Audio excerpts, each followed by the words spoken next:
Hey guys, how are you all?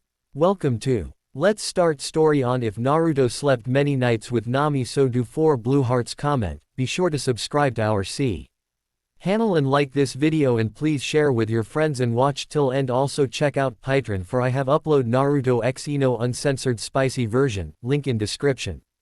He knew it from the very first bite. Something was wrong. Terribly wrong. Not only did this strangely shaped fruit taste strange, but the effects of it were even stranger. No sooner had he swallowed the first morsel of his meal, then the sweet nectar of his mid-afternoon snack turned to ash in his mouth. For some reason, he decided to swallow, despite the sudden surge of dread that swelled upward from his stomach. It was a costly mistake. No sooner had he taken that first, fateful bite, than a strange, prickling sensation trickled up his spine. Then came the burning. Hot. He yelped, for his body was suddenly incomparably so. Flames swept outward from his lips, scouring the ground black beneath him. He couldn't breathe. He felt a deep hollow enormity swelling upwards from his throat, because in the next instant, his fingers morphed into flames. No, not just his fingers. The blaze was spreading, and already he was growing numb to the searing intensity of the inferno that swirled around him. What? His hand. His wrist. Hell. His arm. Is this? In his desperation, in his overwhelming desire to quench the flames that spread from his body and consumed him, the boy didn't hesitate. Although the water beneath him had begun to boil, his legs were only partially submerged in the shallows. He didn't even consider the repercussions of hurtling himself into the water's embrace. Jettisoning himself from the riverbank that had become his favorite fishing spot, he all but flung himself into the lake, frantic to cool himself down. Finding a strange fruit in the river and thoughtlessly wolfing it down. Now this. A quick swim, for all his dislike of water, an easy escape from the heat. This too, proved to be a costly mistake. By the time he realized his error, it was too late. The current took him, dashing his suddenly rigid body against something hard. A pained gasp escaped him, and too late, he lost the breath he'd been holding. His head crashed against another rock. Then another. And yet another still. What the hell? Blackness. 00000. You owe me, Gaki. Someone or something wrested him from the water. They, whomever they were, lowered him gently to the ground. The boy lay on his back, just breathing. It was still dark, but high overhead, he made out a branch. Stretching beyond the canopy, the harsh rays of afternoon sunlight gently slapped him across the face. After the black waters, it felt like stepping into a universe of light. Someone was standing over him, speaking to him, because he recognized the words, ass, and idiot, commingled with one another. Oi! A man's voice growled out. You alive, Whiskers? Nah, Naruto. He gasped out, before a boot could nudge his whiskered cheek. My name's Naruto, not Whiskers. If he peered closely, he could just make out an orange hat. Because the man standing over him had the kind of face that suggested he didn't take bullshit from anyone. Wait a second. He was Barekested, too. Why did that voice sound so familiar? Still struggling to blink away the swamp water from his eyes, the blonde struggled to regain his vision. Who the hell are you? But there was nothing. You ate a devil's fruit. The bleary voice announced suddenly. Didn't you, kid? The boot nudged him again, less gently this time. The boy known as Naruto whined aloud, and in protest, the 17-year-old adolescent pushed off against the muddied footwear in an attempt to regain his balance. He failed miserably. His strength promptly left him, deserting as he flopped onto his stomach. I feel sick. An amused chortle echoed overhead. That's because you ate the Mara no Mi. Was it? The boy mumbled into the dirt. He rolled over. Struggling into a sitting position, he instead found himself forced onto his back for a second time. As impossible as it seemed, he still couldn't quite make out the man's face. Whomever this fellow was, he was well muscled. Save for his hat and black heavy shorts, he wore preciously little in the way of attire, making him all the more suspicious in the eyes of our waterlogged youth. Tell me, kid, how are you feeling? Hot. Naruto conceded at last, scrubbing at his eyes with the back of a hand. I feel no heat. His entire body was warm. Not even the blazing sun bothered him now. He had surpassed it. He sat up, wondering at it, even as the water turned to steam against his back and shoulders. His orange shorts, once wet and damp, were no longer so. In fact, they were perfectly dry. Save for a thin cloud of steam leaking from the remains of his once pristine blue tea, he was relatively intact. I feel good, he acquiesced at last, warily accepting a hand from the stranger when it was offered. I feel really good. He felt warm with energy. Something bright and full of fervor danced beneath his skin. It coursed through his veins and made his entire body tingle with elation. Pure power, the like of which he'd never felt before, misted from his body. A straw, wide droplet rolled from his wet bangs to his nose, plinking to the ground as steam while the rest of its brethren began to fall around them. It suddenly occurred to him that he knew this man. Oi, Asen, Naruto began. You never told me your. I hate to drop something like this on you, but I'm going to ask you for a favor. His as of yet unnamed rescuer declared suddenly. He reached down, tousling the boy's bangs mirthfully. You see, my little brother's always sticking himself into all kinds of trouble. Despite the fact that he stood against and amongst the rain, he too exuded a strange, otherworldly mist about himself. Much like the blonde. He laughed. It was a deep, throaty sound. Keep an eye on Luffy, for me, nay. With that, he pushed up his hat with a finger and exposed his face. Lightning crackled through the sky overhead, exposing the shadowed visage that lurked beneath a peculiar orange hat. Manifesting amidst the steam whilst the raindrops plinked off his exposed and tattooed back, the man smiled. Even as Naruto's gobsmacked expression widened in comical fashion for a moment. Oi, Asen, he cried out in dismay, both against himself and the thunder, But when the lightning next flashed, when next he turned to thank him, to condemn him, his savior was gone. All that remained was a charred piece of earth where the man had last stood, leaving the blonde alone with the accursed power of his flames. Naruto paused, glancing at his own smoldering digits, now eerily aware of the power contained within them, the power of heat and flame. Naruto's mouth worked wordlessly. He curled his fingers into a fist, forced himself to exhale. He was trembling. He'd been this close to death, only to be snatched away by the very man he'd so deeply admired as a child. Looking back, he still felt like one, having just been in the presence of the beyond, of an event that defied the very laws of reality and time itself. That was. Only 6 words remained of the man's voice. I'm counting on you, Uzumaki D. Naruto. Somewhere up in heaven, Portuguese D. Ace leaned back on a cloud. And smiled. At last, he was nearly there. Rumors carried him at last to Sabayati Archipelago. With no nakama, no crew, and naught but the clothes on his back, he opened the doors and departed the spacious cabin for what would indeed be the final time. He stepped into the last remaining lifeboat. A rickety old thing, practically falling apart at the seams. Irate, he warred with the urge to simply spread his wings of flame and wing himself to the mangroves. Unfortunately, that technique required a running start. One that, standing aboard a rickety raft, he no longer had. That being said, he couldn't help but eye the prospect of entering the relatively lawless port with more than a little Charon. Just a bit further. If his boat sank here, now, before it hit the dock, then it would be all over for him. All the power in the world wouldn't be able to save him if he took a plunge into the water. Almost, yes. His eyes lit with renewed life as his boot came within reach of the dock. A ways behind him, he detected the sound of enthused shouts and other relieved cries of mirth and relief.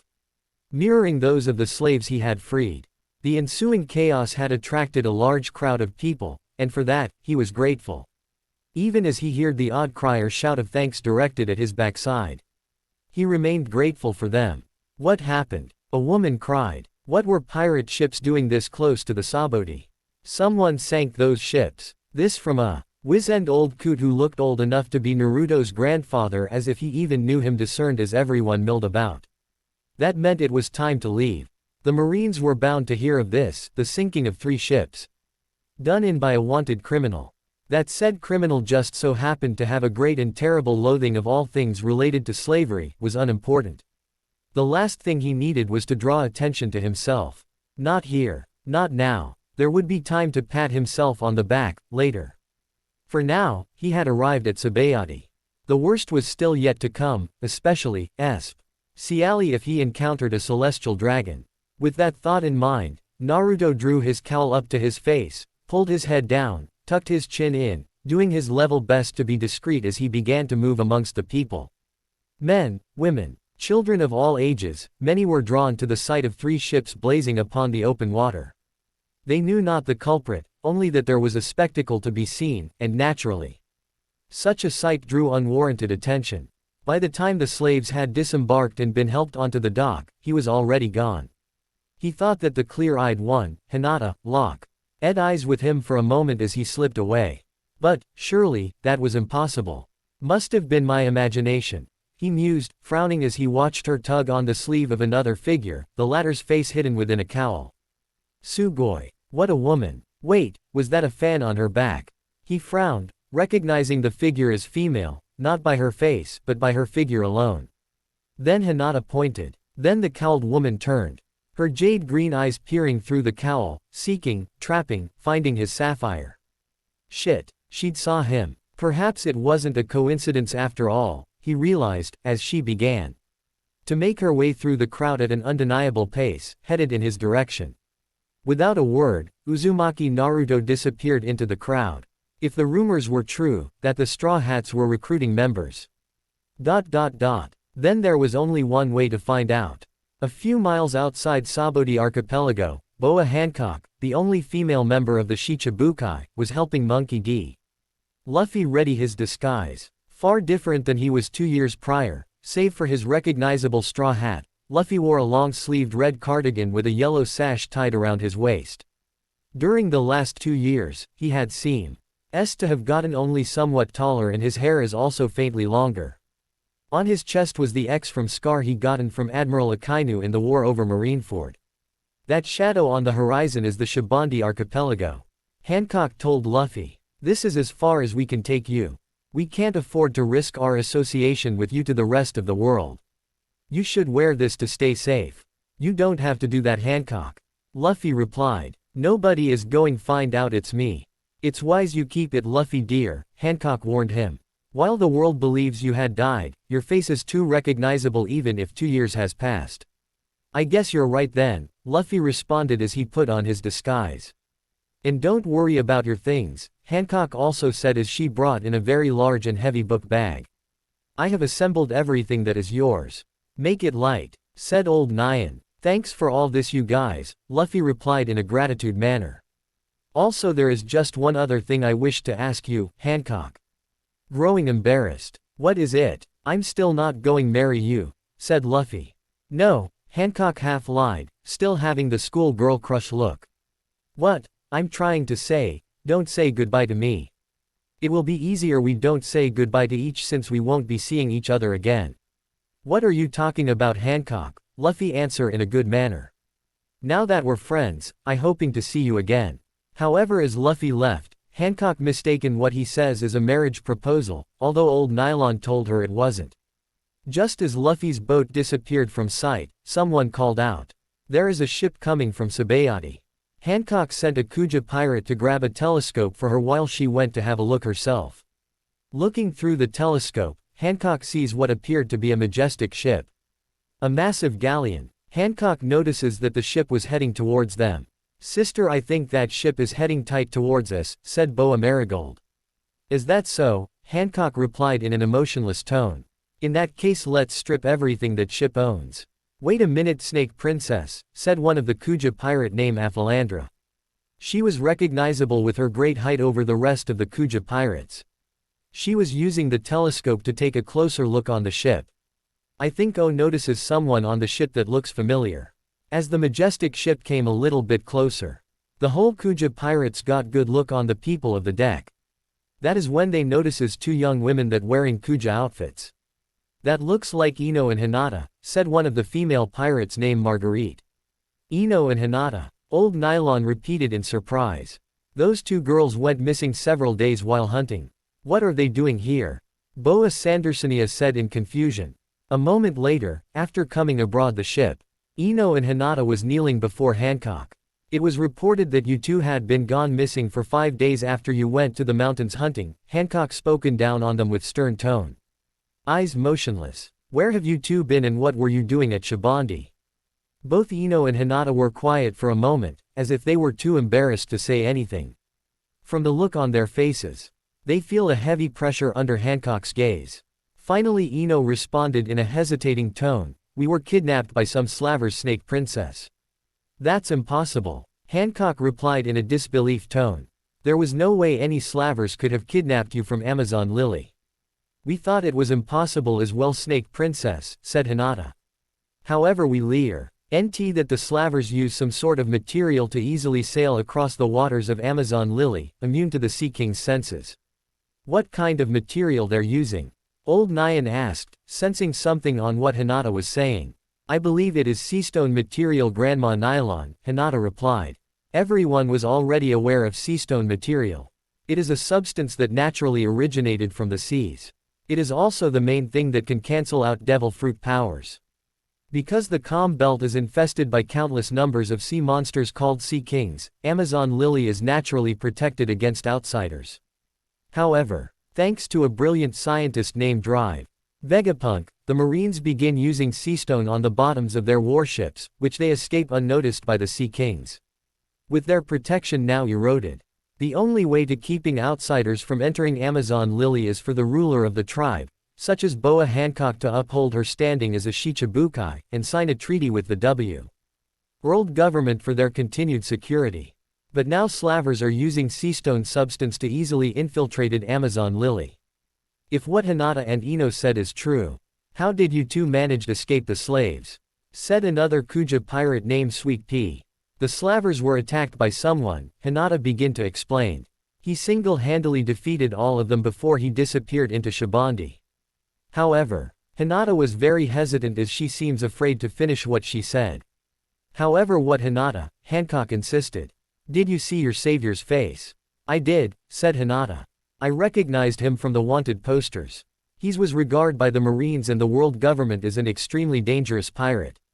"Do you know the name of this pirate that saved you, Hinata?" Hancock asked. "She believes it was Burning Will, Uzumaki D. Naruto." Ino finished. The very mention of the name sends a shockwave to all the female pirates, including Boa Hancock, Old Nyan, Boa Sandersonia, and Boa Marigold, whose FACES was covering absolute doubt and surprise. Hancock have heard that name before and thought that she wasn't hearing right on what Ino just said. "Burning Will, Uzumaki D. Naruto," repeated Marguerite, whose tone was in disbelief and surprise. "You must be mistaken," said another female pirate by the name of Ran. "No, we are not," Hinata insisted in her reply. "We saw him last night ago when he saved and freed us from the Slavers at Shibandi." "How do you two know he's the Burning Will?" Hancock demanded. Even though she really didn't believe what Hinata and Ino has said, something inside tells her that they were telling the truth. "I saw his face perfectly, Snake Princess," Hinata gives out the details. "Spiky blonde hair, fox-like whiskers, sapphiric blue eyes, it matches the descriptions on the bounty from the Marines. The crew of that majestic ship that drops us," Ino also added. "They turn out to be former slaves that Burning Will freed." "How do you know that?" Old Nyan asked in an interest tendency. "We saw the slave marks on their bodies, Grandma Nylon," Hinata explained. "It looks like the mark of a world noble, a bullhoof tattoo. Although no one seems to notices it." Boa's sisters' faces were growing serious as they understand the truth since she felt the slave mark burning on her back emotionally.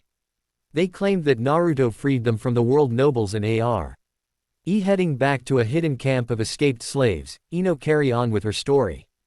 "But there is something you also need to know, Snake Princess. I fear the man Straw Hat Luffy may be in danger, for Naruto is looking for him." "What was that?" Hancock cried out loud, while quickly standing up. "What do you mean Luffy is in danger? Why would Burning Will be looking for him?" "Based upon what information we got from the crew, Ino comprehensive, they have seen him carry Luffy's wanted poster with him all along. We don't know why Burning Will was looking for him, but the ex-slaves told us that he been traveling across the Grand Line looking for him. Right now we need to return to Amazon Lily and warn Luffy about him." "You're too late," Ran responded. "Right now Luffy is already in Sabayati as we speak. There is possibility he might run into Burning Will, Naruto.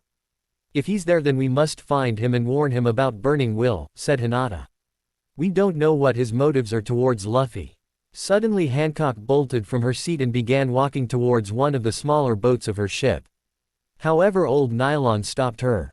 "I know what you're thinking, Hancock, and what you're about to do." Old Nylon sternly said to her. "You're planning to go after Luffy and warn him of Burning Will is looking for him. If you do that, you'll not only expose Luffy to the world, but you'll expose Amazon Lily's connection with him." Quote, "But Grandma Nylon," Hinata answered desperately.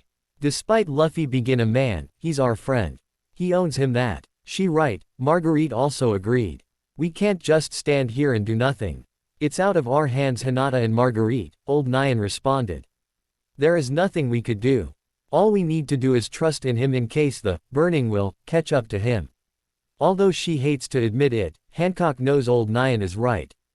The last thing she needs is to attach connection between Amazon Lily and Luffy.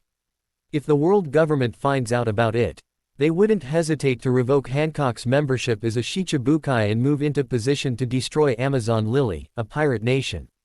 Still, it tormented her deeply with the knowledge that the Manshish Eloves is beginning hunted by one of the most dangerous rookie pirates to exist in the world.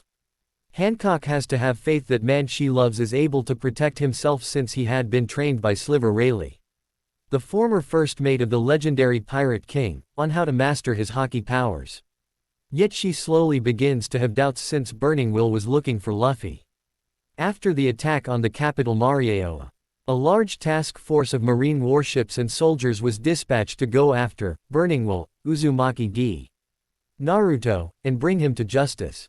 Leading the task force was Admiral Kizaru, of the ultimate powers regarded by the world government. However, when the marine task force caught up to Naruto, he easily wiped them out. According to Admiral Kizaru's reports, Naruto was a Haki Master having display the three forms of Haki in battle. Kizaru also reported that he inherited the power of the Mera Mera no Mi, the Logia devil fruit that once belonged to Luffy's deceased brother. Naruto proved to be too much of a formidable opponent to handle and Kizaru was forced to retreat, being the only survivor. As a result of Naruto's fighting abilities and crimes, the world government places a $350,000 belly on his head as Naruto had managed to hold his own against a marine admiral. The bounty on Naruto's head was second to Luffy's bounty, $400 million belly. Yet through her access as a Shichibukai, Hancock learned the reason of the vast bounty was because Naruto killed 3 world nobles. Before Luffy, Hancock felt it was impossible for anyone alive to oppose a world noble. After she had heard Luffy struck a world noble, she quickly befriends him, consider him trustworthy outside her family. Due to her feelings, Hancock has a tough time looking at Luffy in the eye due heavy crush she has on him. Then last year Hancock heard about the attack on Marieoa. According to the newspapers, a pirate that goes by the name Burning Will begins the purge of the capital of the world government all by himself. During the ravaging of Marieoa, he freed countless numbers of slaves who escaped to freedom. To Hancock, Naruto was the second man to attack Marieoa. The first was a fishman adventurer named Fisher Tiger, who invaded Marieoa and freed thousands of slaves. Hancock and her sisters have barely met or seen him only once, as they too were slaves to the world nobles. They owe him a debt which cannot be repaid. However, to Naruto, unlike Fisher Tiger, and despite being the third man to defy the world nobles, he was the first man to commit a crime that was unspeakable. Hancock learned that Naruto had murdered 3 world nobles. The killing of the descendants of the 20 kings was unheard of, unbelievable in this world. It completely shocked Hancock, measure up to the Marines and the world governments as well. Although the killing of the 3 world nobles was kept from the public, the Marines and the world government were heavily pressured by the world nobles, angrily demanding that Uzumaki-D Naruto brought to reprimand for what he did. Under the pressure of the world nobles, the Marines and world government had been using all their resources in looking for Naruto. They'd mobilized their entire forces to look for him, not just in the Grand Line, but also the 4 other seas such as the East, West, North, and South Blue. However, Naruto had disappeared from public sight following his attack of Marieoa. Nobody seems to know where he is for the last 6 months. Hancock has long thought about the one known as Burning Will, Uzumaki-D Naruto. In her mind she believes men are degraded, disgusting and vile, that deserve to die, through Luffy had proven to be the opposite of her viewpoint on men. She never met Burning Will in person and is unable to tell his true character. However, she has heard how he attacked Marieoa, free thousands of slaves, and murder 3 world nobles. Fisher Tiger did the same thing and Hancock begins to think Naruto was like him. Although Fisher Tiger didn't murder a world noble, especially 3 of them. Burning Will, Uzumaki D. Naruto. Hancock thoughts repeated. What kind of person are you? What are you up to? And why are you looking for Luffy? She doesn't know why this Naruto is looking for Luffy. But if harmed the man she loved, Hancock vows to avenge Luffy's death, even if it cost her life. 00000. Meanwhile, indeed, Sabayati Archipelago was the absolute best. There was food, booze, women, and plenty of entertainment to be had, if you had the coin. And if you didn't, then you were shit out of luck. Naruto mulled it over as he risked a precursory glance to the pouch tied to his belt.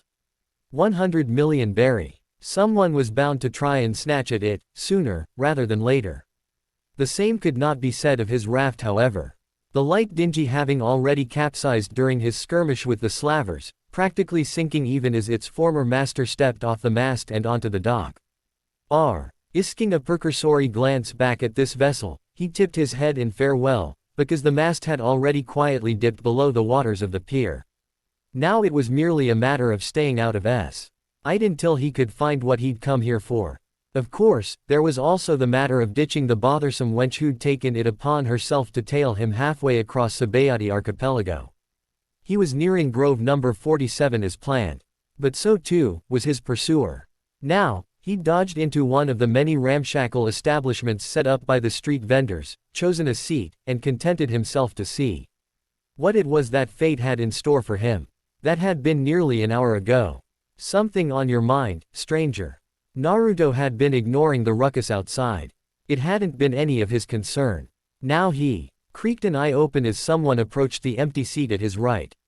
He frowned, shifted in his chair, his left eye reappearing over his shoulder, and immediately regretted it. He found himself staring at, quote. Naruto half turned, only to find his view suddenly blocked by a very large pair of breasts. Attached to said breasts was a chest, and to that a neck, the latter eventua. Leading up to a darling pair of jade green orbs that utterly captured his attention and captivated him. Shit. The owner of these eyes met his gaze and smiled brazenly, brushing aside a stray strand of sandy blonde hair from that bewitching gaze. She was the girl from the pier, the one who'd been following him. Which of course, didn't sit well with Naruto at all. A lot of things, he said, his face betraying nothing. His mind already racing. And you, more than I'd like to think about. She finished, fixated upon him. May I join you? Naruto yawned. Excuse me, he said, pretending to look at the many baubles of the shop. Sure, I'm Tamari. She introduced herself abruptly, sweeping into the seat beside him. And you are Naruto, he countered, unwilling to give any other reply than a lie.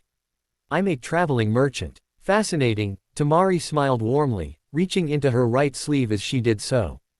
So tell me, Naruto-kun, do traders such as yourself regularly commit themselves to random acts of piracy?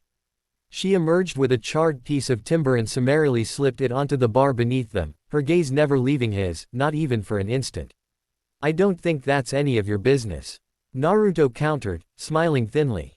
Speaking of which, I take it you have a reason for cornering me here, on your home turf. He did not think she'd be foolish to attack him openly, and so he yawned again.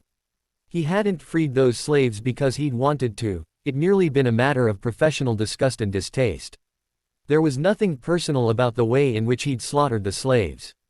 Hell, he even considered saying, I've killed people like you, just to see what her reaction would be. Oh, if only it were that easy. She shook her head. You said so yourself, you're no enemy of mine. At least, not at the moment. She was pressing him, not only with her words but her gaze, making it increasingly difficult to look away, despite the ever-growing ache in the pit of his stomach. And it wasn't hunger. Her scent, her perfume, her attire, nearly everything about Tamari bespoke of it. Not just of anxiety or gratitude, though these too could be seen in the features of her face, but also of vulnerability. Either she was a damned good liar, or she was deliberately trying to hash it out with him. Regardless of either, gods, she was cute, maybe even too cute, because for every second he spent chatting up this bodacious beauty, Luffy was getting further and further away. Well, isn't that wonderful?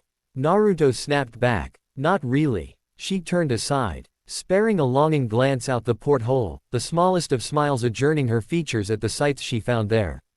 If it's not too much, I have a favor to ask of you. She exhaled softly, and a strong breeze gusted between them. I understand that you might have some business on Fishman Island sometime in the near future, and… Then she turned chalk white, her smile shattering like so many shards of glass. Her mouth working wordlessly. Naruto eventually found his curiosity aroused.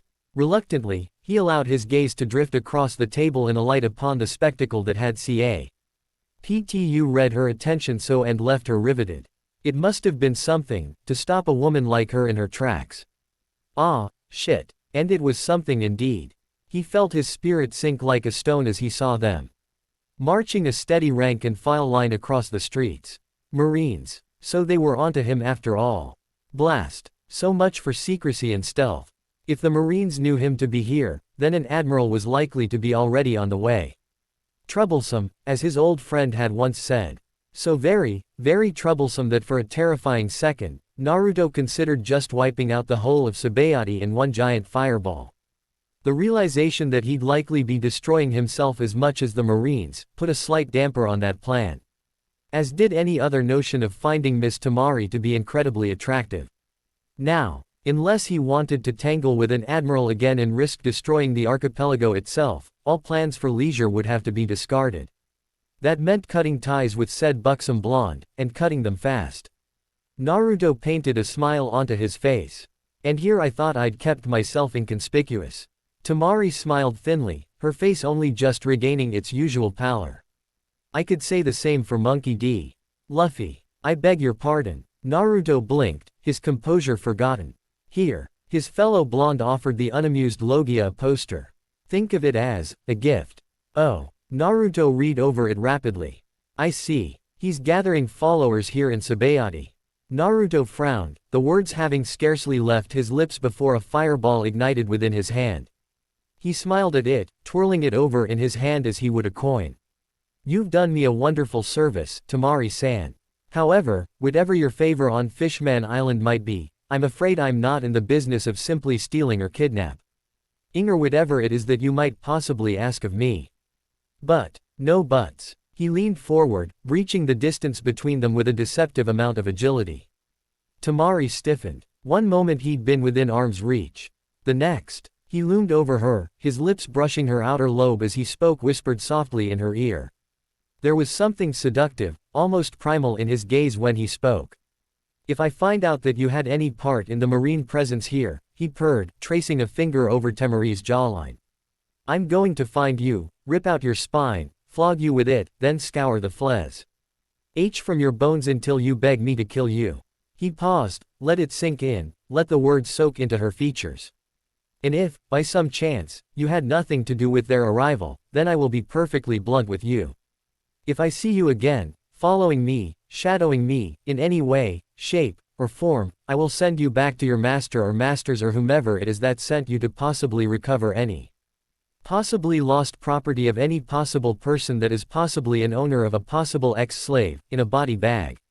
He smiled, apparently amused by the elaborate terms he had used. Understand. She managed a nod. But, wonderful. Naruto clapped his hands together, for the Marines had passed. His point was made brutally clear in the resulting blow that chopped across her neck and speckled black spots before her vision, banishing her to the depths of unconsciousness. She didn't even have the time to cry out, and she knew only thus. Discussion closed. Sir. The shop vendor looked at Naruto quest ioningly as the blonde reached into one of the many racks and procured a thick, matte black cloak. Then he saw the slumped girl slung over the shoulder of his would-be customer. He flipped 2 silvers in the man's direction. That's one for the coat, he said. Another to take care of her until she wakes up. Thank you for your business, sir. The vendor replied in a hushed tone, humbling Scoo. Ping up the money that had been gifted to him. Clearly he recognized the face of the man before him, because that man's wanted poster was strewn all over Sabayati archipelago. That said man had just bequeathed a substantial amount of coin unto him, spoke not only of his generosity, but of his infamy. Naruto laid Temari down, donned the cloak, and laid another few hundred berry at the man's feet. This, he began slowly. As for your silence, he pushed the stack of bills forward. You didn't see anything now, did you? The man's eyes bulged, his mouth working wordlessly. Nothing at all, he managed at last. Naruto smiled. Pleasure doing business with you. With a small smile, he spun on a heel, flipped up his cowl and headed toward his destination. 00000. At the Sabayati Marine Base, Plato. Ons of Marine soldiers had begun mobilizing for action, readying themselves for Grove 46 #. A scout had reported that the infamous pirate known as Straw Hat Luffy is begin seen at pirate recruit gathering. To the marine forces of Sabayati archipelago, this may be a chance to redeem themselves. The Marines learned that the legendary pirate Sliver Rayleigh was being sold as a slave at the human auctioning house. Seeking a chance to capture the right-hand man of the previous pirate king, the Sabayati marine forces surrounded it with their troops. Then come the unthinkable thing that occurs, the Straw Hat pirates attack the world nobles. The marine base was ordered by headquarters to prevent them in escaping, however they failed misery as Luffy along with the captains of the Heart Pirates and Kid Pirates easily defeated them. It was a shame that emotionally burned all the Sabayati marines. With Straw Hat Luffy now making an appearance after 2 years, they felt their blessing with one loss. Chance to take down the infamous rubber pirate. However, one other person that arrived in Sabayati Marine Base felt they're underestimating the Straw Hat Pirates, and his name is Sentomaru. Sentomaru was a very large man, looking like a sumo wrestler. His outfit consists of a shirt that looked like a giant brown apron with a symbol meaning, heaven, on the front, and a large red and white rope. He was carrying a very large battle axe and has marine officer coat over his shoulders. You're going to mobilize the pacifistas? A marine officer asked with surprised look. Of course Sentomaru replied. It seems you guys are underestimating the Straw Hat Pirates. You think they'll be the same as they were 2 years ago. They must had gotten much stronger, which is the reason why they came out of hiding. I can't understand what the hell was wrong with Kuma, Sentomaru kept on. But he seems to lost his personality due his behavior. I knew someday that the Straw Hat Pirates are going show up here in Shibandi Archipelago. This time they won, escape us. Just then another marine officer, ranked as a lieutenant, enters the room. His face was covered in panic. Captain Sentomaru, the marine lieutenant said in a panicking manner. I have terrible news. Whatever terrible news you got, it has to wait, Sentomaru responded to the marine lieutenant. But you don't understand, the marine lieutenant pleaded. I just came from the interrogation room with shocking news of dangerously and powerful known pirate here in Shibandi Archipelago. I already know Straw Hat Luffy is here Shibandi. I'm not talking about Straw Hat Luffy, sir, said the marine lieutenant. I'm talking about Burning Will, Uzumaki D. Naruto. What did you just say? Sentomaru asked with shocking look on his face. Trying to tell you that Burning Will, Uzumaki D. Naruto, is here on this island, the marine lieutenant said again. Burning Will, Uzumaki D. Naruto. The marine officer repeated in disbelief. No way, you must be mistaken, lieutenant. Do you remember that incident last night at shipyard coating? The marine lieutenant begins to verbalize. There was a survivor from the burning 3 pirate ships. A pirate captain claimed that he saw Burning Will, Uzumaki D. Naruto, with his own eyes. There no way. The marine officer refused to believe it. He hadn't been seen in many mouths since he defeated Uncle Kizaru. Sentomaru finished what he about to say. Yeah, I know that. Sentomaru had heard how the rookie pirate driven his uncle into retreating after he wiped out 50 marine warships and several tens thousands of soldiers single-handedly. Based on his uncle's reports, Naruto was far too strong for Kizaru to defeat, and recognizing him as a hockey master. Naruto was the strongest super Nova pirate to able to hold his own against a marine admiral, far stronger than the Supernova 11 that occurred here in Sabayati Archipelago 2 years ago. It was the reason why the world government decided to raise his bounty to $350,000. Do you think he's here to join the Straw Hat Pirates? The Marine officer asked. It's possibility, Sentomaru assumed. But if he is, then taking down Straw Hat Pirates is going to be harder than thought. 00000. Later at a certain bar of Grove number 47, a woman was taking a drink. In her appearance, she was 20 years tall young woman, very lovely with her long orange hair, along with attractive body. Her outfit was a revealing green and white bikini halter top, low-rider jeans that exposed some of her hips, orange high-heeled sandals, and a pair of pearl-like earrings. She bore a blue tattoo on her left shoulder which represents Mikan and pinwheels. This was no ordinary woman, having a conversation with the bar owner. "Say, have you heard news about the Marines?" said the bar owner. "They've set up a new headquarters." "Isn't the Marine headquarters in Marineford, the one near Sabayati?" the orange-haired woman asked the bartender. "It was, but it's switched places with a place called G1 Base," the bar owner explained. G1 Base was once a branch station right on the opposite side of the Red Line. Sengoku's replacement, the new Marine Fleet Admiral Al is showing the world he means business. We're talking about the Marine headquarters within the territory of the Yoko. As a result, Sabayati Archipelago has become more uncontrollable with pirates being able to act more freely than before. The bartender continued. "I see what you mean," orange-haired woman replied. "I was wondering why the town has so much wild activity than it was 2 years ago." Just then someone took a seat next to her. This newcomer was wearing a long black cloak. It was like a shroud, and it hid most of his face, save for half of his mouth and what looked like a whiskered cheek. Roughened blonde bangs could just barely be seen if one focused their gaze into the shadows of his cowl. Most, however, were simply too intimidated to give the stranger more than a passing glance. "Pardon the interruption, but," he spoke, his voice tumbling to a low pitch even before the words had left his mouth. "I heard that you sell good ramen here," said the cloaked stranger. "I'll take 10 bowls, if you don't mind." 10. For a moment, orange-haired woman nearly choked on her drink.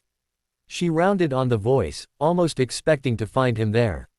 Only one person could possibly order, let alone eat such a vast amount of food. But no, she realized, it was not him, not the man she had been waiting for. If anything, she couldn't possibly have been closer to the truth, and yet, she hadn't a clue as to whom had just joined her at the counter.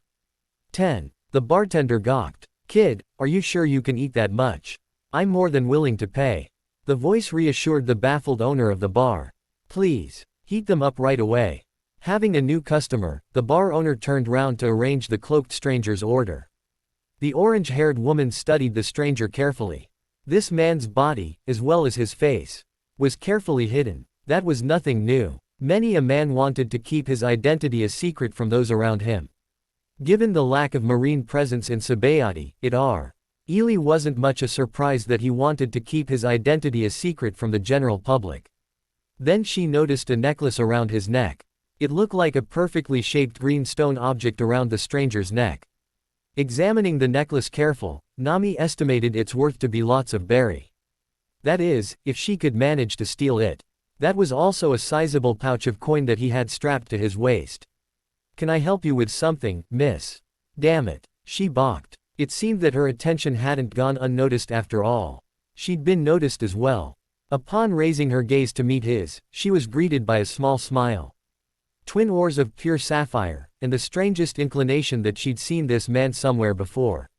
Or, at the very least, heard of him. When he said nothing further to divulge his identity, she opted to let the matter drop. "Sorry about that," orange-haired woman replied. "I thought you were someone else. Someone I'm waiting for." "I see." The cloaked stranger inclined his head in a gesture of minute deference. "You see, I am also waiting for someone. I wonder, might I trouble you for a moment of your time, if you have some to spare?" The ramen was set down on the counter before him then, and his attention swiveled toward his meal. He broke out a pair of chopsticks and, almost immediately, began to quietly partake of his meal. "Just who is this guy? Why? Oh, you seem like the type of person who knows Sabayati Archipelago like the back of your hand," the cloaked stranger began, doing his best to keep his attention fixated on his ramen and nothing else. "I was wondering if you might help me with something." 10 bowls clattered to the countertop, And now, the orange-haired woman truly gawped. In less than 10 seconds, he had simply devoured 10 bowls worth of ramen. Something, the orange-haired woman inquired. Someone, the cloaked stranger corrected. There's coin in it for you, if you're willing.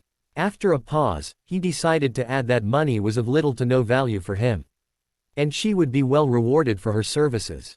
The orange-haired woman considered his offer for a moment. Obviously, this stranger was searching for something and more than willing to pay for it. The orange-haired woman smiled as she thought what price she wanted. She could, of course, demand all the berry he had in her pouch. Inevitably, her gaze gravitated toward the necklace draped around his neck. An item like that, she mused, would be far more valuable than any amount of berry. She wanted that necklace. Yes, I know much of Sabayati archipelago like the back of my hand. The orange-haired woman replied at length. But in exchange for some information there is a price. What sort of price? The cloaked stranger asked, half of his face is still hidden. From what she could see, his smile had all but evaporated. And yet he made no move to clutch at the pouch at his waist or count his gold whatsoever. Did he really place so little value in his coin? The orange-haired woman believed his relief would be palpable, therefore, when she met his gaze and named her price. That necklace around your neck, the orange-haired woman responded. That is my price. You want my necklace? Asked the cloaked stranger. This old thing. His words were edged with confusion and, was that amusement she detected in his tone? No, it couldn't possibly be. He was wearing a veritable goldmine around his neck, and there wasn't so much as a glimmer of deception in his eye. Truly, he seemed genuinely pleased by the confusion flitting across her features. Yeah, said the orange-haired woman, composing herself. I'm willing to give you any information you're looking for in exchange for it. The cloaked stranger rips the necklace from around his neck as if he was ready to give it to orange-haired woman. Just as he was about to hand it over to her, he suddenly held it back. I'm sorry, the cloaked stranger said. I don't think I could do that. Why not? Asked the orange-haired woman. It's a fair price. No, the cloaked stranger said. It wouldn't be a fair price if I handed somebody their death.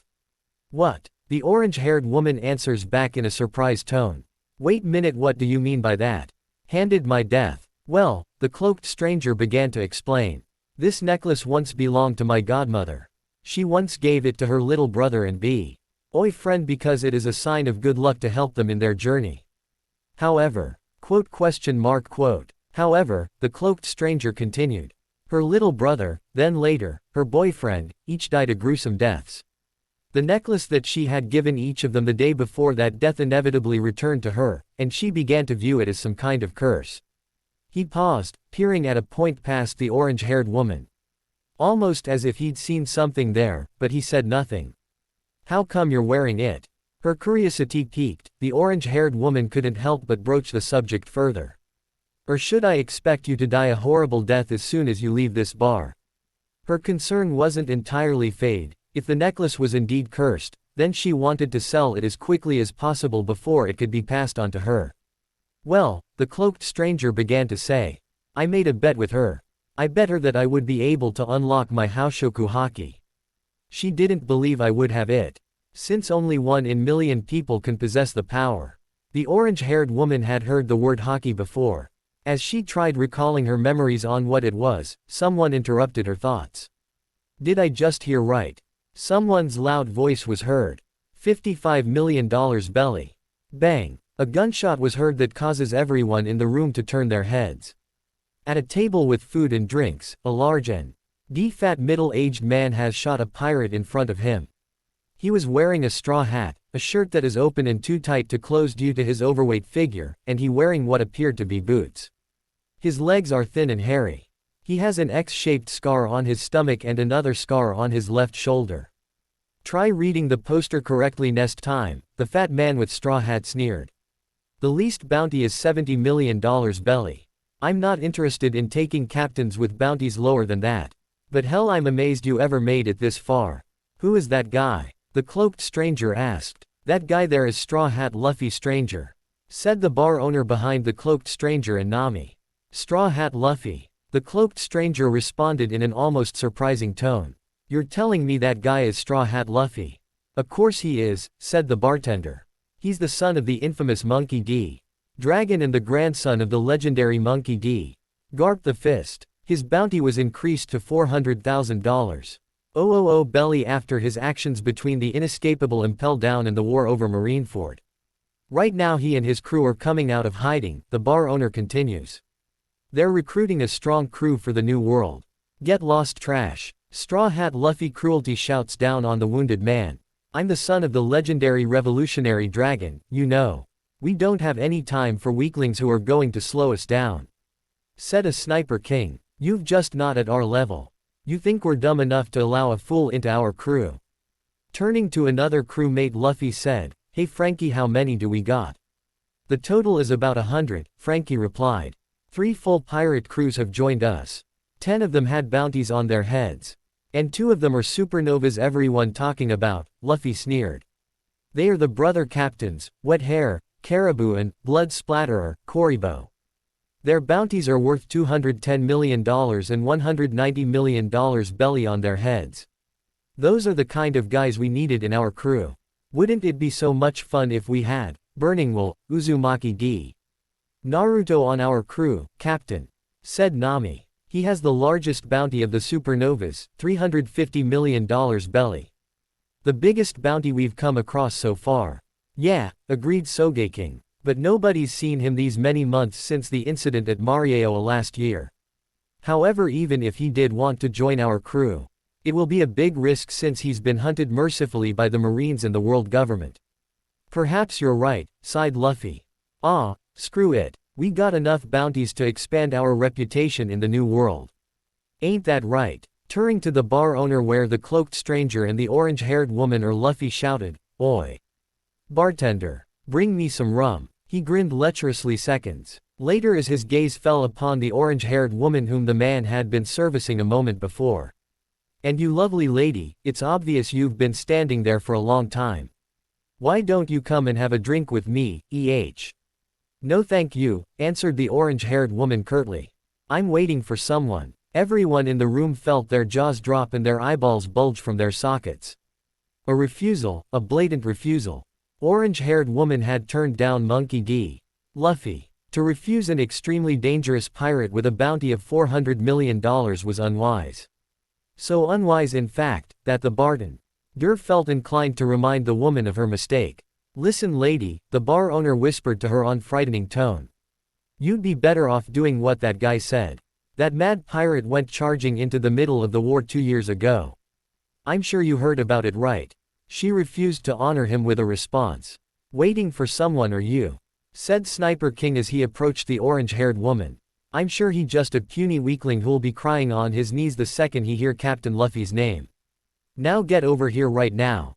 He leaned forward threateningly, clearly believing that the orange-haired woman was about to come to her senses and grovel for mercy at their feet. Instead, the cloaked stranger deftly placed himself between Sogeking and the orange-haired woman. Now, rather than dragging the vixen over to the captain as Sogeking had intended, he found the hand of that man clamped upon one massive forearm, halting him in his tracks. And to make matters worse, Sogeking couldn't seem to move. Literally his arm, no, his entire body, was suddenly frozen in its tracks as he locked gazes with the man who had dared to assault him. Listen friend, said the cloaked stranger. Why don't we just let bygones be bygones and leave the nice lady alone? With a deft flick of his wrist he released the Sniper King, a simple backhanding that not only expressed his contempt, but utterly embraced the famed king of snipers. It was, quite literally, a slap on the wrist. Though this particular slap was heated to nearly 90 degrees Celsius, and therefore, quite warm in its intensity. For a man of Sogeking's caliber, the blow should have been nothing. Sogeking screamed. He yelled. It was a plaintive, pitiful whine. Hot. It's hoot. Shut up, Sogeking. Frankie hissed, seeking to calm the belligerent man. It's not funny, anymore. It should be. The man lowered a smoking hand, revealing that it was he who had left the red palm print in the flesh of Sogeking's forearm. I didn't think that little love tap would hurt you so much, Sogeking. He all but spat the last syllable, as if the term itself was poison to him. Abruptly, the humor trickled from his face. It like so much steam, although there was no such thing to be found in this silent challenge. Suddenly, the silence was deafening. "You better mind your own business, fellow," Luffy warned the cloaked stranger, his contempt evident. "I despise fools, above all fools who don't mind their own business." The threat alone was enough to make the bar patrons quiver in their boots.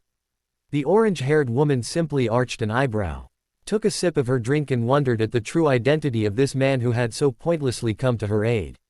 "Fools, you say?" The cloaked stranger scowled, a blood-red iris reappearing over his shoulder.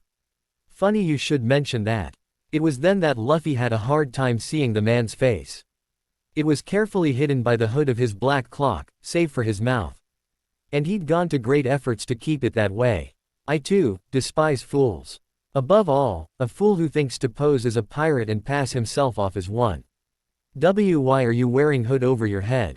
Luffy asked, wondering who this cloaked stranger was. "Who are you?" "I'm keeping my real name and appearance hidden," said the cloaked stranger. "I'm a wanted man by the Marines and world government. They find out I'm here in Sabayati Archipelago, then their going sends a heavy amount of soldiers after me." He paused, thumbing his chin, as if in thought. "Perhaps even a marine admiral or two." "You're a pirate," said Nami. "Yes," the cloaked stranger responded tersely. "Then how about you remove that cloak that covers your face," said Straw Hat Luffy. "And tell us your name and bounty. If your bounty is higher than $70,000. Barry, maybe I'll even offer you a place in my crew, ha." "No," cloaked stranger shouted. "Nani." Everyone panicked as the cloaked stranger said no to the most dangerous pirate alive. "Huh," Straw Hat Luffy replied in confused tone. "What you mean, no?" "I just said no," said the cloaked stranger. "That's all? You think that's the answer I want here?" Luffy snarled, reaching for his flintlock pistol. "I'm telling you to take off your cloak and reveal yourself. Do you have any idea who I am, who you're messing with, punk?" Everyone but for the orange red woman dropped to the floor at the appearance of the pistol. "I'm Monkey D. Luffy. I have a bounty of $400 million, Barry, and you're nothing." "So you claim." The stranger didn't so much as flinch, staring down the barrel of the gun with something akin to resignation. The orange-haired woman watched the impending standoff and felt a bead of sweat slip down her neck. Had it always been hot in here, and watched and waited for the standoff to meet its inevitable conclusion. Surprisingly, the man held up a hand, palm outward, fingers splayed, then curled into a fist. "Last chance," Luffy crowed, ignorant of his own peril. "Take it off or eat lead." "I wouldn't, if I were you," the stranger cautioned. "Bullets won't work on me." With a resounding clack, Luffy pulled back the catch on his pistol. "Go to hell." The man heaved a great and heavy sigh. "Miss," he murmured softly. "Yes." The orange-haired woman blinked. "Get down." And with that, the bar erupted in a curtain of orange flame. Nami considered herself to be a practical woman. She had to be, serving as the navigator of the Straw Hat Pirates. Her overbearing logic, greed, and overall reason were practically a necessity. When surrounded by a bunch of testosterone-fueled men, most of whom acted like boys and pirates, no less, she had an answer for everything. Every change in the wind, in the currents, for every cloud into the sky, and then some. But she didn't have an answer now.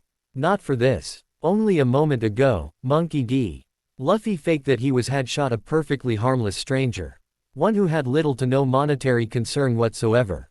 Claimed to be a master of hockey as well as a pirate, and, apparently, believed that bullets could not harm him.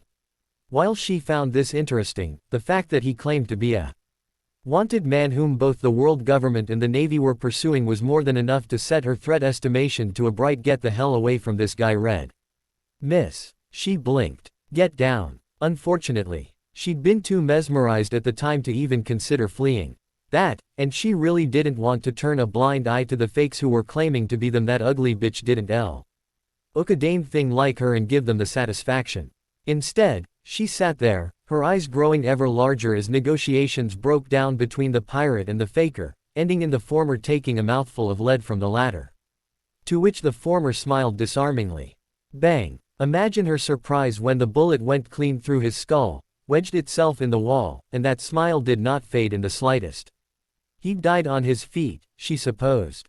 It wasn't exactly the cleanest way to go, but away he had went, or so she'd assumed. Then the first ember settled upon her nose. Nami blinked. brushed it away. Alarmed at this sudden turnabout as well the disbelieving screams offered by the crowd in reply, scrabbling back from the cloaked stranger as if he were the devil himself. Which, Ivan, the eerie circumstances of his supposed death was a distinct possibility.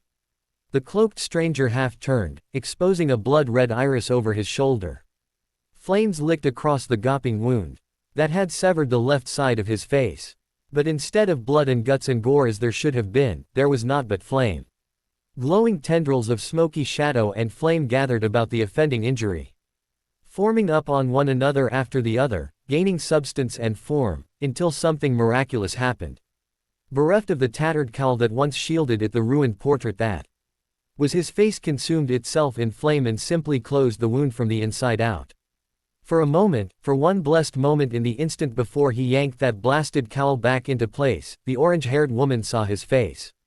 She recognized it almost instantly, for how could she not? He was a handsome fellow, if intense. But that absent thought was neither here nor there.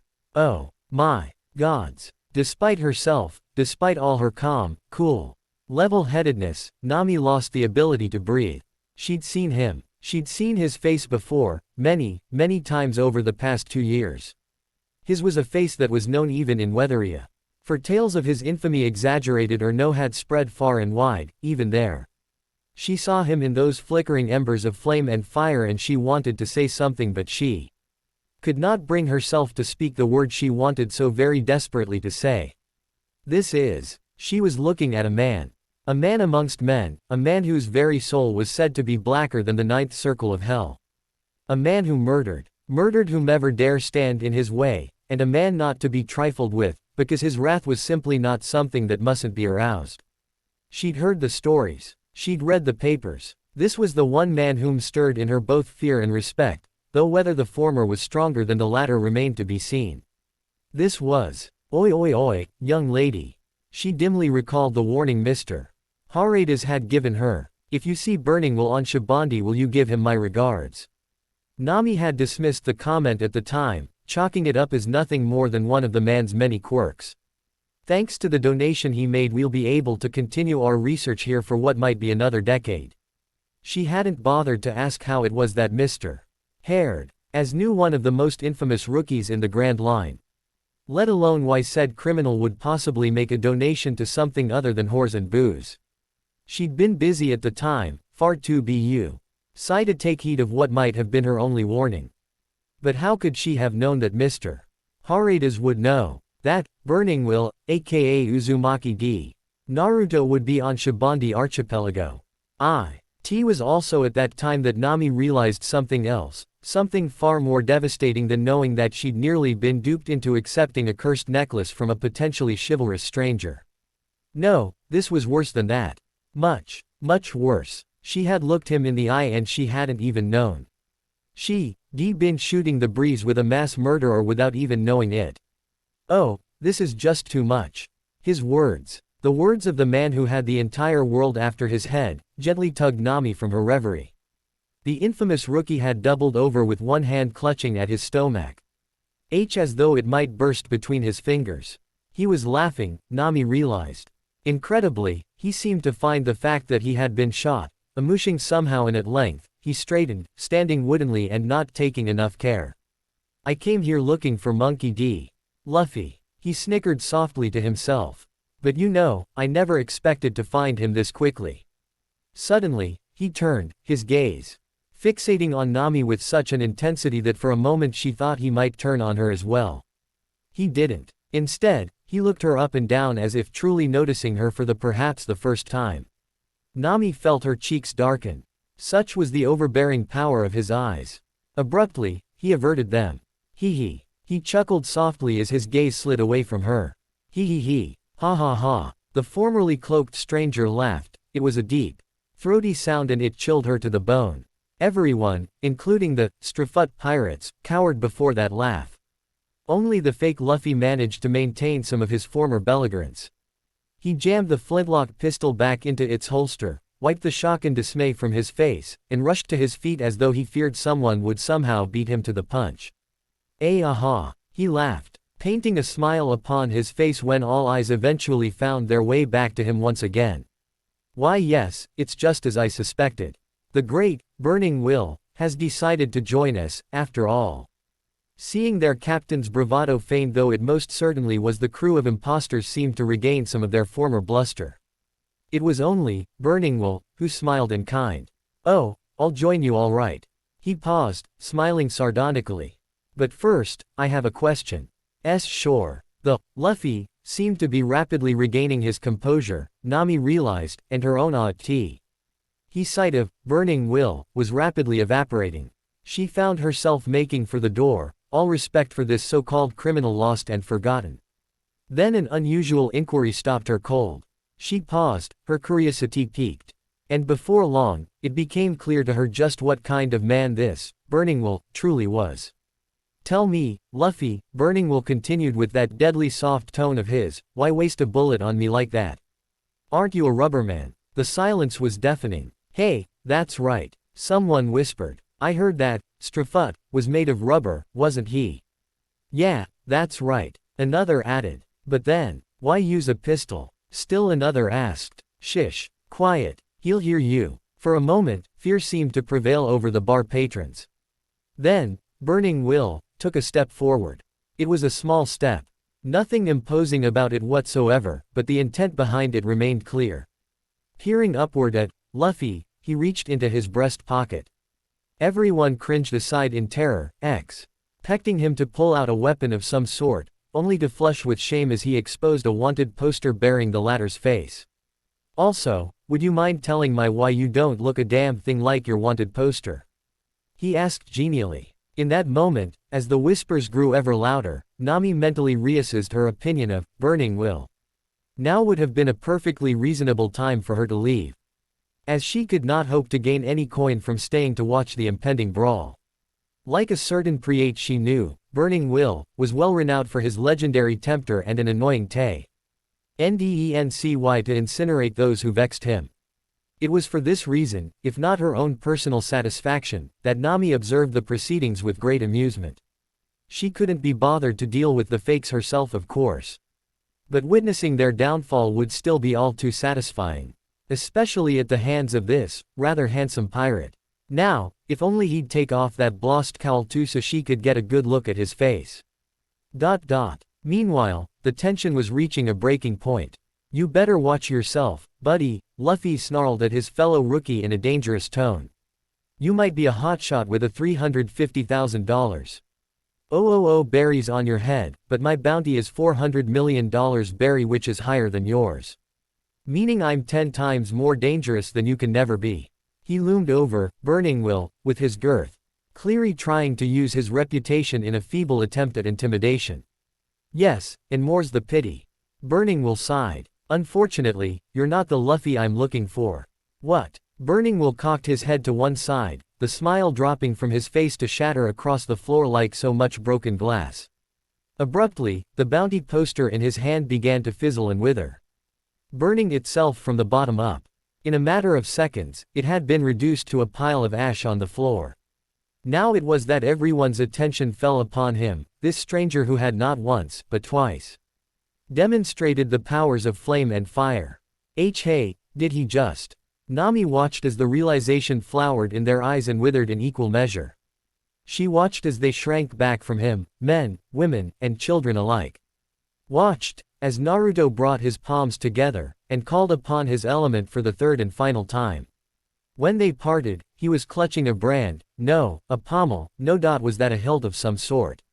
Weaving streaks of orange-yellow flames flung themselves between them as his hand straddled the shadow flame once more, but this wasn't an etching of fire. It was fire, inside the blade. Where the crimson burned, and for several inches past it, the sword became transparent as glass. It is as if the limb itself had become flame, and that flame banished the darkness to the trees and was something almost unholy within its majesty. Now spread from shoulder to fingers, his hand blazed out flame, nearly 3.5 feet in front of him, and then died down. Nami was on the verge of forsaking this endeavor altogether before Naruto smiled and brought the blade around in a sweeping arc. Cold dread froze the lot of them further as the pirate placed his hands further apart.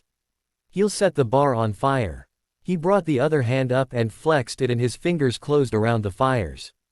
held them, and the blade rematerialized, simply appearing from the chakra.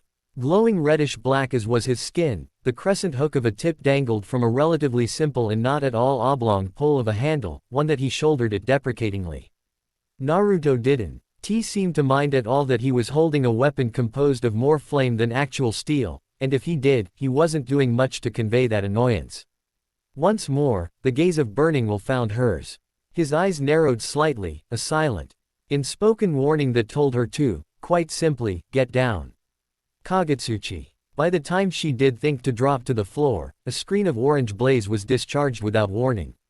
While everyone felt the strong heat of the orange flame, the only ones who absorbed the worst of the orange fire were the imposter Straw Hat Pirates. Unable to believe their eyes nor their ears, the unlucky imposters were flung clear out of both bar and battle, sent flying across the next street where they caromed into the stall of an unfortunate dung vendor. Yet strangely, the only one that was left standing was the mysterious stranger who seems unharmed by the flames. It almost seemed as if the orange cone of destruction might have originated from his very flesh.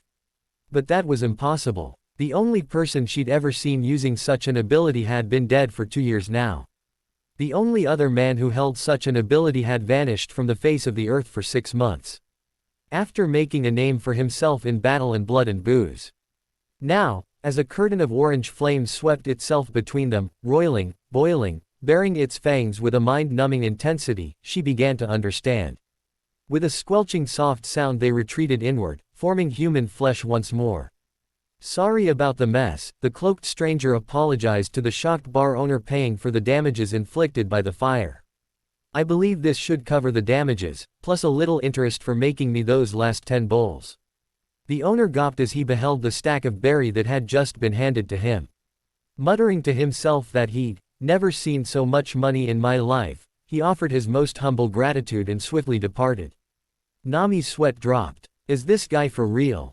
But before she old hoped to voice her opinion on the matter, the eyes of Burning Will found hers once more. They were no longer the smoldering scarlet they'd been previously, she realized, though the thought of staring into serene sapphire brought her little comfort. She could still see the rage burning beyond his vision. At length, he smiled. It was a warm smile, this one, bellying the flames he had so blatantly released upon Shibandi Archipelago. He chuckled, it was a soft, amused sound. I see you heeded my warning, Miss Navigator. He let the statement hang, unadorned between them. And for that, you have my thanks. There was a strange twinkling within his eyes as he spoke, because Nami held no illusion that this vagabond did not know who she was, having ascertained her true identity. All that remained was to see what he'd do with the information he'd gleaned from her. As with most men, he didn't fail to disprove her suspicions. Nami. He spoke suddenly, looking as if he'd just had the mother of all epitomes. That's your name, isn't it? So you're the navigator of the Strafut crew, are you? Like hell I'm admitting that. Nami thought to herself. No way. Absolutely not. I don't know what you're talking about. She really didn't want to reveal her identity. Bad enough that Burning Will was here on Shibandi Archipelago. Bad enough that he'd already raised a bar and barbecued a band of ungrateful imposters. But it would truly be bad for her if she was to be recognized in the company of such a man, one who had the world nobles breathing down his neck, no less. For all your skill, you're a poor liar. Naruto sighed and sent her deception crashing down around her ears. I'll ask you again. You are Nami, are you not? Like I said, Nami began anew, desperately. Why, hoping to impress upon the rookie the need for silence. I have no idea who or what you're talking about. Do not lie to me. For a moment he was fire and brimstone again, and Nami could see the murderous intent raging just beyond the veil of those crystalline orbs. Suddenly the likeness of herself was thrust before her face, because Nami was looking at herself. In the form of a wanted poster. I recognized you from the moment I walked into that bar, and your face has only grown even more beautiful than the one in this poster. Now, I will ask you again. Are you, or are you not, Nami-san, even more beautiful? She wondered at the compliment for a moment longer before his tone convinced her to comply. Yes. She relented, albeit softly. What do you want with me? Nothing, really. Naruto answered. Really? Naruto grinned foxily. I just wanted to have the honor of meeting the infamous, cat burglar, face to face. He mused this aloud, the smile simply refusing to leave his face. I must say, however, your bounty does not do you justice. Or does the world government truly see you as so little a threat? He shrugged then, dismissing the matter as an afterthought. But I digress. Say, if your captain was anywhere nearby, you'd tell me, wouldn't you? You see, I've been searching for him for the past 2 years and now I believe that he might be here in Shibandi. And why might you be looking for him? Nami demanded. Naruto's expression darkened instantly. I've a score to settle with him. A cold pang of horror seized upon Nami's heart. A snake of dread coiling inside her gut. A snake of losing everything she'd ever held dear, and not knowing the price. The look in his eyes was a strange one, torn somewhere between amusement and nostalgia, in direct contrast to the stabbing spike of panic that stabbed through her breast. How could he say such things and remain nonchalant? How could he have a bone to pick with him, of all people? With Luffy. What on earth had that idiot done this time? Angering one of the world's foremost pirates, whose bounty was already so dangerously close to his own. If Burning Will had any business with Luffy, then it certainly wouldn't prove to be pleasant. Of this, if nothing else, she was certain. Fury washed Nami to her toes. If Luffy truly was in danger, and it was any fault of hers for leading Burning Will find him. I think it's best you get out of here, Naruto said suddenly. Although that attack may have knocked the wind out of them, they won't stay down on count and may take it out on you if they come back. A fleeting fixation of concern flitted across his features. And if they're anything like who I think they are, then they will be back. So you're just going to leave? Nami stated flatly. Just like that. It's obvious you don't know where he is. Naruto answered. Therefore, I see no point in haranguing you further. Hey, Nami called out to the stranger who was heading to the doorway. Wait a second, Nami. Someone in the room called her name. Hearing her name called out, Nami turned to where the one that called her name. In that direction was someone she fully recognized. It was Usopp, but far different than before. Instead of a tanned, slim teenager, he was now taller and muscular. He was wearing what appeared to be a new pair of goggles around his neck and has some ear protectors on. He also now has a little goatee along with a new white suncap he wears on his head. In addition, he has a new pair of rolled-up yellow pants with red suspenders, and a couple of walking boots. He has a brand red shoulder bag. But he still has his white blue striped wristband on his left arm. Usopp. Is that you? Yeah, it's me, he replied. It's great seeing you, Nami, you seem to have changed. So have you, Nami responded happily. You were here all the time. I was, Usopp answered. I was about to use a new technique I learned on that guy that bothering you until that fellow in dark cloak steps in. You know who he is? No, Nami replied. He was looking for something in town. He looked familiar, but I can't seem to recall who he is. Well, we better do what he said Usopp. Because those imposters he blew away, they'll be back. While the two of them quickly left, the imposters emerged from where they fell, burned, injured, humiliated, and angry. They didn't heed the fact that they could have all too easily been burnt to a crisp by the legendary, Burning Will. At least, Monkey D. Luffy didn't seem to recognize that. Find that guy, fake Luffy angrily snarled. Shoot him on sight. 00000. At the same time, the cloaked stranger, who happened to be Uzumaki D. Naruto, was making all due haste from the scene he had created. He'd seen the looks on their faces, all of them. They'd seen his face. That navigator certainly had. While it was indeed regrettable that she knew next to nothing where the whereabouts of Monkey D. Luffy were concerned, there was nothing that could be done about it, and thus it was time to move on in his search. For the time being, Naruto knew he'd just pulled himself back into the limelight. While he didn't regret in helping that orange-haired woman, the last thing he needed was for the Marines to find out he'd taken shelter on Shibandi. If they did, they'd call in an admiral to look for him, certainly. Should that happen, not only would the fighting destroy the mangroves, but the chance of finding Luffy as well. He couldn't risk a battle to distract him from his destination, especially with Akainu. Even though Naruto is confident in his fighting abilities, he was still not yet ready to face Akainu, yet. He needs the time and place if he was going to be ready to avenge Ace's death. That is why he has spent years mastering his powers to full measurement should he faces Akainu. He had thought Akainu will be the one sent to come after him after he attacked Marieoa, but instead was Kizaru. As his perverted mentor once told him, always pick the right time and right place to fight your enemy. Naruto also thought about those imposters back at the bar. Whoever those idiots were, they didn't realize what kind dangerous siltation they'd got themselves into.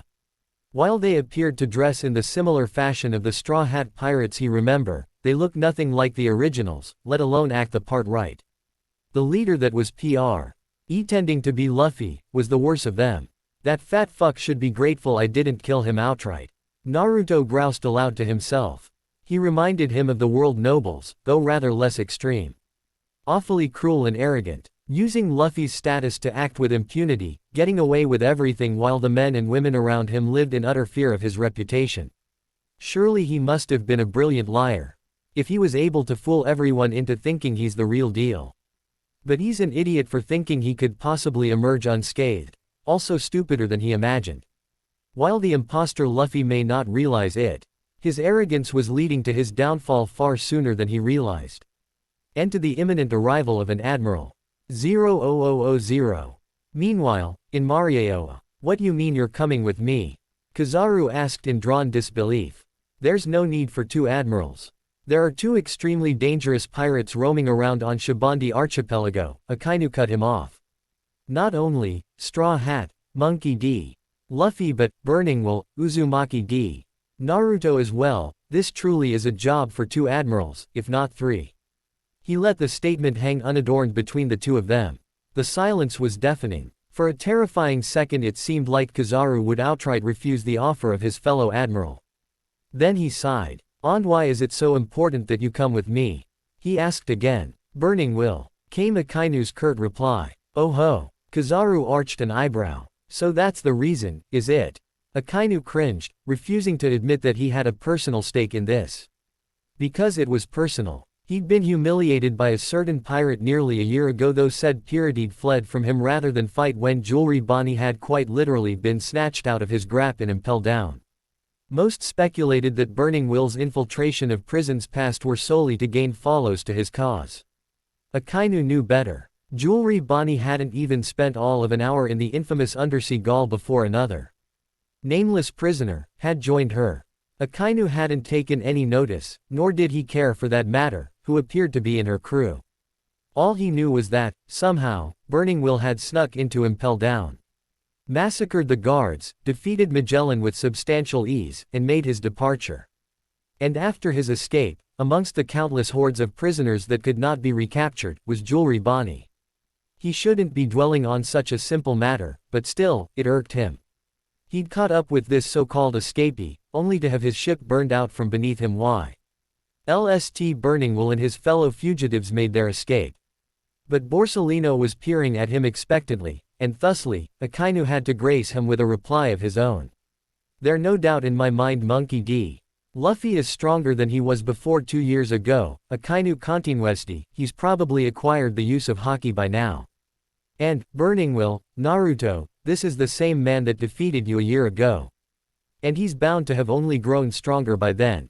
He pointedly left out the fact that it was either him or her that had to accompany Kizaru, given that Aokiji was now the new fleet admiral in place of Sengoku. Naturally, they'd been expected to find a replacement for Aokiji in the last 2 years. And they had. Unfortunately, the replacement for Aokiji had an annoying tendency that involved the careless slaughter of not only the pirates she was assigned to capture, but that was neither he nor there. He wanted Burning Will alive. Therefore, she wasn't to be permitted on Shibandi for the duration of this assignment. Lest half the population of Shibandi find themselves massacred. Honestly, that bloodthirsty woman scared him shitless. You don't have to bring that up, Kizaru complained wistfully, referring to the bruising he'd received at the hands of Burning Will. It's embarrassing. Flashback. Marieoa was burning. Great columns of flame swept through the spire, sweeping clouds of ash and smoke across the whole of Marieoa. They devoured everything without pause, sparing only those terrified slaves who fled for their very lives, some risking a glance back at the strange, swirling inferno that raged behind them. occasionally taking the form a man at times, a demon the next, then something else entirely and altogether. For these were no ordinary flames.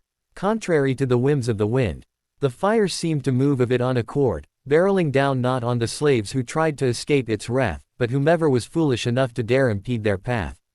Those who sought soffit, and shelter from these flames of justice found that safety, and those who wished otherwise, those who served the world nobles, found themselves charred and burnt and branded in recompense for their temerity. There was naught but travesty for those who tried to recapture the escapees, fishman and giant and human alike. All were freed, none were left behind, and all the while, the once proud land of Mariao burned beneath these flames. It was to this scene that the Marine Task Force and Admiral Kizaru arrived. It was within this carnage, this chaos, that they first heard the sound of screaming, of shouting, and, most eerily, of laughter. Spread out. Kizaru began to issue the men their orders almost immediately. He should be here somewhere, A dim, cool blue illumination spread across the plaza, gradually brightening. It started as a whisper. Then, all in a rush, he came into focus. Eyes burning with blue flame, puffs of fire escaping his lips with every breath, body alternatively invisible. Wispy as black smoke and gleaming, hard iridescent black metal muscle. He appeared in their midst without warning, then vanished. There one moment, gone the next. With his sudden depart, so too did 7 Marines forsake their bodies for the underworld. Suddenly, Kizaru was alone in the plaza. He stood there for a moment, blinking, slowly registering the loss of his troops. The BLUISH glow was already fading, rounding a nearby corner with an indefatigable speed. Only to find itself headed off by Kizaru. The Admiral was already fading into existence as the robed figure skidded to a halt before him. Its eyes little more than twin sparkles of crimson in the twilight. An impasse was struck. For a moment the assassin stood there, bouncing on the balls of his feet while he considered his next move. Borsellino wasn't too accommodating in that regard. Yasukani no Magatama, he drawled lazily. Piercing pinpricks of light lanced out from his fingertips, skewering the shadowy assailant. Riddling him with holes as though he were cottage cheese. The silhouette did not cry out under the barrage, nor did he flinch or whimper, much to Kizaru's annoyance. Instead he answered with a gush of fire.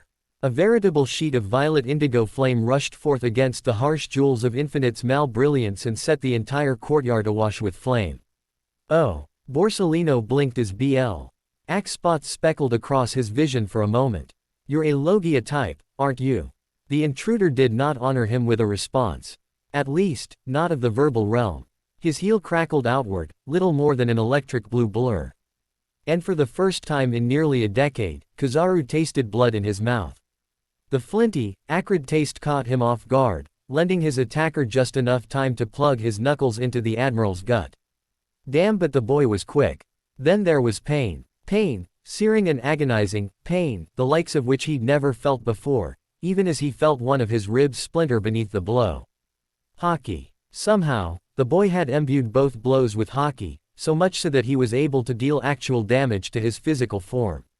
The lad doubled back and Borsellino braced him. Self to dissolve before the next attack could find his face, or worse. And then, as suddenly as they had come, the flames were gone. So too, was their master. Kizaru blinked the heat haze away from Hi's eyes and spat the blood from his mouth as he struggled to take in the signs he'd been given by his body.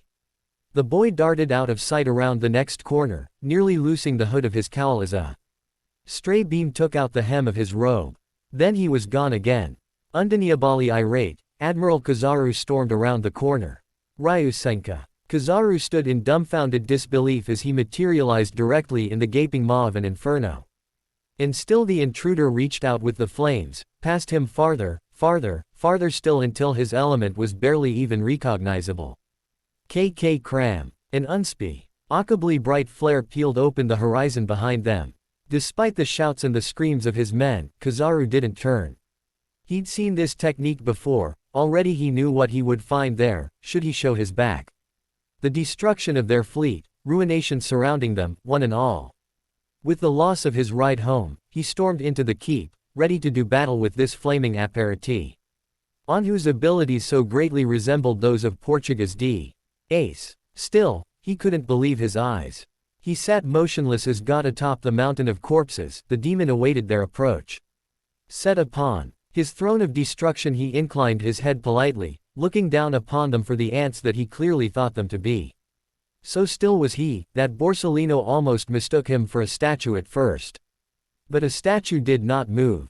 Nor did it laugh as this one did. Here was a rare breed of man. The first man to actually murder a Tenryabito since the founding of the world government itself. He was smiling. Well now, are you the one who did this? He asked through a strained grimace. Did I do this, you ask? The man laughed. It was a deep, throaty sound.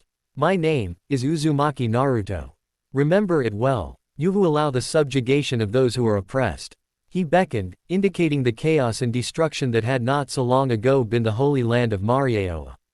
Do you see this? He asked. This is your justice. This is the sin that the world government permits, because the children of the 20 kings desire it to be so, because they wish it to be.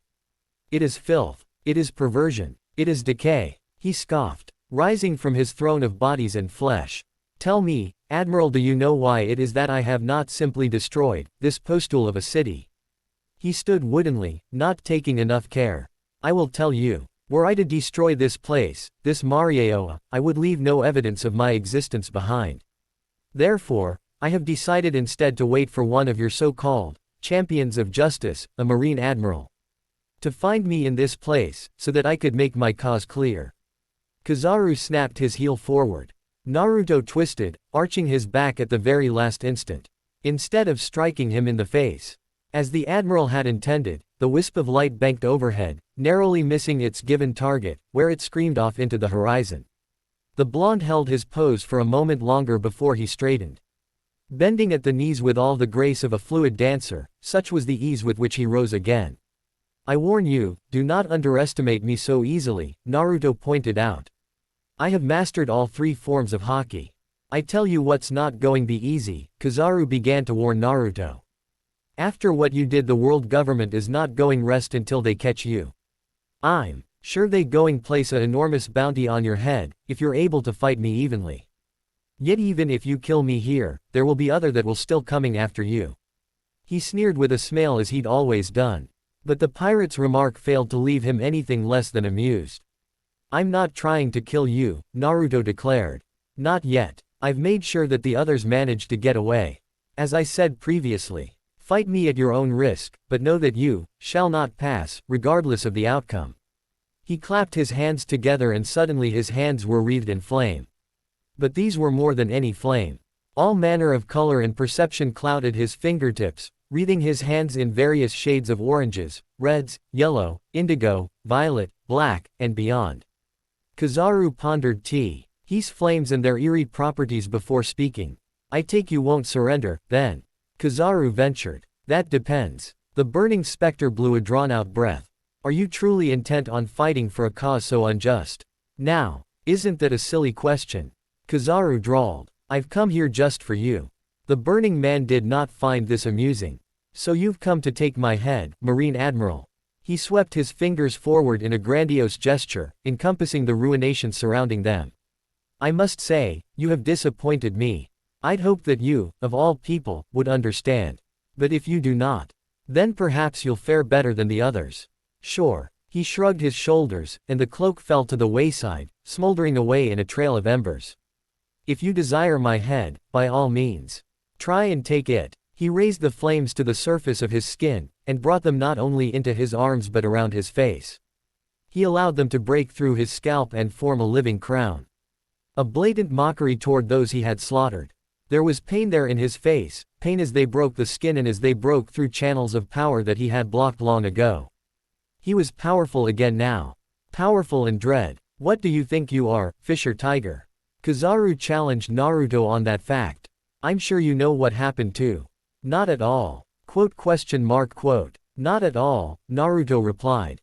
I originally came to Marieoa to save a friend. But after what I saw there I decided to free every slave that was imprisoned in that living hell. I can understand why Fisher attacked Marieoa in the first place. For that he has my deepest respect and admiration, though I can never truly hope to measure up to him. Seething on the face of his skin, the flames hissed and spat at the distance between them. threatening to devour the admiral at the slightest provocation. But the only difference between you and Fisher Tiger, Kizaru pointed out, is that you killed 3 world nobles. It's my job to bring to justice and see you answer for crimes. He too, was drawing upon his own power, willing himself to ignore the visible strain that had been inflicted upon his body already. Wisps of shadowy flame did their level best to intrude upon the light he was exuding and failed, filling one half of the courtyard keep with light, the other, with flame. Now, Naruto sneered. If you think you can take me down, bring it. Tendrils of smoke flame burst from the strange tattoos etched into his wrists, visible even amongst the etchings of shadow and flame. They began to take shape, form, abandoning the ethereal and favoring the material. For a moment, Kizaru marveled at it. He watched, witness to the strange shaping of the serpentine creature, almost as if it resembles Dragon of the Darkness Flame. The mighty beast of white and black flames plowed forward, jaws gaping wide. For him, for its prey, its victim, onrushing with such a speed that it occurred to Kizaru that he'd best move out of the way before it intercepted his current trajectory and a hand seized upon his shoulder, stopping him in his tracks. Going somewhere, Kizaru-san. And then there was only blackness. End flashback. What's wrong with you, Kizaru? The harsh, grating tone of Akainu irrevocably dragged Borsellino from his memories. He went to speak, but for some strange reason there was blood in his mouth. Why on earth would there be blood in his mouth, now, of all times? He drifted amidst these thoughts for a moment before he recognized the dull, aching throb in his mouth as his own, as his tongue. Protesting the forces that had been applied unto it. He'd bitten his tongue, Kizaru realized. The flinty, metallic tang tasted hollow in his mouth somehow, leaving him with an eerie sense of foreboding. He doubted from the look of Akainu's face that his fellow admiral felt anything like it at all. And why would he? Akainu was too wrapped up in catching burning wool to think of much else. It mattered to him only that they inflict the most righteous, heinous, justice, upon this man whom dared to do with the world as he pleased. Still, Kizaru had been prompted to reconsider Sakazuki's proposition. Say, Kizaru began. Sakazuki. Perhaps 2 admirals would be best after all. 00000. Meanwhile, back on Shibandi Archipelago. What d'ya mean you can't find him? Fake Luffy raged impotently. He has blonde hair, blue eyes, and whiskers for Crisix. How many guys like that do you see around here, huh? He's burning wool, so he can't be that hard to find, so find him. Now, Will. He continued to swear and spit and spew all other manny of improper babble. A large pack suddenly swung around and bumped into him. He cried, falling into an unglorious heap. Oh, did I bump into you? The hooded person asked. Sorry about that. Everyone gawped. Does that guy not know who Straw Hat Luffy is? He's so dead. Hold it right there. The hooded person in the parka turned, exposing his face. His was a young face, a face that should have been easily recognized. Were it not for the ridiculous fake mustache he was currently wearing, someone might have indeed recognized him. And the oversized pack which he was wearing. Thankfully, they did not. You just bumped into me on purpose, did ya? Fake Luffy snarled. Do you know who I am? You tryin' to start something, huh, punk? You made a fool of me in front of all these people. Me, a pirate with a $400 million berry bounty. Now, on yours knees. He demanded, prodding a gun against the cheek of the silently Unamu. Said pirate who had not a clue as to what was going on. Tremble in fear, and beg for mercy. No thanks. The hooded person in the parka mumbled. I'm in a bit of a hurry so. That's it, you little runt. Bean. One burst of hockey later. And fake Luffy and company found themselves taking a very long nap. Meanwhile, even further away on Shibandi Archipelago.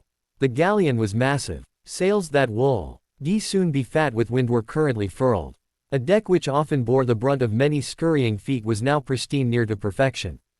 Everything about it, this ship which bore a massive lion's head at its tip, was magnificent. Perhaps even more so, considering it had been lying here in wait for the last 2 years. Approaching this masterfully made craft, with its skull and crossbones held high, fluttering in the breeze. Could only marvel at in outright awe. Hence the reason Uzumaki D. Naruto was gawping wordlessly. This truly was a ship among ships. So, this is the Sunny, huh? He whistled softly. What a ship. Rather fitting, for the man who would one day become king of the pirates. Its outlandish, over-the-top style seemed to be a perfect fit for the Strafut crew, although none of them seemed to be present at the moment. That dampened his spirits a bit. He really would have liked to have met at least someone other than Nami and her outright hostile approach to things. Oh, a deep, booming voice rang out over the deck. Oi, who in the hell are you? Hello. Naruto blinked, shouldering his pack. Who is that? Is someone there? Abruptly, his enthusiasm surged to the fore. He failed to recognize the voice, but, then again, save for Nami, he'd never known met any of the original Strafut crew to begin with. That one of them might be on the ship lifted his spirits considerably. Might it be the pirate hunter Zolo, Blackleg Sanji, Sogeking, or not another step if you know what's good for you. A harsh clack drew his attention, then a single red dot hovered upon his chest. Emitted by the thin strand of light the like of which he'd never seen before. A targeting system, perhaps.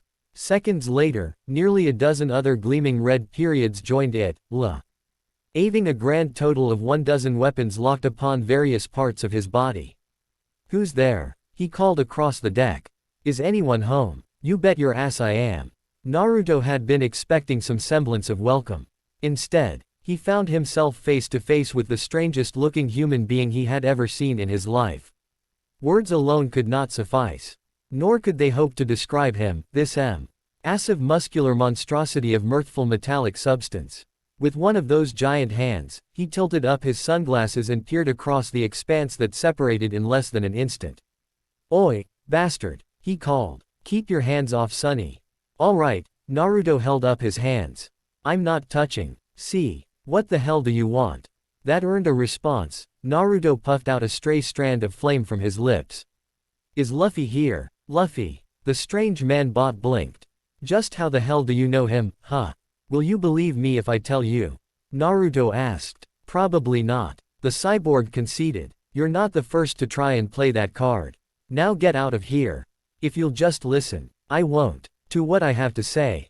Scram. I'm sure you'll. Skedaddle. Understand. Get lost. What I have to. Beat it. Trash. Trash. Now, Naruto considered himself to be a patient man. And with good reason. Long had he suffered through the last 2 years of endless searching, endless training. Making his share of friends and foes along the way. Long had he looked, high and low, for all the secrets that came with the subtle but dangerous art of haki, and of the Mara Mara no Mi and the whereabouts man he'd so fervently sought. But today, after encountering obstacle after obstacle after obstacle, his patience was at an end. Here, at the cusp of completing the quest that had consumed the last 2 years of his life. Being insulted and affronted at every turn. Something had to give. Uru Sai. He bellowed, a great gust of flame sweeping from his form. Will you just shut the hell up and let me talk, huh, Baka Uru? For a moment, the cyborg cowered, then Naruto felt a round fizzle through his flesh. He paused, peering down at the now gaping hole in his chest. Frowned, watched as it closed. Then, before the cyborg could fire another shot, he came forward. Listen you. His boots thudded upon the deck as he landed, bringing himself face to face with the strangely clad cyborg. He made it all of 3 steps before another shot sputtered out of his chest, turned to ash upon contact. He permitted himself a small smile. Then he was upon the cyborg. His hands flashed outward, once, twice, 3 times. Batting aside a great overhand sweep with one and striking barehanded with the other. It was an abysmal failure.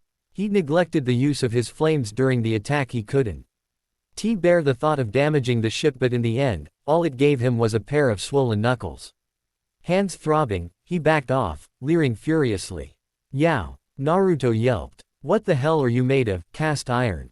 Atsui. The cyborg yelled, likewise waving his hand up and down comically as well. Hot. What the hell are you made of, Kono Yuru?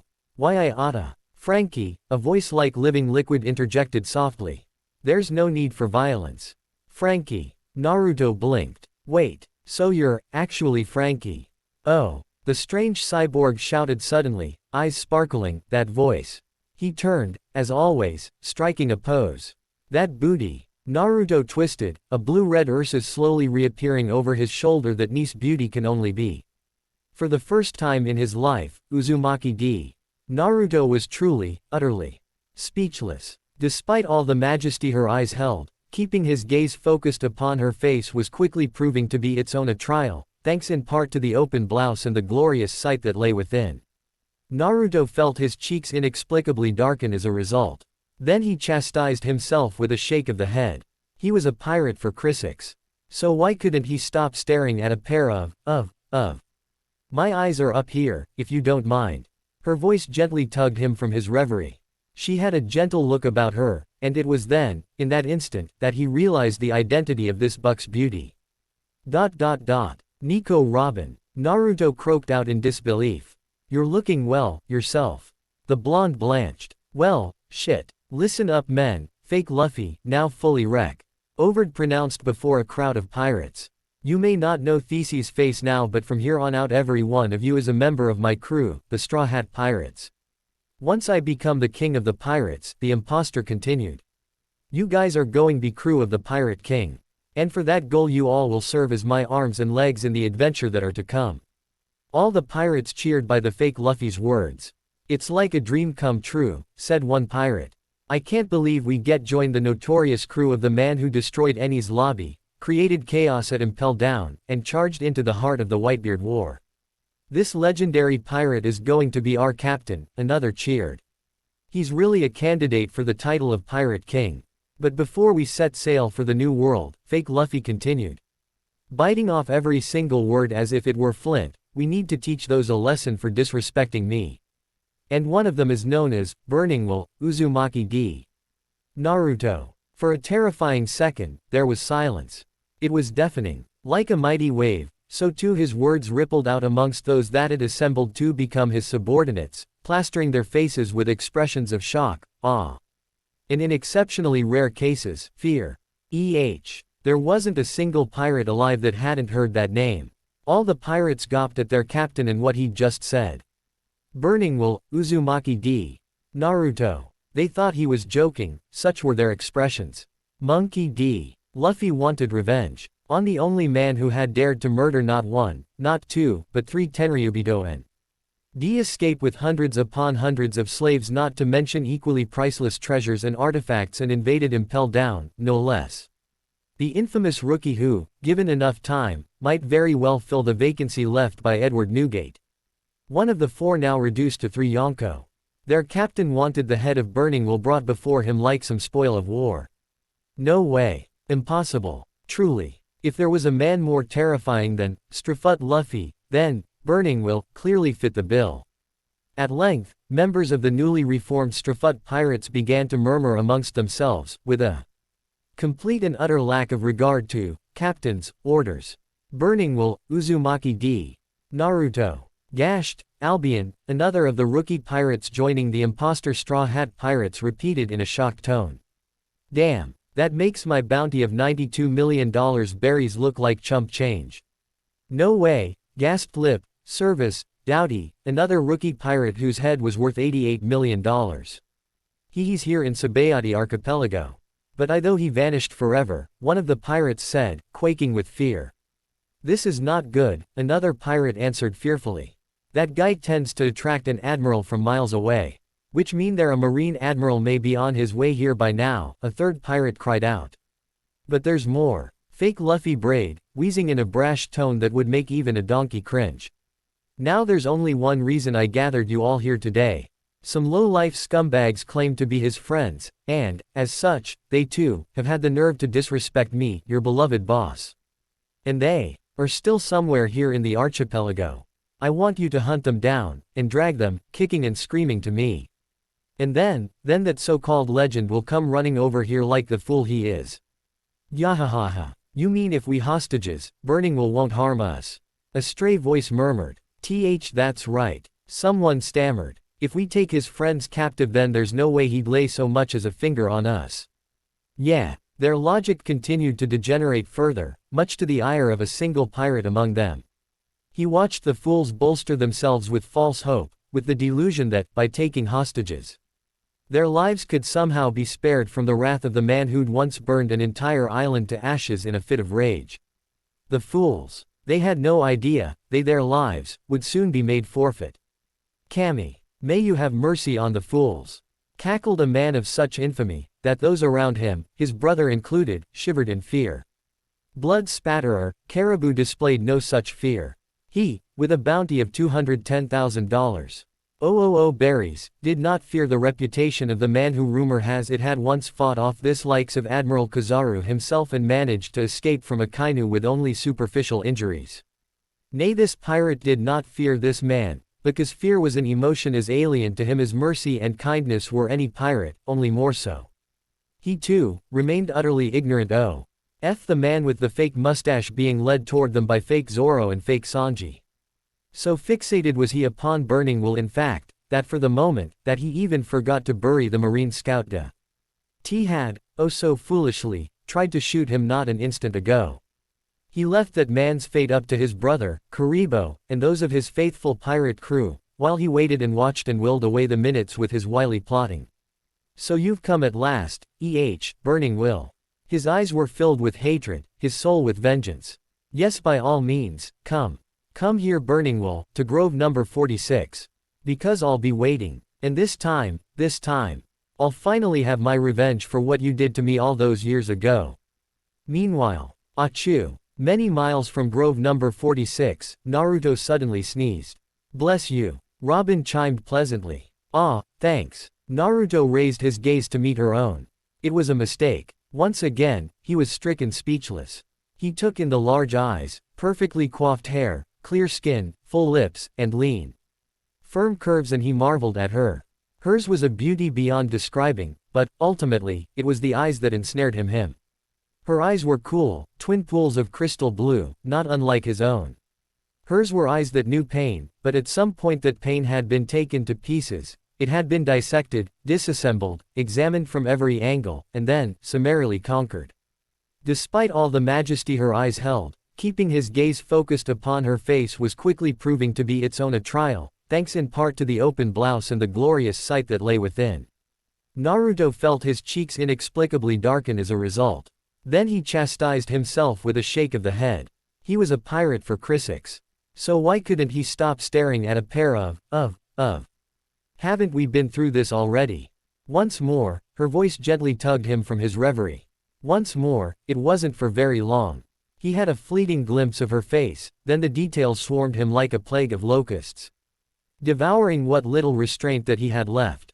The sudden lack of tension triggered the fire within, and suddenly, he inexplicably, undeniably, hot. He felt the flames boil in his body, his blood, and with great effort, he quelled them, pushed them back down, so that he might focus on the task at hand. The woman had a gentle look about her, and it was then, in that instant, that Naruto realized the identity of this buxom beauty. Unlike Frankie, she was instantly recognizable, because the last 2 years had done little to diminish her beauty. On the contrary, time had only enhanced it. She smiled softly, and ultimately, it was that dangerous, deadly smile that sealed his fate and won his heart all over again. It was then in the silence, as her eyes entreated him for an answer, that Burning Will could hold his tongue no longer. It had been years since he'd seen her last, that last little fleeting glimpse of her smile, her words, having etched itself into his memory forever. Now, his own words threatened to overwhelm him. Say something. Something. Anything at all, you blasted fool. Just stop standing there, stop gawping at her like she's a piece of meat. It's been a long time, Naruto. Whump. Naruto took the words like a blow to the gut. The air rushed out of him, taking all manner of tension and anxiety with it. Gone. It was all gone. Gone was the strain. Gone was the pressure. Gone was the urge to prove himself, to demonstrate unto her that he was not the same strange, stupid, foolish boy he'd been when they'd first met in Alabasta, because now he was more. So much more. So much the better for it, and still so very much in love with the woman standing before him. Immediately, he dismissed these thoughts as folly. They were feelings from his past. A past he'd left behind. But perhaps. No. He mercilessly slammed the lid on that train of thought before it unraveled any further. Renewed desperation coursed through him, scouring him clean like those great and all-consuming flames that had been a part of him for the last 2 years. Searing fire lanced through his chest and, in that instant, he ached. He plucked at the strands, struggling to knit what remained together, to reassemble his thoughts so that he might finally break this dreadful silence. My apologies. Naruto gasped out in a rush, suddenly abashed at having rehashed his actions for so long. It has been quite some time since I've seen you last. She smiled, and in that instant his heart ached. It has, hasn't it? You're looking well. It was the first compliment he could think to say, and at once, he regretted it. I could say the same of you. Robin supplied calmly. Burning will, Uzumaki D. Naruto. Naruto felt his cheeks darken, and not just from shame. Here, standing here before him, was a woman. A woman with such a figure that a goddess would turn green. She was beautiful and she was lovely, in all aspects of the word. Few, if any, could hope to be a match for her in terms of appearance, let alone grace.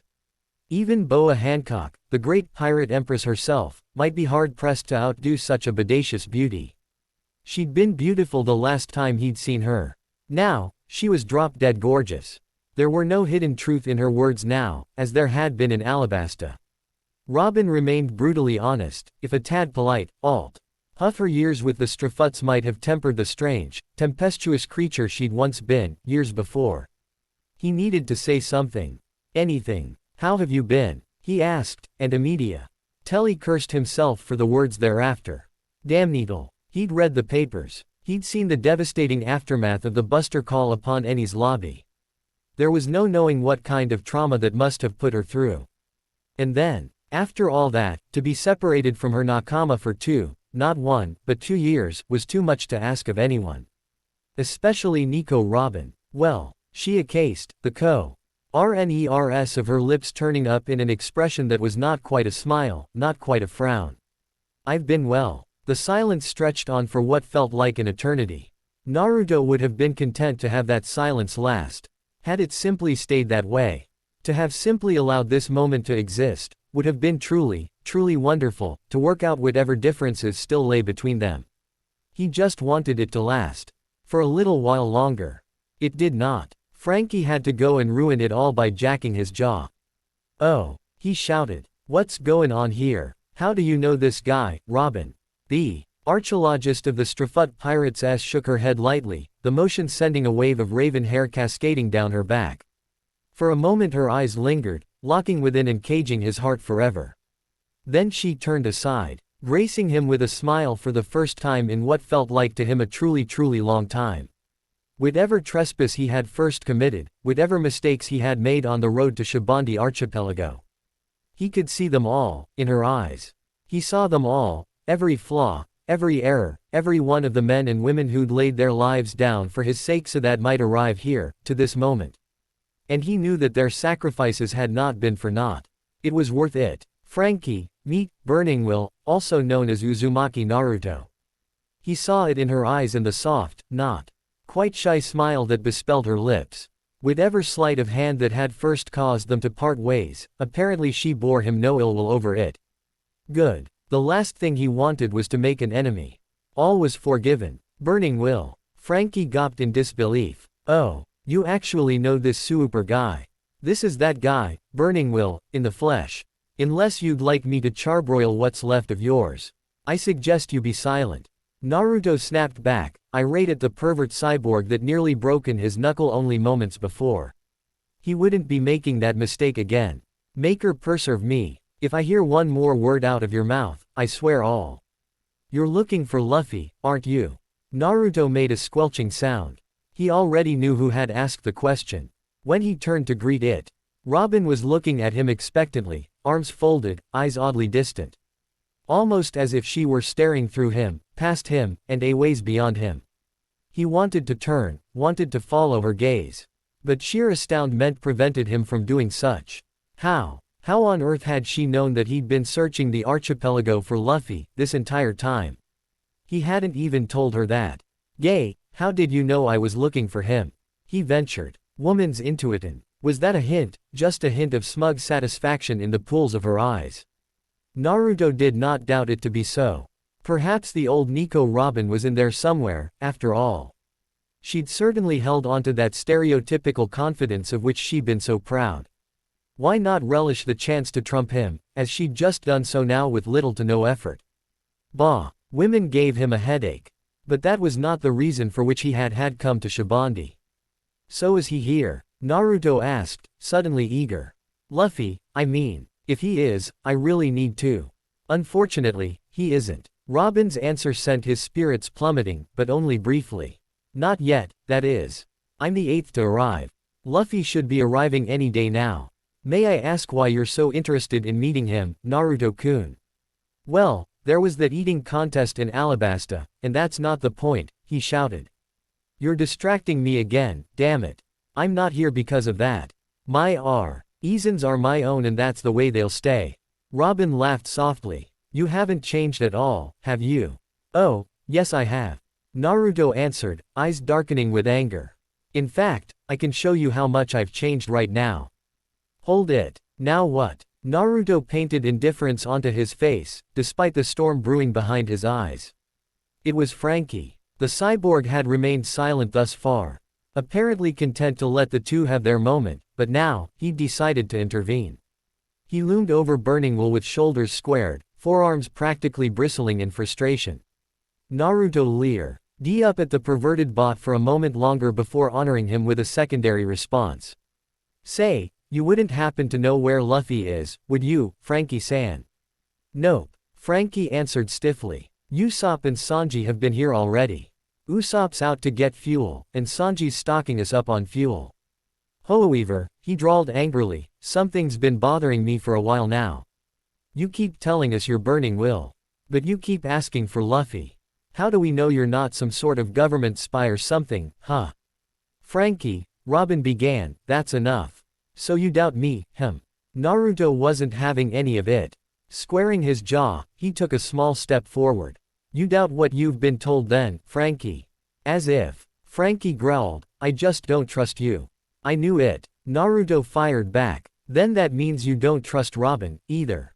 I'm more than willing to take Nico Robin at her word. Franky retorted, put on the defensive by the blonde's explosive retort. However, just Oz she says you are who I think you are, doesn't guarantee you're the real deal. Amaterasu. Naruto summoned the flames back to the surface of his skin, turning his cloak to ash. They devoured the arms of his cloak with tongues of black flame and then the rest of it, exposing heavily bandaged forearms, the like of which were laced with strange black markings, barely seen beneath the bandages. With the destruction of his cloak, everything about him was revealed, as were the bulky protrusions that had been bound to his back. He was a spiky blonde young man with fox-like whiskers, sapphiric blue eyes, very handsome in addition. He was very tall, with an athletic outline. He was wearing an orange sleeveless coat, black short-sleeved shirt and pants, red gloves and boots. He was carrying 2 swords behind him. One a katana, the other a wakizashi, both of which, now wreathed in flame with their master. Naruto was eerily aware of the entranced looks the resurgence of his given element had brought.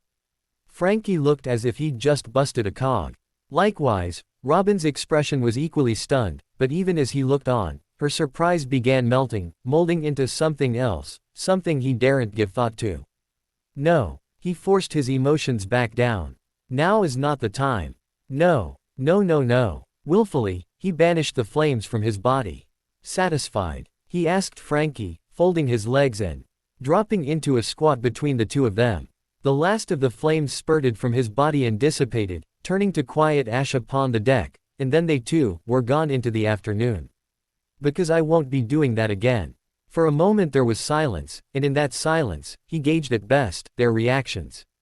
From Robin, he sensed amusement. Franky, well, finally, Franky recovered his voice.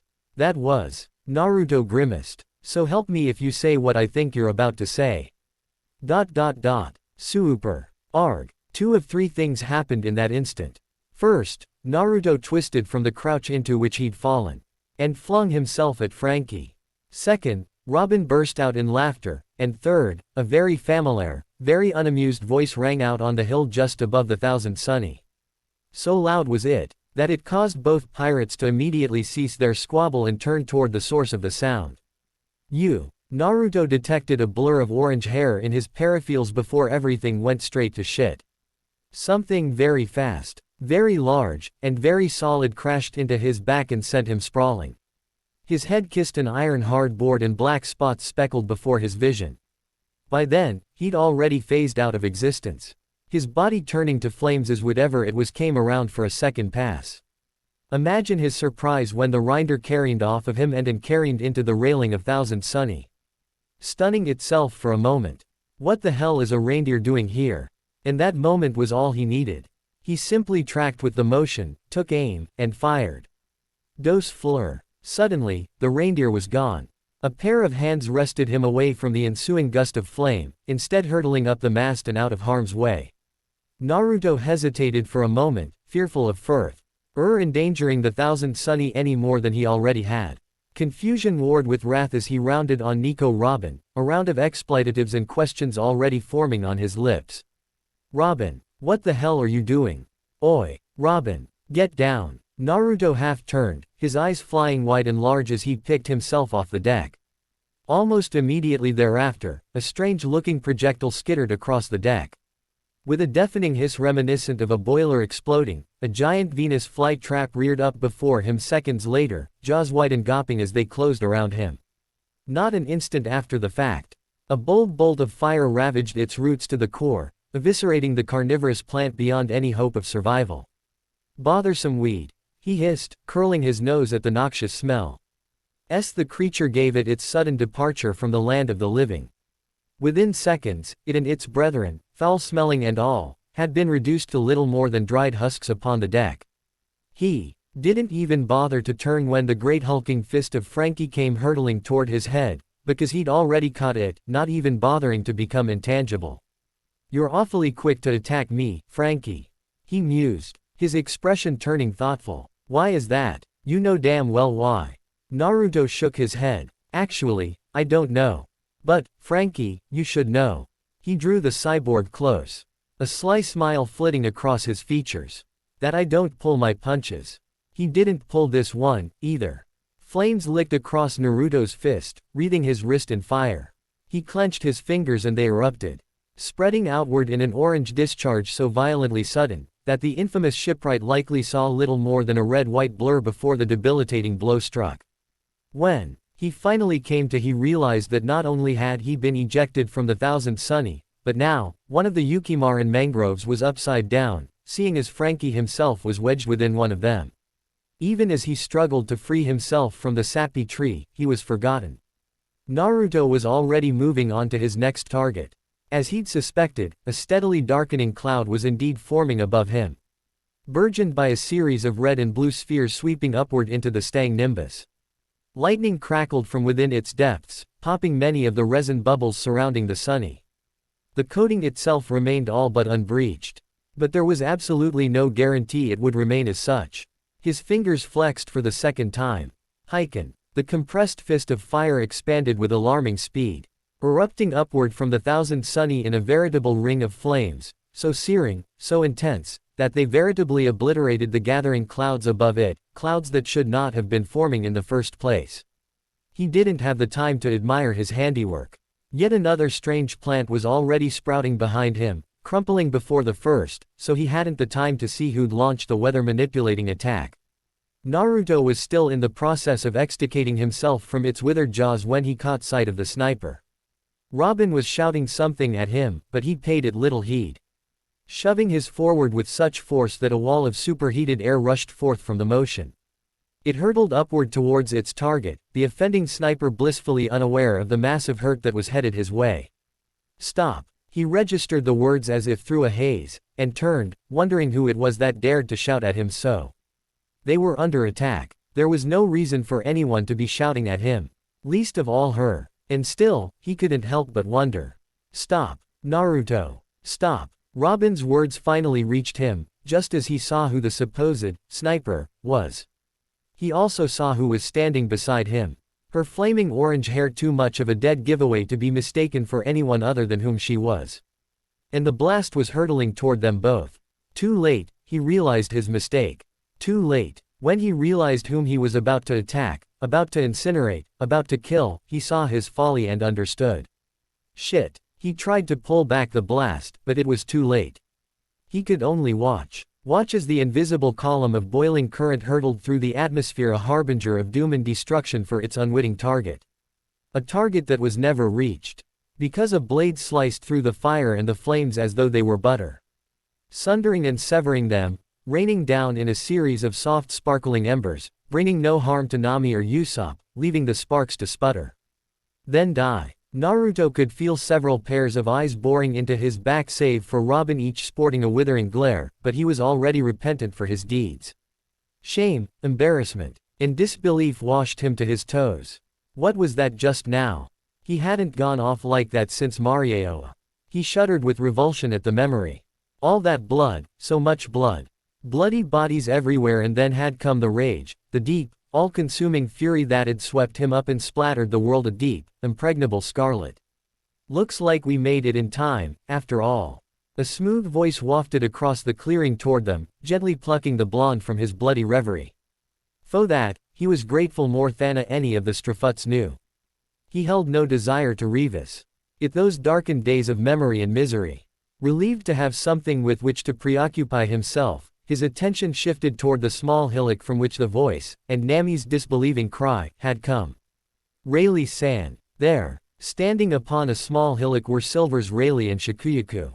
To Nami, Usopp, and Tony Chopper, Silver's Rayleigh and Shaki looked exactly the same as the Y had 2 years ago. Silver's Rayleigh, a handsome old man who was wearing his glasses, and Shaki, a slim and tall woman with short black hair, 2 tufts pointing upwards, and, as always, she was smoking a cigarette.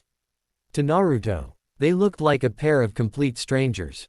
Powerful, complete strangers. Of course, everyone knew the name, Dark King, Silver's Rayleigh, but this was Naruto's first time seeing the man. Bearing witness to the living legend live and in person.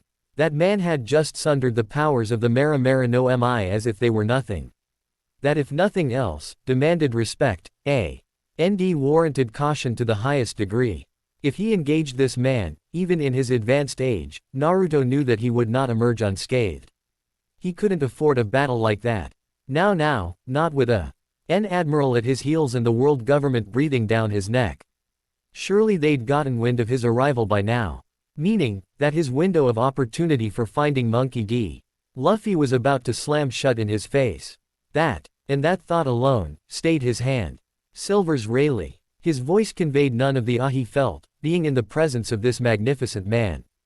Didn't expect to see you taking center stage. Turning toward the Strafuts, most of whom were either stunned or outright irate, he did the only thing that might possibly remedy the situation.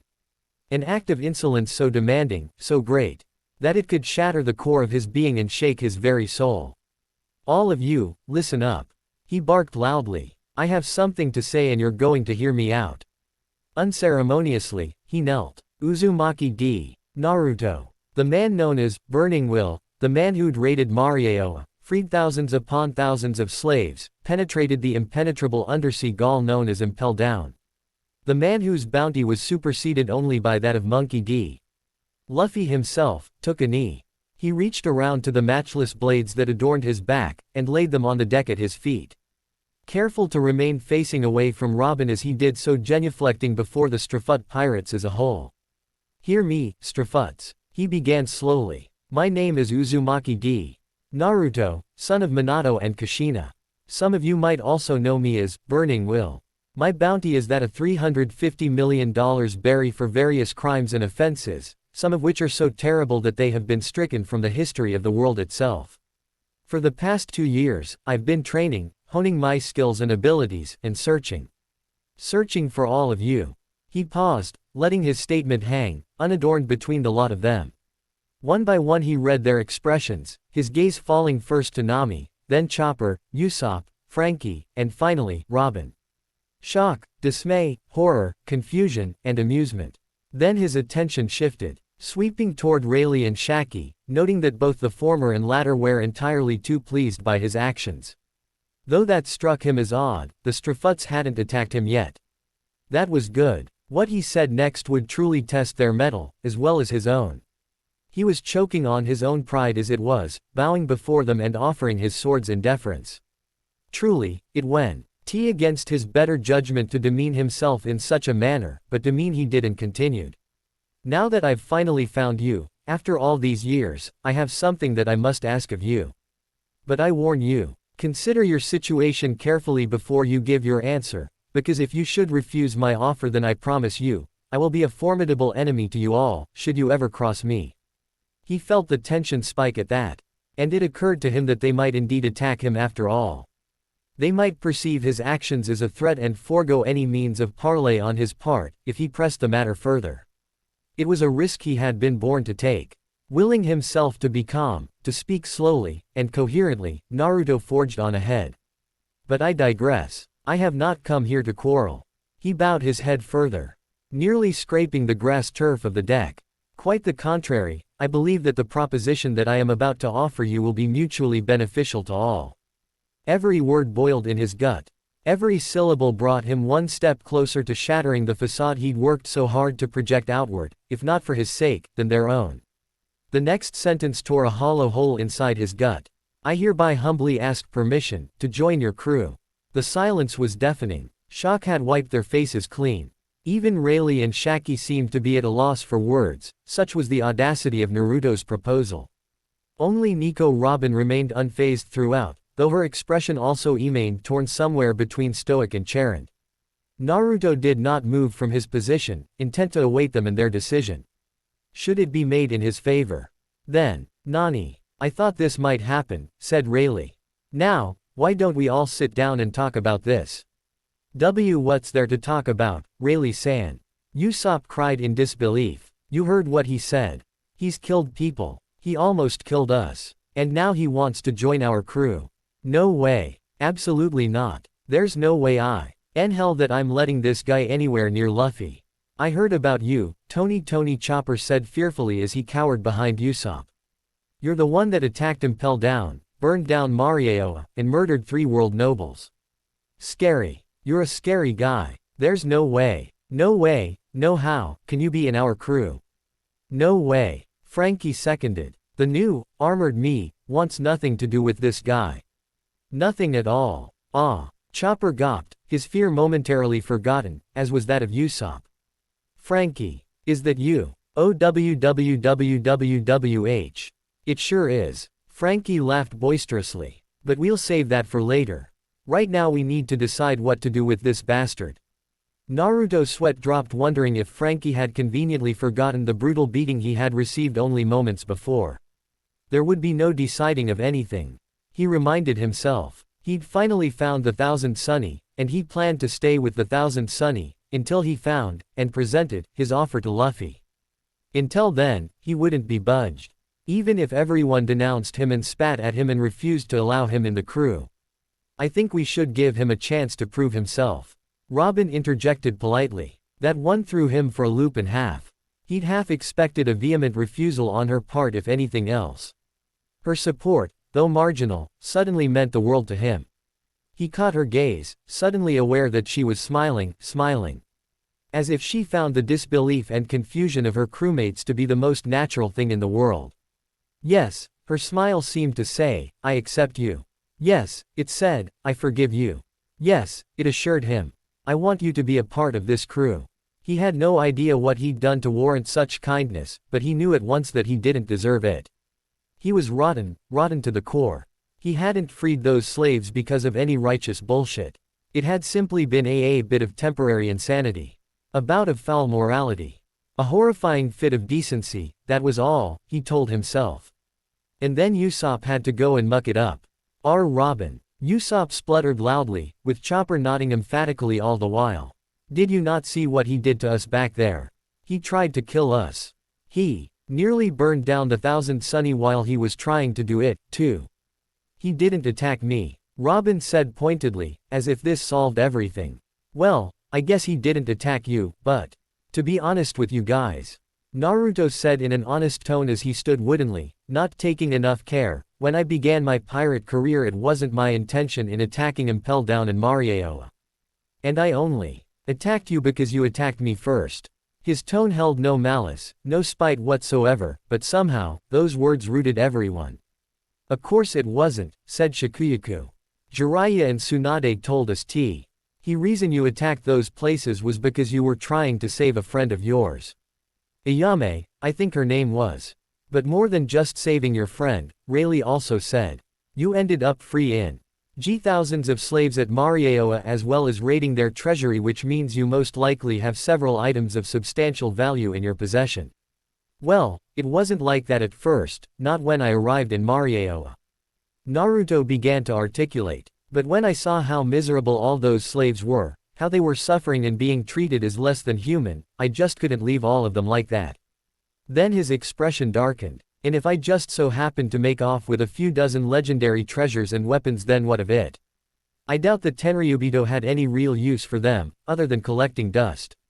I expected no less of you, Burning Will. Rayleigh laughed. Good job. Naruto blinked. I figure you must have arrived here sometime last night, Rayleigh carried on.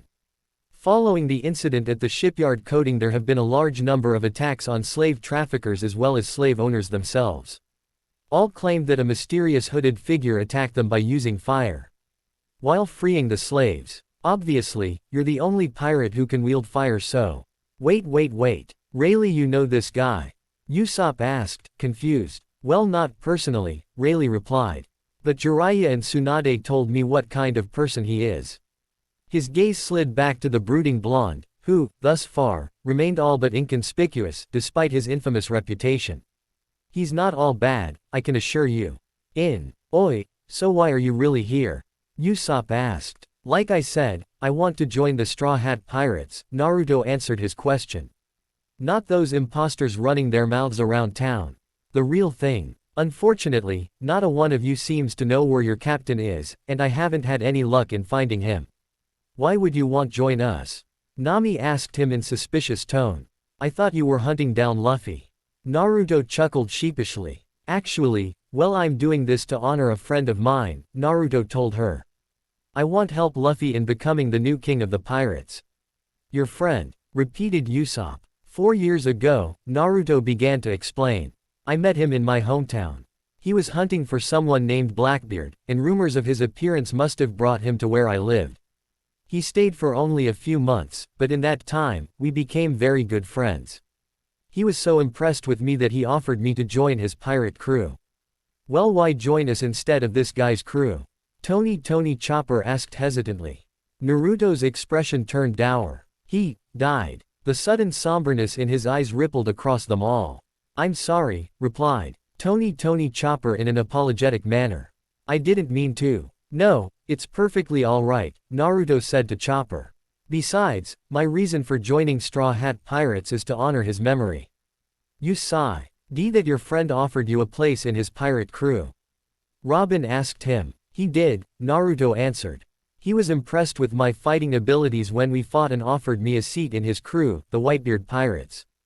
The Whitebeard Pirates, Usopp repeated. Your friend was a member of the Whitebeard Pirates. Yes, Naruto confessed. His name was Fire Fist, Ace, the 2nd Division commander of the Whitebeard Pirates. Robin blinked, but said nothing. You knew Ace. Nami, Usopp, and Tony Chopper were very much suspired that Naruto had, at some point, prior to his pirate career, been friends with Luffy's brother Ace. So you want to join our crew just for Luffy's brother? Tony Chopper asked. Yes I do, replied Naruto. But I felt like I should ask your captain first. Oh, you know where I can find your captain? He's not here, replied Nami with a devilish greed and smile on her face. Knowing Luffy, he'll probably be the last one coming. But if you want to join our crew, is going to cost you something. Especially after what you. Wait a minute, Naruto protested. I thought you said you weren't going to charge me. I said I won't charge you for information, Nami pointed out. But since you attacked us, and singed my hair, I will charge you if you want to join our crew. With interest, of course.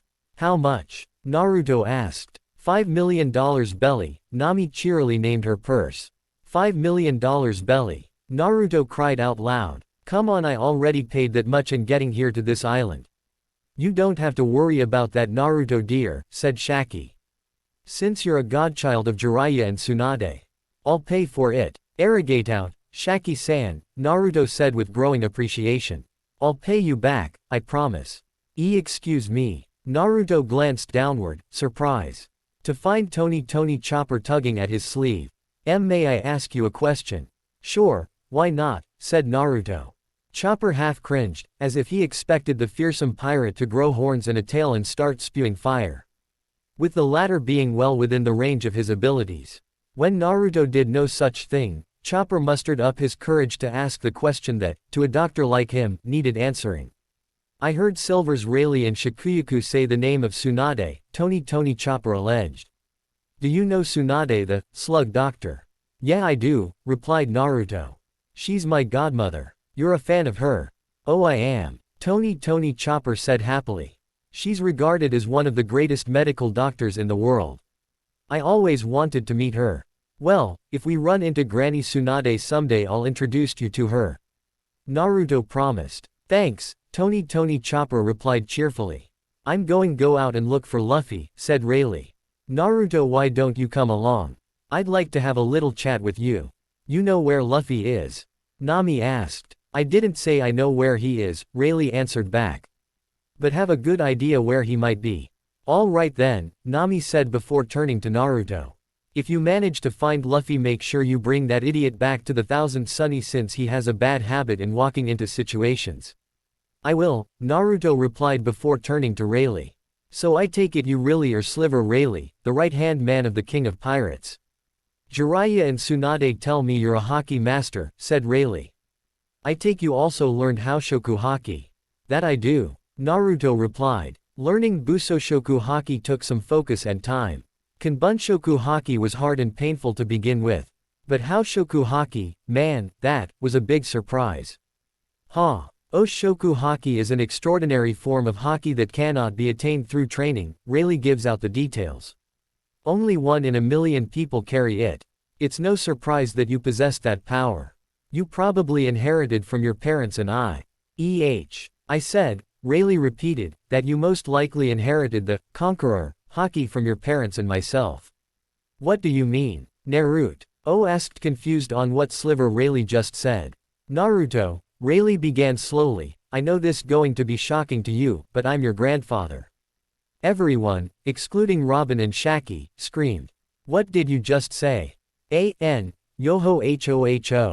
Thank you so much for all of you giving me all of these wonderful ideas. I hope you like the chapter. Also, as the pairings there is now a poll. Vote O. And that to determine the results of the eventual pairing as to who will be in the harem. Oh, and I know I may die from asking this so many times, but. Review please. Then again, being a skeleton. I am already dead. Skull JOOOOOKE. Yoho. Continued for those of you just who cannot wait, here's a bit of a preview for the next time. There are 2 scenes depicted within this chapter. The first, as Naruto has his second encounter with fake Luffy, in the battle with Sentomaru and the pacifistas. The second is also an encounter with Luffy, but, you guessed it, the real Luffy. Next time, Pillar of the Inferno. Burning will instrafut Luffy. Allies, or enemies. Burning will. Fake Luffy gawped openly. Why you mean this is? Gentlemen, Naruto began slowly, very slowly. I be placed in a bewilderment. His gaze swept across the deck, scouring for any sign of the instigator that had so roused his wrath, locking upon one Demolo Black. Here I came here, looking for Monkey D. Luffy. He thrust a hand imperiously towards the cabin, towards the fake Luffy. And upon a sudden, I find this, a crew of impostors. Sailors abandoning their posts, without orders, without leave. Men before the mast, and taking the ship for themselves. What be that, I wonder? He mused aloud, refusing to smile at his crudely crafted metaphor. He let the silence hang, until everyone choked on it.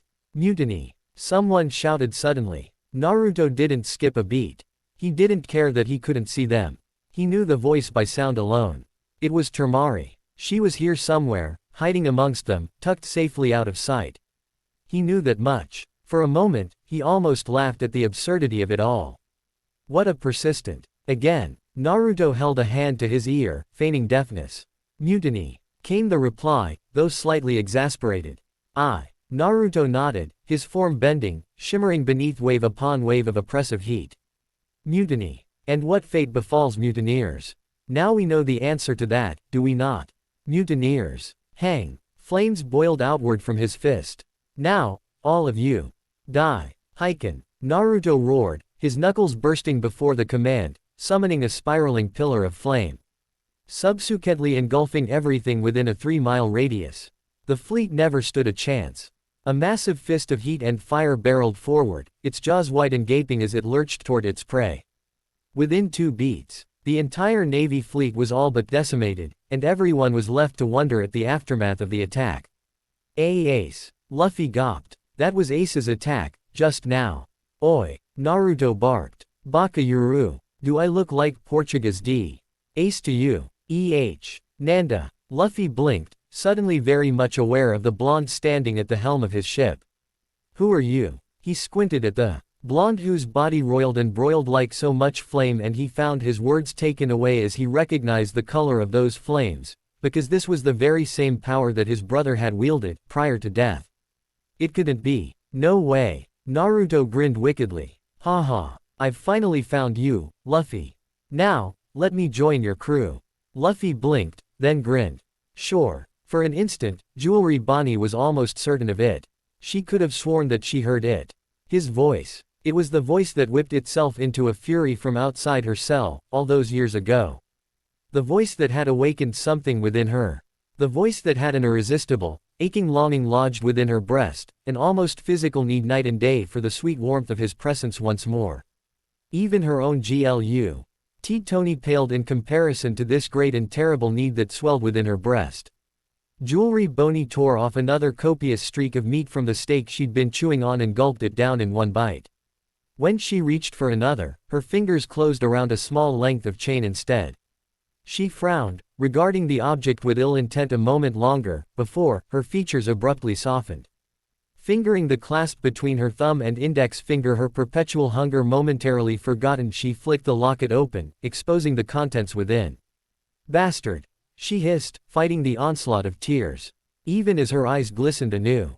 You stupid, good-for-nothing bastard. Enclosed within the large locket were 2 items. The first, a deceptively simple piece of paper, its bland and otherwise harmless appearance bellying its usefulness to her over the years. The second, was of a much greater value, so great in fact, that it could be called priceless. In the last 2 years, she'd often fiddled with the locket, gazing upon the face contained within, the face that had given her comfort on lonely nights. Just as it had ever since he'd freed her and her crew. Bitter though she was over their parting, the months that they'd shared were still a source of fondness for her. She hadn't been able to waylay him any longer than that, though she hadn't failed for lack of effort. Her crew had wanted to continue their journey, to set off for the new world with his power at their side. But they hadn't. With his strength, they would have been unstoppable.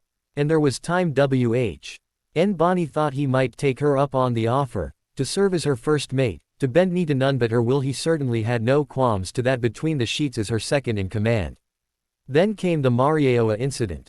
Naruto, who she'd been so certain had been on the verge of joining her crew, abruptly demanded that she take him to Marieoa on that fateful stormy night. She remembered the tortured look in his eyes when the name, Iyame, was mentioned, and the way that pain had morphed his already handsome face into something glorious, godlike in its intensity. Take me to Marieoa. She'd been a fool not to refuse him and a fool not to ask why. Instead, like a blasted wench, not a captain, she'd granted him his request, and they made full steam for the Red Line with all due haste. He didn't say a word to her for the entirety of the voyage.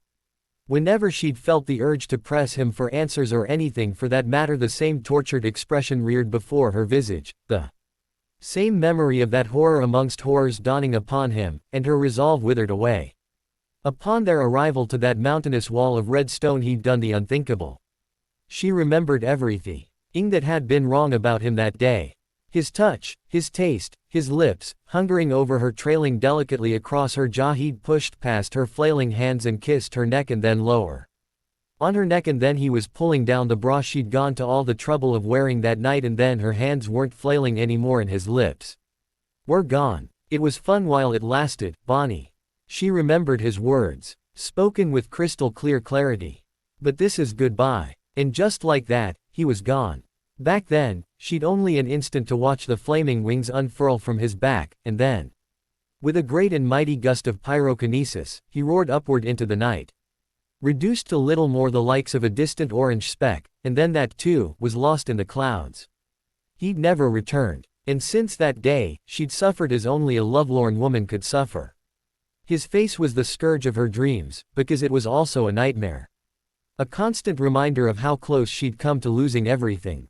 Only to have it all thrown back in her face by another face, his face one exuding such warmth that it made her ache and. When I'd heard that you'd escaped from the world government, it made my blood freeze. Bonnie shook her head, clearing it of him, and of her terrible captivity at the hands of Akainu. She'd been bested so easily back then. Just tea. He thought of it made her blood boil to a feverish pitch. She was no longer the weakling she'd been back then.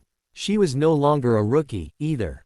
The last 2 years had tempered Bonnie's resolve, forging it into an unstoppable blade of steel, one that she would take great pleasure in thrusting through the throat of the Navy Admiral.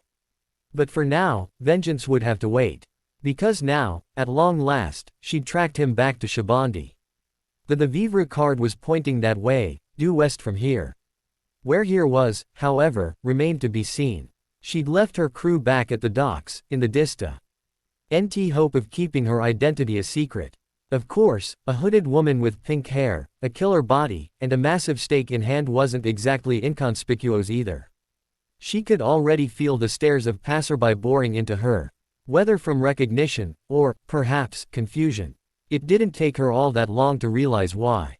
As she quietly slipped past a gaggle of Marines cami, but there were a lot of them here, something caught her eye. It was little more than a simple poster, tacked up against a poster of similar size and length, but ultimately, that wasn't what caught her attention. She drew nearer to the bar and marveled at them. A series of scorch marks blackened across the doorstep of the bar, and, above that, relentless. She broke out a sweat and closed her eyes, trying to focus on the mad rhythm of her own heart. She bit down hard on the stake in her hand and forced herself to be calm, lest she be overcome by the sight before her. To her chagrin, she still broke down laughing. Once her bounty had been a sizable $140 million. Now, much to her delight, it had been ratcheted up to an enormous $279 million. Even as she scrubbed at her eyes with the back of her free hand, the number did not change. Her bounty had all but doubled in the last 2 years. Doubled. Granted, she'd been out at sea for the majority of it, as she'd been searching for him, but still. Damn. Can I help you, miss? Bonnie blinked, drawn from her reverie by the sound of a voice. She turned, regarding the one who had spoken, with much ill intent. The man, for he was clearly male, was a homely-looking sort. And he quailed beneath the baleful glare leveled upon him. Good. He was right to fear her, even more so if he knew to whom he was speaking. She let him cower a moment longer, before thrusting a wanted poster into his face. You seen this guy? She demanded, parading the likeliness of burning wool before his visage. He spluttered nervously for a moment, before finally seeming to recognize that which peered out at him from within the poster. Dismay, disbelief, and desperation, each flitted across his face. For a moment, she was torn, wondering whether she should have given up this pointless quest long ago, and fervently hoping that she'd finally found a lead. The bartender blinked owlishly. Yeah, I've seen him. He paused, his eyes flitting first toward her breasts, pervert blushing, then back to her face. He paid me for the damages he caused. Abruptly his eyes narrowed beadily, and became suspicious. Why? He asked suddenly. You a friend of his? Bonnie felt her cheeks darken at the mention of that. No, not friends. They'd been anything but friends. Friends didn't set your heart pounding. Friends didn't set you aflame with a single, smoldering smile.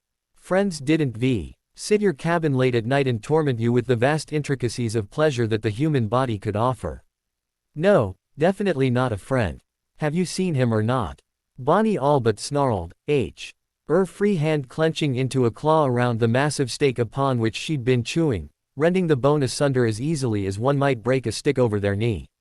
Her eyes gleamed frightfully from within the hood, and for a moment, against a sudden and inexplicable gust of wind, her visage became visible. Qualing at the sight of her, and her strength, the bartender let out a frightful squeal. Yes, he cried. Yes, I've seen him. He was just here. He wrecked my bar, then paid me for the damages and everything. Please don't hurt me. Blubbering softly, he laid his head prostrate upon the ground and scraped the soil with his elbows, a furtive gesture of humility. Please, he begged. You can have the money he gave you, just please do not kill me. I have a wife and 3 kids. Paid you. That piqued Bonnie's interest. There was only one pirate who would do such a thing. Only one pirate was as well known for his vicious cruelty as he was his great sense of piousness and charity. Combined with the fact that the entirety of the bar looked as if it had been burnt from the inside out, and impossible. She held out her hand, palm up, she let the vivre card do its work. Imagine. Nay, her surprise when it all but leapt from her hand. Barely had it done so than her fingers closed tight around it and formed a fist, preventing it from escaping. Warily now, she uncurled her fingers. The vivre card now hedged toward the north almost as if it were being pulled by a strong magnetic pull. It meant he was on the move. That no good baka, just where the hell is he? Many groves to the north. For a moment, Naruto had the strangest sensation. It felt as though he were being watched, as though somehow, somewhere, someone was searching for him. How he knew, he could not describe. Hen shock overwhelmed him and the moment was lost. Wait just a damn moment. Naruto cried out in shock. You're my grandfather. They disembarked from the ship, choosing instead to move to Shaki's ripoff bar. Naruto had been demanding answers on the way, but Rayleigh had remained imperviously silent, that is, until they'd arrived. Now, sitting at the bar, the occasional flame escaping his lips, Uzumaki D. Naruto wanted answers. And he wanted them now. His once calm demeanor was all but shattered, his mind still reeling from the revelation, thusly putting his search for Luffy on a temporary hold. Sharing in his surprise, Nami, Usopp, Tony Chopper, Frankie and Shaki still gawped. All eyes fell upon the Dark King, each demanding their own answer, each loosing in a simultaneous squaw. Weak of surprise that came in the form of a loud, "What did you just say?" "That's right," Silver's Rayleigh confessed, ignoring their disbelief. "As I said before, Naruto, I am your grandfather." "He's your grandson," Shikuyaku slowly said, her eyes only slightly larger than usual. "Then that means..." "Yes, Minato is my son," Silver's Rayleigh also admitted to Shikuyaku. "I had a relationship with a man living in Logatown before I set sail with Roger to conquer the entire Grand Line. After Roger's execution I found out that I had a son named Minato." He paused at the last, as if to say, "Sorry I didn't tell you about that, honey, because this was not, absolutely not the kind of thing you concealed from the woman you were going to spend the rest of your life with." For the most part, Shaki concealed her shock rather well. The only sign of her anger was the slightest narrowing of her eyes, and perhaps a tad of hesitation with which she exhaled the smoke of her cigarette. It was enough. One look, and Silver's Rayleigh knew he had some explaining to do. And fast. Thankfully, Naruto recovered his voice before Shaki's unholy wrath could descend en masse upon her unfortunate husband. Wait. Naruto held up his hands, as if he might somehow ward away the confusion. Did Ba-chan and Ero Sennin know about this? Because if they did, then why wasn't I told about this when they told me about my parents? Flames fizzled forth from clenched fists, a silent warning that his next answer would either be the right one, this it would be, or it would be his last. "They did know," answered Rayleigh, albeit a bit hesitantly. "But they both felt I should be the one to tell you if you ever made it here to Sabayati." Naruto must have accepted that answer, because his burning knuckles sputtered and died abruptly. But the words had not left him unscathed. There was a strange, deadened look in his eyes now, one that bespoke of joy, confusion, loss, and finally, furious relief. Robin saw this and touched her hand upon Naruto's shoulder. Just a touch. A simple brushing of the fingers, a brief caress traversing the valley between his shoulder and neck, then it was gone. This did not go unnoticed by the remaining Strafuts. Almost instantly, the anger leached from Naruto's face. His shoulders seemed to sag for a moment, as if to say he was angry, not stupid. Naruto remained hunched, D over the keep and swirled the contents of his glass, watching the alcohol ebb and flow with the cup before smashing it to his lips, and bringing it crashing down on the countertop. If not for the restraining hand on his shoulder, he looked as if he might lash out at that very moment. But he did not, and as such, the silence was all but deafening. Rayleigh, I can't believe you had this secret all along without me knowing it. Finally, it was Shaki who shattered the impasse. Sorry about that, but the fewer people the better, explained Rayleigh. Naruto's parents and I were extremely notorious pirates that had been hunted ruthlessly by the world government and the Marines. Abruptly, his expression soured, his gaze falling instead upon the whiskey in his glass. Just like Portuguese D. Ace was. You fear they will do the same way to Naruto as they did to Fire Fist Ace? Robin asked, doing her best to conceal the small flicker of dread that flitted across her face. Robin, many things though she was, had also been shaken by the death of Ace. But unlike the rest of the Strafuts, she held a more personal stake in the well-being of his successor, and the thought was an ache that AWO. K inside her that she'd has never known before, and for a moment, the intensity of it startled even her. He was already hunted relentlessly as it was. Yes, said Rayleigh. I never knew Roger had a child with Porges D. Rouge, so it was a bit of a surprise that he never told me or the rest of his crew. His gaze slid to Naruto, as though his grandson might somehow compound his story with further facts. Which, of course, he did. Naruto was simply too proud to be passed over. Given the opportunity and the motive, he shone like the sun. And thus, he shined. Well, back then, I didn't know Ace was really the son of the Pirate King. Naruto resumed. But from what Granny Tsunade and Pervy Jiraiya told me, the world government had been killing a large number of pregnant women in order to ends. The bloodline of the Pirate King was terminated. His fingers drummed across the countertop as he said this, not from anger, but from an incessant desire to occupy the power thrumming within his fist. That they did, said Rayleigh. Minato and I were somehow able to keep our father-son relationship a secret to the world, save for Tsunade and Jiraiya. Yet despite the fact that we kept it a secret, Minato decided to follow my footsteps and become a pirate anyway. Minato. Would he happen to be Yellow Flash, Minato Namikaze? Robin asked. That he is. Naruto's chest practically swelled with pride. Bachan and Arrow Sennin told me he was one of the most fearsome pirates to ever exist in the Grand Line. He was the eater of the teleportation fruit, a devil fruit that allowed him to travel vast distances in an instant, just by picturing the place in his mind. His explanation was greeted by somber expressions, as all of the Strafuts were eerily reminded of how they'd been sent flying by a man with similar powers, Bartholomew Kuma. And Minato's powers exceeded even those. Robin, however, chuckled softly at the mention of Naruto's father. I think I'm beginning to see a bit of a resemblance here. He was nicknamed the Yellow Flash, due to his powers and yellow hair, Rayleigh added. Unmatched in speed, cunning, and skill.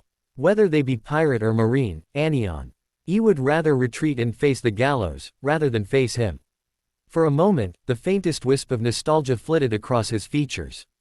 Because of his reputation, he was one of the most infamous pirate ever alive. Even invited to join the Shichibukai, though he declined the offer. If he hadn't, I might not be here. Naruto murmured, more for Robin's sake than his own. Then his gaze slid to Rayleigh. Oh, and by the way. Thank you. Rayleigh laughed. I should be thanking you. You're taking this rather well, all things considered.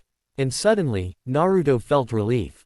It welled up in him with such force that it almost staggered him, like it had been waiting there for so long biding its time, a relief he had nursed and hidden away but never acknowledged. It wasn't simply that he wasn't angry. He was furious, actually. All this time, he'd had a grandfather, and no one had bothered to tell him of it. But that fury found itself washed away in the aftermath of a joy so powerful that it threatened to utterly obliterate his senses entirely. It felt nice, knowing that he had a grandfather. Whatever you say, old man. It felt good to say it. It felt freeing. Naruto's heart pounded in his chest. But he knew that he was in the right. He was willing to die being right. Not that he had any intention of dying anytime soon, mind you. Rayleigh peered at him over his spectacles. A broad smile alighting his every feature. He'd half expected his grandson to fly into a fit of rage, considering the secret that had been kept from him. When he extended a hand, Naruto was quick to clasp it. Even more so to be swung to his feet. Gone was the hesitation. Gone was the indecision. Gone was any semblance the likes of discomfort he had known thus. In its place was his usual overwhelming self-confidence. Renewed by the fact that he. Turning to the rest of the Straw Hat Pirates, Rayleigh said, "The Flying Fish Riders are already on their way here with Brook. Sanji is looking for Zolo and has himself a snail you can contact. Naruto and I will be heading to Grove 46 since it's likely Luffy might be there." "Hold on one moment," Nami interrupted him before turning to Naruto. "If you ally are going to join our crew, then how do we know you won't turn on us?" Naruto blinked as slowly as a tortoise, caught off guard by her heinous remark. "Nami," Robin began to protest. "Look, Robin," Nami cut her off. "This guy said in the bar that he has a score to settle with Luffy." Distinctly, she left out the murderous intent he'd leaked as he said those very words, because they still chilled her to the bone. She didn't want to believe that Luffy could be killed, but if it was someone like this guy, someone who wielded the powers of the Mera Mera no Mi at a whole different plateau. "Now wait a second," Naruto frowned. "You think I'm going to kill Luffy? Is that why you all attacked me?" "Based on your tone said Nami. "You seem to want Luffy for some grudge in the past. Why else would we attack you?"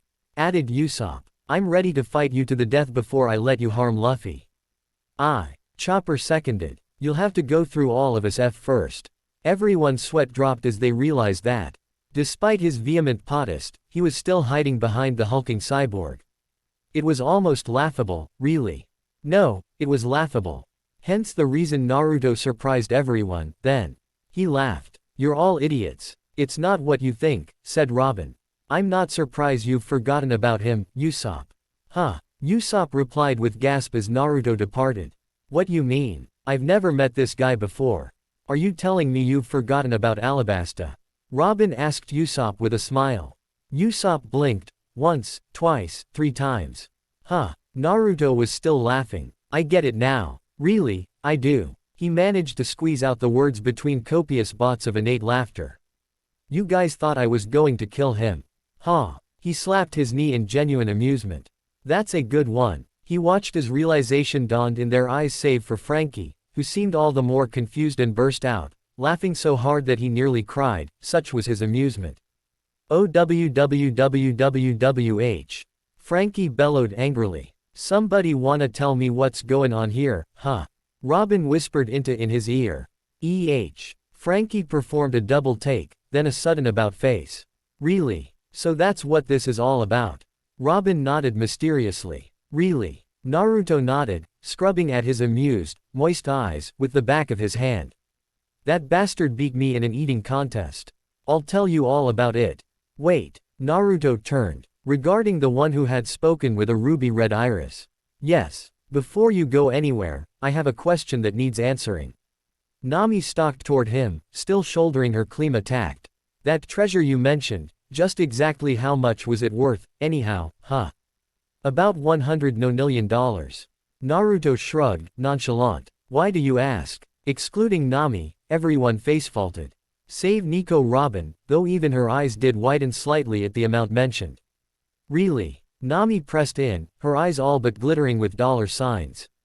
"Say, what exactly did you do with all that treasure?" "Why, I gave it all away, of course." Naruto said this as if it were the most obvious thing in the world. "Is there a problem?" "Oh, no, that's great." "What?" Nami shrieked. "What do you mean you gave it all away?" "All of it. You just tossed it out the window." Now, during a tantrum such of these, even the men of the Strafuts feared their navigator. Whenever money was mentioned, she became all but obsessed about it. And when she lost money, well, let us just say that the circumstances often turned out to be less than pleasant. Hence the run that Frankie, Usopp, and Chopper, now cowered in a corner as said navigator through had what might have been her worst episode yet. Naruto didn't so much as flinch. There was no such tossing involved. He snapped right back, his forehead smashing against hers in retaliation towards the sudden intrusion of his personal space. "I gave all of it to charities and such. What's wrong with that? I can't believe you." Nami shouted. What kind of idiot throws away that much cash and doesn't keep any of it for themselves? Oh, I know. You, says the woman who'd give an arm and a leg for a few hundred berries. Naruto retorted flippantly. Says the idiot who gave all of his away. Nami's hiss was all but demonic. Lies. Wait, what? Nami blinked, caught unawares by the sudden accusation. Are you calling me a liar now, too?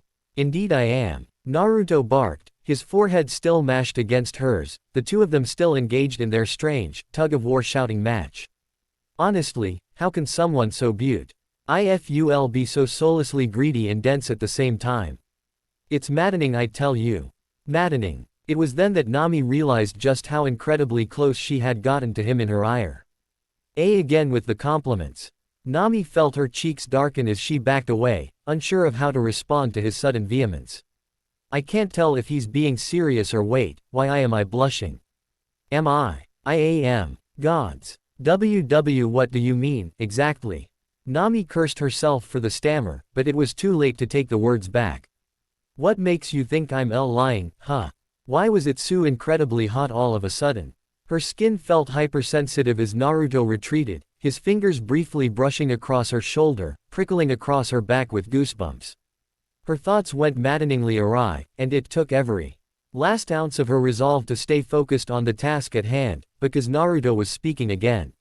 Well, I didn't give everything away. Naruto amended crossly. Several artifacts were too dangerous, so I held onto them for safekeeping. He reached over his shoulder, rummaging around in his pack for a moment, and, coming up with something, exhaled softly. Such as this. All the Strafuts save for Robin tensed, half expecting him to come out with a weapon of sorts. He did. Naruto had been poking around in his pack whilst he spoke, and now, Nami saw the reason why, as he revealed a large bundle. Unfurling it, exposing the contents within, he showed it to everyone and Nami marveled as he showed them what looked like a long, oblong box, one that he now opened. Nami gasped as she looked in box to see an ebony black blade lying upon red silk. The blade sword seemed to have been carved from a single piece of glossy stone, looking almost as if it was made from glass. Was it obsidian? She'd heard of such materials but never actually seen them before. The hilt was beautiful, delicate ridges leading up to a pommel carved into a roaring dragon's head. As Naruto lifted it out gingerly, Nami saw what looked like red veins within the blade, tiny cracks along its surface as it came free from the sheath. She would have thought it was blood, but running her finger along the side told her it was perfectly smooth. Not a stain or blemish. When the smooth metal touched her skin she felt a tingle. Not unpleasant and almost warm. It made her like the weapon all the more. Now this was worth stealing. This was something special. Something that Naruto had deemed too valuable or perhaps too dangerous, prized enough to keep it on his person in the case that someone should seek it. Not that they would, of course. But how much could he expect anyone to be fool enough to steal from him, a man of fire? Wondering the likes of his subsequent explanation, however, Nami suddenly found her desire for the blade greatly lessened. This is Kokushibayo. Naruto explained solemnly. Its name translates to, Black Death, in your language. Believe me when I say that you don't want this blade to cut you. You might survive, you might not. Regardless, this blade's reputation is a fearsome one, and as such I couldn't trust it to be held by any hand other than my own. With an infinite delicateness, he slid the blackened blade back into its sheath and returned it into his pack. Remarkably, he made absolutely no mention of the thin wakizashi at his waist nor the other various baubles and trinkets within his backpack. The likes of which included a odd-looking belt, bracelet, an equally mysterious cloak, and other paraphernalia that one could only begin to hazard a guess at. If anyone had anything to say about these, however, they were keeping their silence. Naruto seemed to appreciate that. He shouldered his pack, squared his shoulders, and rolled his eyes in exasperation. I'll give all of you the whole story when I get back. He promised. Now, if you don't have any more questions, I believe I have an appointment with your captain. Before any of them, Nami, Robin, Rayleigh, or otherwise, could hope to stop him. He simply stalked forward, pushed through the double doors and was gone. A brief swish of superheated air signaled his departure, and then he was amongst the branches. Shaki sighed. He really is your grandson after all, Ray-san. Meanwhile, In Grove 46. Take him out, big boss.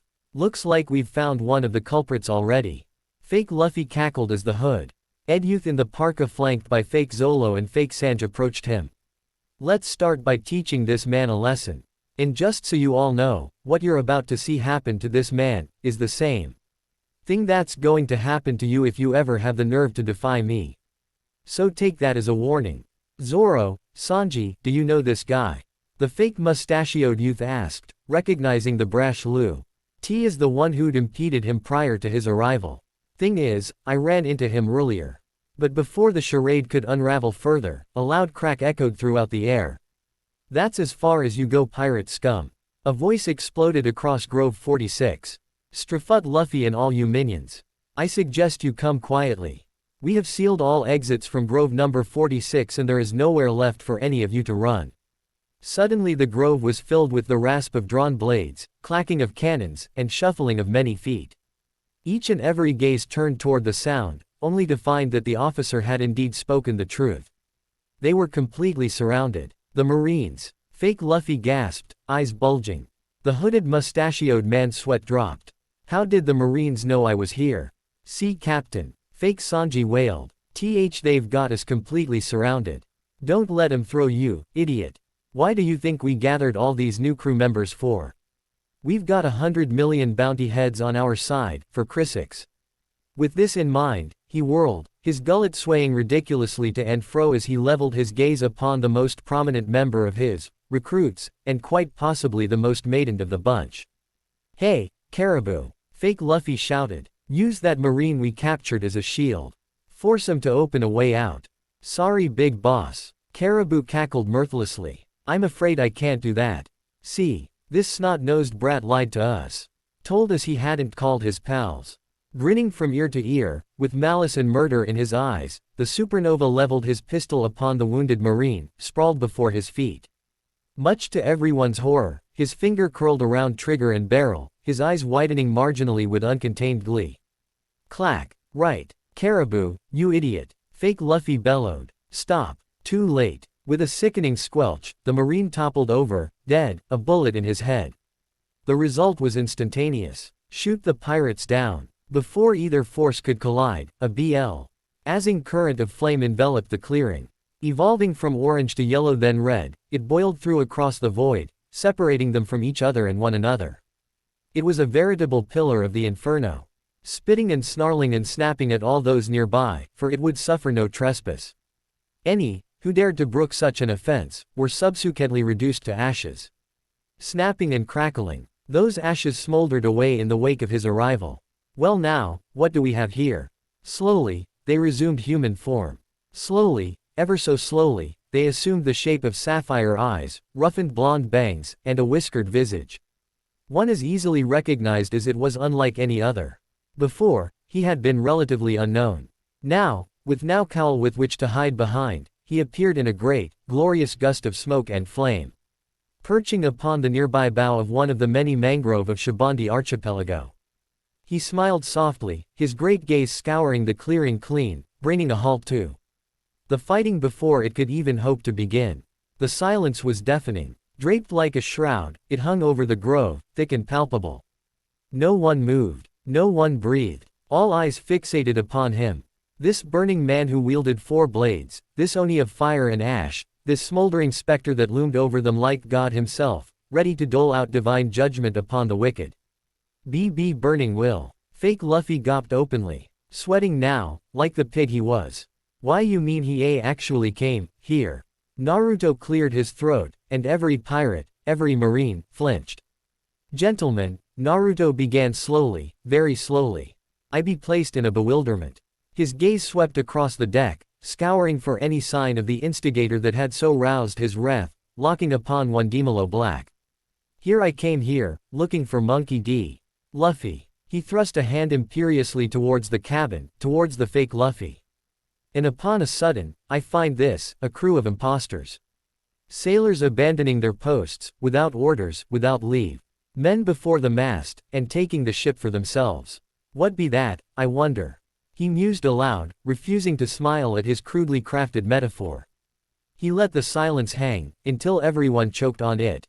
Mutiny! Someone shouted suddenly. Naruto didn't skip a beat. He didn't care that he couldn't see them. He knew the voice by sound alone. It was Temari. She was here somewhere, hiding amongst them.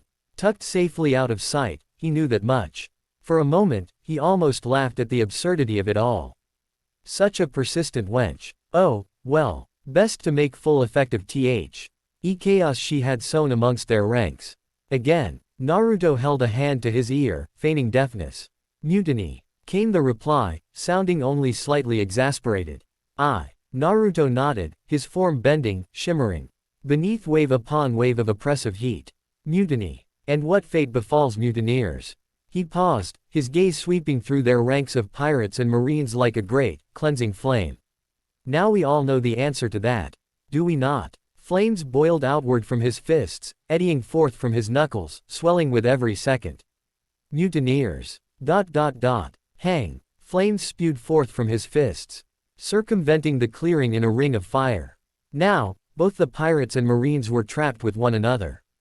A lucky few had thought too much of the great, burning reputation, and looked as though they might choose to fling themselves at their would-be captors, rather than face this man of flame and fire and fury. And so, the battle would be joined. Naturally, the marines would want to eliminate the pirates rather than capture them. And of course, the pirates wouldn't want to go down without a fight, either. Neither could come to a compromise, as their values were simply too different. The black to the marines' white. Eventually, they would clash.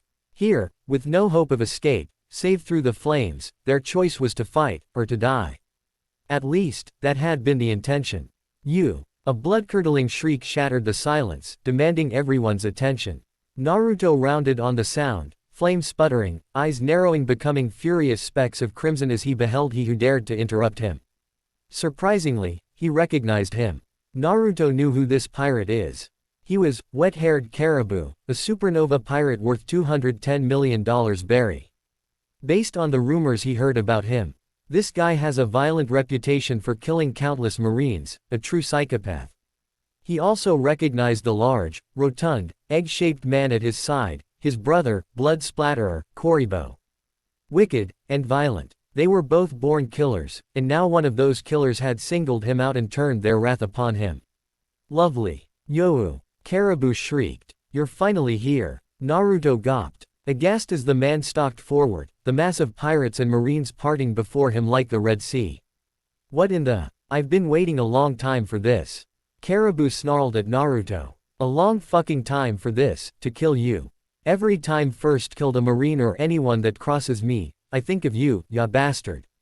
Now you're going to die, slowly and painfully, for what you did to me. He pranced around, stamped his feet and flailed his long sleeves at an equally incredulous Burning Wall, the latter beginning to wonder if the former had finally lost his mind. Say what? Naruto asked, confused by what this pirate had just said, to which his flames slowly dimmed. He'd never seen this man before. He knew him by reputation only, a reputation that nearly rivaled his own in terms of blood. That was where the similarities ended. Whereas Naruto spilled blood for the sake of the righteous, Caribou simply killed anyone and everyone for the thrill of it, because he was just that, a man who reveled in bloodshed. Don't act like you don't know me, Burning Will. Caribou snapped. And don't act as if you don't remember what you've done to me. I'm sorry, Naruto repeated in a more confusingly irate manner. I've never seen you before in my life. Now, if you know what's good for you, you leave me alone, Caribou. What? I said, beat it, small fry. Naruto all but snapped. I'm not in the best of moods right now. Attack me and you'll receive no mercy. You mean you really don't remember me? Caribou hissed. You've forgotten what you did to me. Look, for the last time, I've never seen you before. Naruto's confusion had only succeeded in pissing off Caribou even further. Bastard! He screamed in a rage as he flung himself at Naruto with bloodlust in his eyes. Heedless of the danger, heedless of his own peril, heedless of anything but the terrible red haze that clouded about his vision. He'd kill him. He'd make him pay. Him. All of them. All of those who'd ever make him look like such a fool, all those who'd betrayed him, all of. He never made it. A blast of black fire struck Caribou in the chest. He screamed, a peal of terror that turned into torment as he fell back onto the floor. Everyone turned and realized that it none other than Burning Will had done the deed, his gloved hand still held out before him, enwreathed in black flames. Karibo. Yu clutched at pool of shadow that spread across his torso, his eyes growing wide and large as the rippling flame began to spread. What the hell? Naruto shook his head, smoothing his roughened bangs with one hand. I warned you. Didn't I? He sighed. Now, you'll pay the price. He gestured with his flame-sheathed hand, and the flames encroaching caribou responded voraciously. It grew, and appeared to be eating him. No. Caribou wailed, realization dawning in his eyes, the understanding of his fate, finally at hand. No. Pirates, marines, and bystanders alike watched in dull horror as his screams turned into shrieks. He spasmed wildly, dropping his pistol and struggling as the flames enveloped him with a terrible, terrifying slowness. It washed over his arms and his legs, and then finally swallowed his head. His screaming ended abruptly. The shadow-covered body, for it this massing of flames could no longer be called a person, flailed about twice more, and then the blackness simply collapsed, leaving nothing more than a seeped pool of liquid on the floor. The greenish liquid slowly slithered across the grass, hissing and sizzling wherever the sunlight touched it. Naruto watched the strange, swampy ooze for a moment longer before he blinked, subsequently extinguishing the slow-burning flames. Then he turned his gaze upon the rest, marine and pirate alike, and he scowled. He wasn't quite sure if Caribou was a Logia. Most men turned to ash beneath the flames of the Amaterasu, but whatever he was, the reputation he'd earned over the years did him little good as a pile of seeping muck. He'd deal with him later. Now, Naruto began slowly, calling out to those below him. Have any of you seen Straw Hat Luffy? All fingers pointed toward the fat buffoon standing upon the deck. Naruto's left eye twitched. That isn't him, you dolts. That's a fake. Fake Luffy, and all of the imposters quailed as thousands upon thousands of angry eyes turned upon them. The word of Burning Will was not to be questioned, apparently. Now they realized this too late, much too late. Naruto permitted himself a brief moment of satisfaction as they prepared to meet the fate they so deserved. Then he cast it aside as he would so much refuse, because the angry clamor had become all but deafening. Like I said, where's the real? A faint prickling in the back of his neck was the only warning Naruto received. Then the branch, the bough upon which he'd been so firmly perched, exploded. He had only an instant to react, only a split second to see the particle beam of light as it rushed forth from an unknown location. Then he was gone. Bits of bark peppered across his coat as he fell, plummeting toward the earth, feet first. Naruto was unconcerned. His mind was already awhirl, leaving his body to absorb whatever impact might befall him. There was only one man capable of such an attack. Shit, he swore as the ground rushed up to greet him. They sent Kizaru here already. He barely even registered the fray as he landed, scanning the crowd for any sign of the admiral. Instead, the forms of not one, not two, but three hulking Bartholomew Kumas reared up before him, each completely identical. Each moving toward him, and each ravaging the horde of pirates as though they were naught but children in their effort to try and apprehend him. Oh, it's the pacifistas, someone screamed, just before he was crushed underfoot by one of the hulking behemoths. Another pirate hazarded a slash at the approaching titans, only to be caught up in an explosion as the giant ended its maw and spat a golden stream of light in his direction. Naruto watched the man die and blanched. So this, then, was a pacifista. He'd read about them, he'd heard the rumors, but still, to see one up close. They really did look just like Kuma. It was unnerving, even more so, that they were wielding the powers of Kizaru's Pika Pika no Mi. What are the Marines' elite human weapons from the war doing in a place like this? Another pirate cried, weeping as he flopped into the dirt, utterly unable to take on such a terrible abomination such as these. Most of the pirates seemed to be suffering a similar fate. Even as they realized that they'd been deceived, Naruto didn't so much as spare an errant thought for them and their fate. Fools would always die fools, so it seemed. Instead, he stood his ground, watching as the invincible human weapons of the world government came hurtling toward him. He spied Sentomaru within the chaos of marine versus pirate and smiled softly to himself, but made no move to confront him. So that was all they were going to send, then. A couple of antique pacifista and Sentomaru. In the time that it took for him to blink, fake Luffy had already been Isisly clubbed across the head by the axe-wielding Marine, while the remaining impostors quite literally quit the field. Let them take their chances with the flames, he mused to himself. Their fate is none of my concern. His relief, however, turned out to be temporary.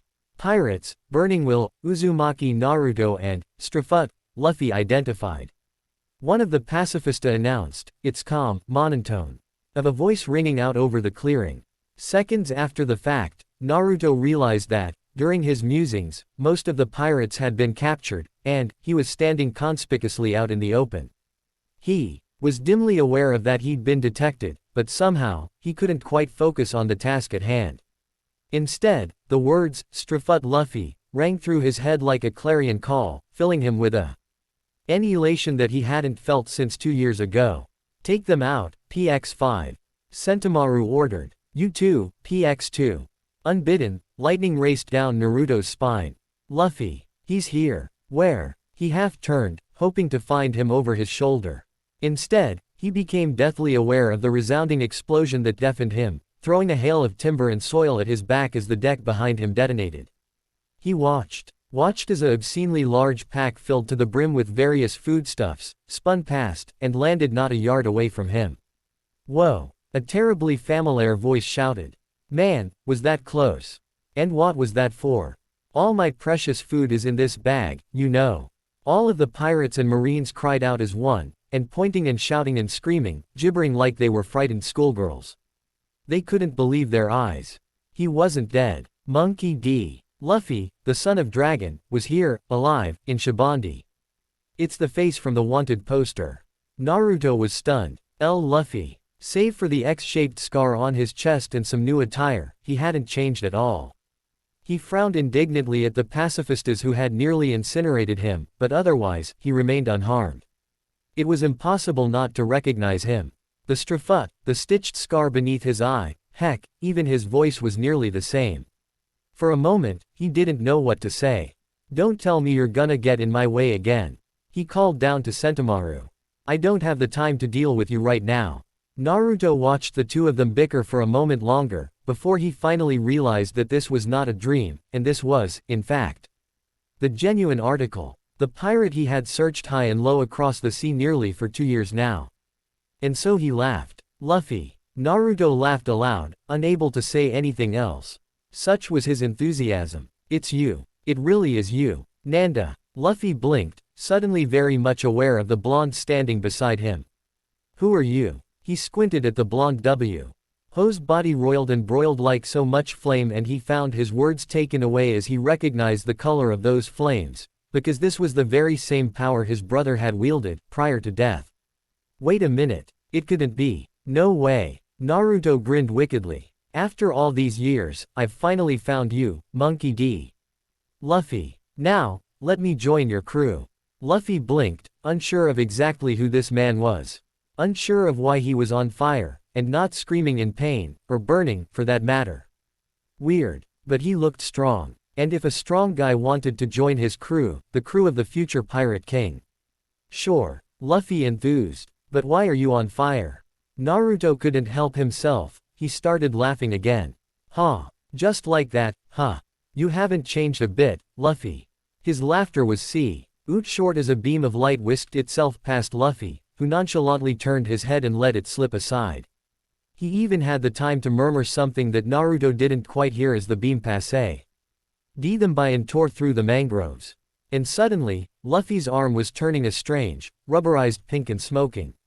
Naruto was about to remark on it when a shadow fell over him. Quote! He barely even registered the second pacifista until it was right on top of him. And by then, it was already too late. For the pacifista, that is. Scarce had it neared Uzumaki D. Naruto, than a wall of blue and gall. D flames entirely unlike the black flames of the Amaterasu, sprang up between them. The pacifista did not slow. Not until a giant flaming hand clamped around its midsection and wrapped around it, or clinged the machine's hulking waist as though it were naught but a twig. You're interrupting our reunion. Naruto murmured darkly, eyes flashing, glimmering with red moistness. Out of my way, trash. It was an eerie appendage. This hand made of both bone and flame, and cyan of azure saffron curling about the pacifista, holding it fast, hoisting it up, up, until its feet left the soil, until it was left scrabbling for purchase in the air. Finding none, it opened its mouth and flailed with both its hands, trying terribly to free itself from this vice, but to no avail, for the vice was inescapable. Then, before the eyes of Sentomaru, the unthinkable occurred. A bony thumb pressed down upon the top of its head, forcing its mouth closed before the pacifista could find a target, before it could fire. The result was catastrophic. Unable to fire the compressed beam of light, the suppressed energy had nowhere left to go but up. With a deafening whump it imploded, the energy frying its photoreceptors and scrambling its circuits so hopelessly beyond repair that it had no chance of survival. And then the mighty fingers of the flaming hand closed. They simply curled into a fist. And the pacifista was crushed between them, reduced to little more than a mangled heap of scrap that was promptly cast aside like a broken toy, left to die in the dirt and be forgotten. It did not rise again. And there was more than one pacifista carcass laying upon the ground as well. In the time that it had taken Naruto to dispense with one pacifista, Luffy had also taken down PX2 as well, the massive machine having knifed into the dirt, and it too lay deathly still. The pirates gawped. We couldn't even scratch one of those things, and they took out two like it was nothing. Luffy remained as he was. But it was Naruto's surroundings that had changed. Materializing outward from the ghoulish appendage that had crushed the pacifista, a grisly creature of shadow and flame, and was born. Little more than a human skeleton. The creature loomed over its master, its ghastly appearance bellying the awesome power it wielded and that of its creator, who stood enshrouded within its ribcage. Gleaming with ill intent, the creature raised its right hand, and within its fingers appeared a blade of blazing luminescence. "So, you've come here to join the Strafut crew, have you, Burning Will?" Sentomaru accused, heedless of the smoldering sword that loomed over their heads. "I'm going to arrest you either way, but I'd like to know." "Something like that," Naruto replied as Luffy turned and waved to someone approaching. "I don't suppose you'll let me pass now, will you?" Sentomaru's brow furrowed, eyes flickering with exasperation and annoyance. He'd struck a nerve. Sentomaru still held a grudge against him for the way in which he'd beaten Kizaru within an inch of his life. In the time that it took for him to attack, it would all be over, and he knew this. Still, Naruto wasn't expecting his reply. "Like hell I will," Sentomaru all but snarled. "I'm going to bring you to justice, here and now, for what you've done." "Didn't think so," Naruto muttered. "Well, I don't have time to pee. Lay with you or whatever Admiral Headquarters has sent after me." Before Sentomaru could broach the subject further, the grim reaper of a creature brought its blade crashing down into the ranks of the Marines, scattering them and kicking up copious amounts of dust. When it cleared, a number of Marines were either dead or wounded, and Naruto was nowhere to be seen. He did, however, have a clear view of the last remaining pacifista going down in a heap of smoldering circuits as none other than Zolo and Sanji ran it through. Apparent, Luffy had been waving to them, while he was distracted. Now as he watched it fall, watched his men gawp, watched them declare that the real Strafut crew was indeed alive, and well, his fury knew no bounds. "Wait, come back here." Oddly enough, Luffy paused. "Hey, what's wrong?" Sanji demanded. "What are you stopping for?" Rayleigh. Luffy was staring at a nearby tree, a tree in which a very familiar old man was currently sitting. Standing beside him was none other than Burning Will himself, though how he had crossed the distance between them in such short fashion remained to be seen.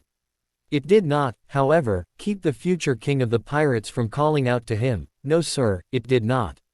Not in the least. The Dark King. The captured pirates squealed in fear.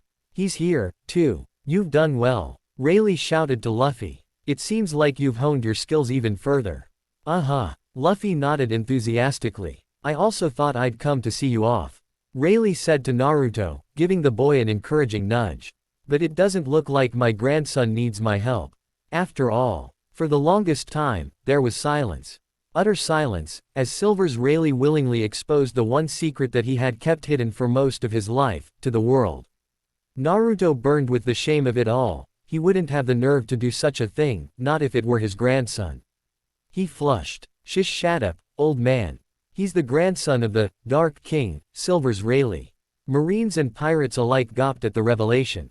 The grandson of Rayleigh and the son of Dragon working together, surely meant the end of them all. Even Zolo and Sanji were slightly nonplussed to hear this. So this was him, Burning Will, then. Well, he was certainly every bit as imposing as the papers had made him out to be. Rayleigh. Luffy shouted once more. I'm gonna do it. I'm gonna become the Pirate King. Naruto couldn't help but smile at the unshed terror in his grandfather's eye. Then he slapped Luffy on the back. Not hard enough to harm him, mind you. The boy was a rubber man after all, just enough to urge him forward and away from the remaining Marines that dared to harry their footsteps. Head straight for the top. Rayleigh shouted at their backs. Both of you. Sure thing, Gramps. Single quote. He kept running, even as his grandfather turned to face the Marines. Even as his sword cleared his scabbard. Even when the sound of their pursuers grew distant, even when it vanished altogether. He kept running, careful to keep his pace, careful to keep pace with Luffy. He wasn't going to lose sight of him now, not after all the trouble he'd gone through to find him in the first place. Rayleigh watched them go, and smiled softly. My apprentice and grandson are setting sail. He began slowly, turning to face the many Marines who stood on the opposite end. Of the line he'd just drawn in the dirt. By all means, do as you please, but I would suggest. His glasses gleamed, ever so slightly. That you do not cross this line. Crap, they're one step ahead of us. Zolo hissed as they rounded a bend, only to find even more Marines barring their path. Rather, they were, until dozens upon dozens of ghosts swept down upon the soldiers and phased right through each and every one of them.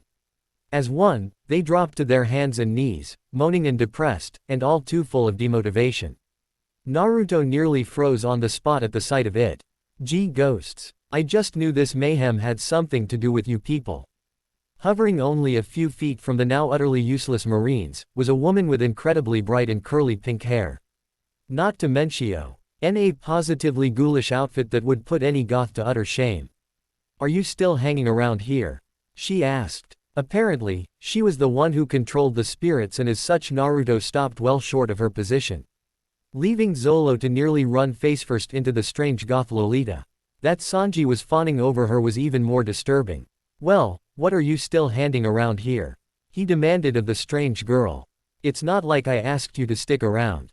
Is that any way to talk back to the person who brought you all the way here? She snapped right back, why, if it weren't for me you'd be. Then she noticed Naruto. Oh, and who is this? She asked, drifting closer to Naruto. You look familiar. Kind of cute, even. Have I seen you somewhere before? Naruto wasn't listening to any of it. All he saw was the strange spirits listing about at her side, drawing ever nearer to him. Ghosts. Why, oh why, did it have to be ghosts?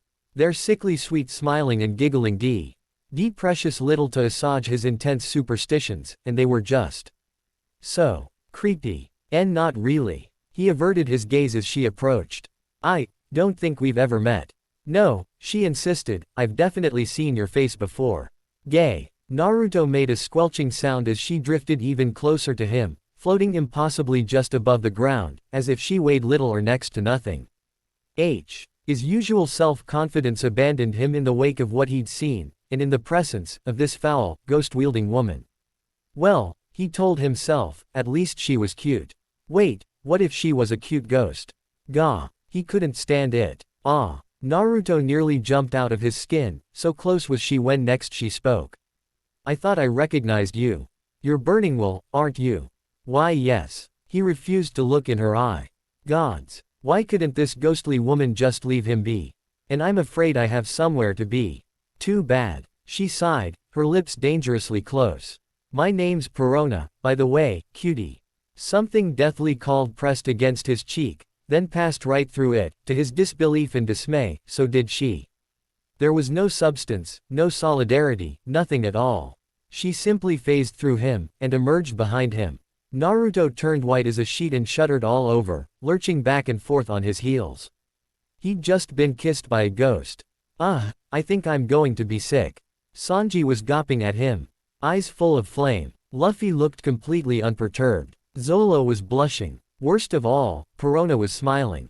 Nothing, however, could have prepared Naruto for what happened next. He felt a faint surge of killer intent, then the hairs on the back of his neck prickled in warning. Unfortunately, Naruto was still in the process of trying to turn when he saw a face he hadn't seen in a very, very long time. "You dirty rotten scoundrel." Something very hard and very, very solid cracked across his face and sent him sprawling. He recognized the voice, somehow, despite the black spots speckling across his eyes and blurring his vision. Odd. He couldn't remember the last time someone had struck him. Certainly not since he'd eaten the Mara no Mi. He tasted blood in his mouth as he rolled over and onto his back, the world still swimming in and out of focus. "Wah! You fucking bastard." Bright pink hair flashed before his vision, then strong hands seized the lapels of his jacket and practically dragged him to his feet. She slapped him. Not gently. Stars, no, whole planets exploded before his vision, before he realized that both blows had been infused with hockey. Both blows were solid, too. Painfully so. Not Perona then, certainly not. She'd have just phased right through him, and she'd no reason to strike him, for that matter. "You no good fucking bastard." That shook him right out of his daze. It took some time, but eventually, the word swam into focus for him. Immediately, he wished it hadn't. He recognized her. How could he not? Hers was a face that he could have forgotten. If he had the heart to forget. He did not. Nor did he have the strength to avert his gaze once focused, because now he could see. Belatedly, he realized that she was crying as she struck him. Each blow growing weaker and lacking of focus until they passed through him altogether. "Ah, Bonnie." He half laughed, half groaned, around a mouthful of bloody lips. "Long time no see. You won't be able to see it all when I'm through with you." She snarled at him, but her words lacked their usual venom. At length, she released him. Naruto wobbled for a moment, then regained his balance. His features already resetting into their usual shape as the flames boiled away what damage had been done to them. He stood woodenly, not taking enough care as he did so. "So, how did you find me, Bonnie?" he asked at last, brushing himself off. "I didn't expect to see you here. You gave me your Vivre card, dumbass." "Oh, yeah." Naruto scratched the back of his head in contrition. "Forgot about that." "Did you forget about your promise, too?" she accused, sparks snarling through her eyes as she stepped closer. Then, more softly, "Did you forget about me?" Abruptly anger died, replaced by something akin to hope. Albeit a forlorn one. Ouch. Shock lanced through Naruto. He hadn't forgotten about their promise, thought she might have expected him to, after he'd fled. "I haven't forgotten," he argued weakly. "It's just that I made him Ace a promise, too." With that, Naruto started to silently move away. She quickly turned and reached out with her hand, grabbing his forearm. He froze. Taking his hand, she brought to her face, cradling her cheek. All at once he surged forward, seizing Bonnie in his arms and kissing her with a ferocity that nearly overwhelmed her. "I've been a fool. She shouldn't feel this way." Jewelry. Bonnie had never cared for such trivialities, and she cursed herself for them now. Love was a weakness. Love was an anchor. A chain. It held you down and tied you a noose around your neck, one that slowly constricted over time. Love was a weakness. Love was a cancer that grew inside and made one do foolish things. Love is death. The love most dreamed of was something that would be more important to one than anything, even life. It would kill her to love him. Perhaps not now, but, eventually. Bonnie knew this, and yet, she pressed her lips against his for a second time. Throwing her arms round his neck and securing herself fast against him. She felt him stiffen at this uncharacteristic display of inhuman weakness, then she felt him relax, both into her lips and into her. As he swept his arms around her, leaned into her lips, and drew her closer into a strange foe of an embrace. It was beautiful. It was wonderful. It was terrifying. And it wasn't enough. It took everything in her not to bolt, and ultimately, it still wasn't enough. In the end, the sound of cannon fire jolted them from one another. At any rate, you need to set sail as soon as possible. Perona insisted. There are battleships appearing just offshore. Shock rippled across the five of them and between the two of them, especially Naruto. He'd been so caught up in her that he'd nearly forgotten everything else. Just like last time. He shuddered, nodded, and forced his fingers from her hair, her face, and finally, himself from her. She shook her head mutely, knowingly. And Naruto felt his heart break 1,000 times over as he watched the despair well up in her eyes anew. Blast. He'd thought himself prepared for this. He'd been wrong. Terribly, terribly wrong. Naruto turned to face Jewelry Bonnie. I have to go. Idiot. She mumbled, refusing to look him in the eye. Why didn't you tell me you were leaving that time? Naruto shrugged, lamely. I suck at goodbyes, Bonnie. Then don't say it this time, she whispered softly. I said don't say goodbye, this time. Naruto grunted as she stomped on his foot and ground her heel in. Yep, same old Bonnie. Tsunere or not, she still knew how to kick his ass when he got out of line. Still, he winced as she withdrew, the action striking painfully at the core of his soul. Her lips touched his for a final time, touching, lingering. Then falling away, with the rest of her. She took 2 steps away from him, and he saw how much effort that took from her. I'll see you in the new world, he promised. Hoping he sounded more convicted than he felt. Because suddenly, he wasn't feeling all that convicted at all at the moment.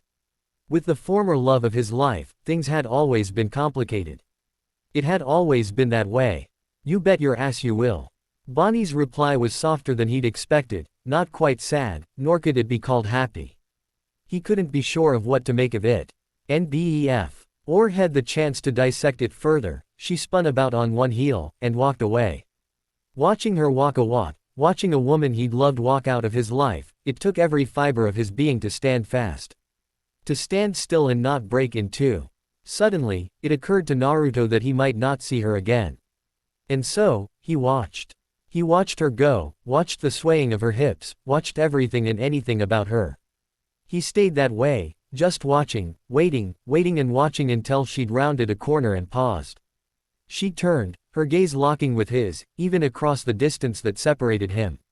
She touched a hand to her necklace, raising it as far as that chain would allow, and then she let it drop to her chest, instead of breaking it, as he'd feared she would. It was a gesture of acceptance, of forgiveness, and of relinquishment. Take care of yourself, she called from across the corner, then she rounded it, and was taken from his sight. Naruto found himself staring, although she was gone. Even then, it took a harsh word from Sanji to draw him from his reverie.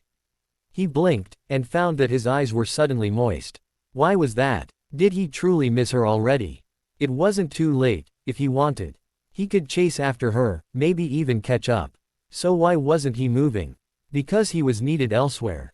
He'd made a promise to Ace, and, though it pained him to do so, he just couldn't bring himself to break it. That promise had been the very definition of who he was for the last 2 years. He had molded his very life around it, conformed to it, made sacrifices for it, and, given the chance, he would likely make many, many more in the future. Oi, you alright? Zolo asked, his voice tinged with concern.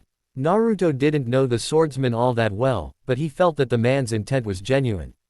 With that knowledge, the apoplectic rage brewing behind his eyes dimmed, leaving him only with a dull ache just above his chest. For a moment, it looked as though he might rebel. His lips pursed into a thin line however, and even Luffy could have seen that it was only with great reluctance that Burning Will discarded his thoughts of desertion. At length, he exhaled, heavily. I will be. Naruto sighed and scrubbed at his eyes with the back of his hand, his expression still somewhat on the dour side. Eventually. Can we get going now? I find myself with a sudden desire to be far, far away from this place. Zolo inclined his head a fraction of an inch. I think we can manage that. Perona bid them farewell shortly thereafter. Thankfully, she didn't try to kiss him again. Naruto didn't know if he could handle it, teasing or not. A small part of him yearned for comfort and solace. He was torn. He would likely remain that way for quite some time. As they hurried through the streets, however, it was ultimately Sanji who'd taken it upon himself to harass his fellow blonde. Naruto had been expecting this. In fact, he welcomed it. Anything to turn his mind from her. From the life he'd just left behind, a life of contention and peace. Best not to think of it, he mused. Better to distract himself. Just who the hell do you think you are, huh? Sanji was asking, when, abruptly, Naruto rounded on him. Naruto rounded on him, moving with a speed that Sanji had not thought possible. One moment he'd been yards away, watching his former lover walk out of his life. The next, smoldering swirls of sapphire and scarlet swelled before his vision, blotting out all else.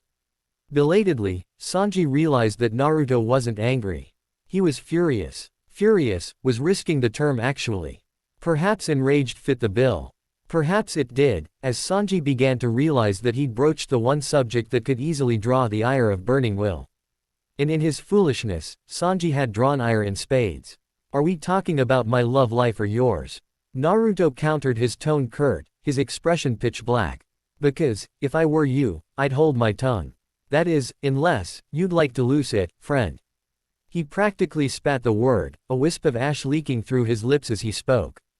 Zolo and Luffy had both slowed, peering back towards the unfolding scene, wondering what had caused the sudden delay.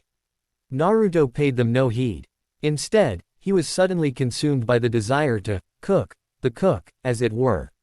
You've got some nerve, breaking her heart like that. Sanji snapped back, bending his leg at the knee, lifting it in threat of retaliation. I would never. Oh, shove it. Naruto shoved past him, nearly knocking his fellow blonde off balance as he pressed onward. At that very moment, something miraculous occurred. Zoro had an epiphany. Why was Burning Will traveling with them in the first place, he wondered. Why did he seem to be on such good terms with Luffy, he wondered. Why hadn't he thought of this just now? Oi, he began slowly, as Naruto caught up to them. Why are you following us, anyway? Why? I'm part of the crew, of course. Naruto replied, matter-of-factly. Why else would I still be here? What? Sanji shouted. And who decided this, huh? It's fine by me. Luffy laughed. Zolo sighed. Not again. Looks like we'll have to save the introductions for later. Naruto remarked as the sound of cannon fire reached their ears. For now, I'd think we'd better get back to the ship, wouldn't you agree? It was then that the massive shadow of a gigantic flying bird fell across them. From there, the rest was little more than a gigantic smear on burning Mori. Currently, BAKRAM. The sound of cannon fire could be heard all around. It brought Naruto back from his memories, gently but insistently tugging him back to the present, to the here and now. He blinked, clearing the soot and smoke from his eyes, just in time to avoid being doused by another spray of seawater. Blasted Marines. They were still harassing them even as they tried to make their escape from the grove. Should we fire back? Usopp was asking Brook. Maybe we should try to outmaneuver them. Oh, but that tore it. No, Naruto stated. He climbed down the rigging toward them, clutching his staff in his hand firmly. He had a dangerous look that made Nami nervous. We are getting out of here. Now. He was all but seeing red. The tension had built and built and built within him, and now it demanded release. And a release was just what he planned to give the Marines. Oh, a release indeed. Nami stared at him, mouth agape. You don't mean. Naruto stopped in front of everyone, frowning severely. Stand back. Well back. They did as they were told. Eve. And as Robin ushered everyone back a ways across the galley, Naruto was already concentrating. Swirls of fire were gathering around his hands and working their way up his arms, the flames suddenly growing hotter and more pronounced. He didn't unleash the energy, however. He held his hands above his head and closed his eyes, his mouth moving in a silent chant. The fire grew. White energy began to course around his body, lighting up the sky like it was daylight. He beckoned, his fingers crooking upward as they formed a claw. His hands shook, and it became obvious that the technique was difficult for Naruto to control. He gritted his teeth and clutched the sword tightly, and a halo of flames slowly surrounded him. Move. Nami didn't bother to ask why, because she'd already thrown herself to the deck. An instant later, a blaze of orange discharge swelled overhead and consumed her existence within a firestorm of travesty. The fireball, when it was unleashed, shook the entire ship.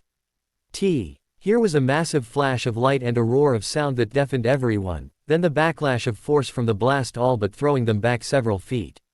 The clouds burst before him, boiling away as his lips parted for a single solitary command. Heiken. Naruto roared, his knuckles bursting before the command, summoning a spiraling pillar of flame, subsequently engulfing everything within a 3-mile radius. The fleet never stood a chance. A massive fist of heat and fire barreled forward, its jaws wide and gaping as it lurched toward its prey. Within 2 beats, the entire Navy fleet was all but decimated. Some were already sunk, others were still in the process capsizing, leaving sailors to flounder helplessly in the waters of the archipelago, and everyone else to wonder at the grisly aftermath of the attack.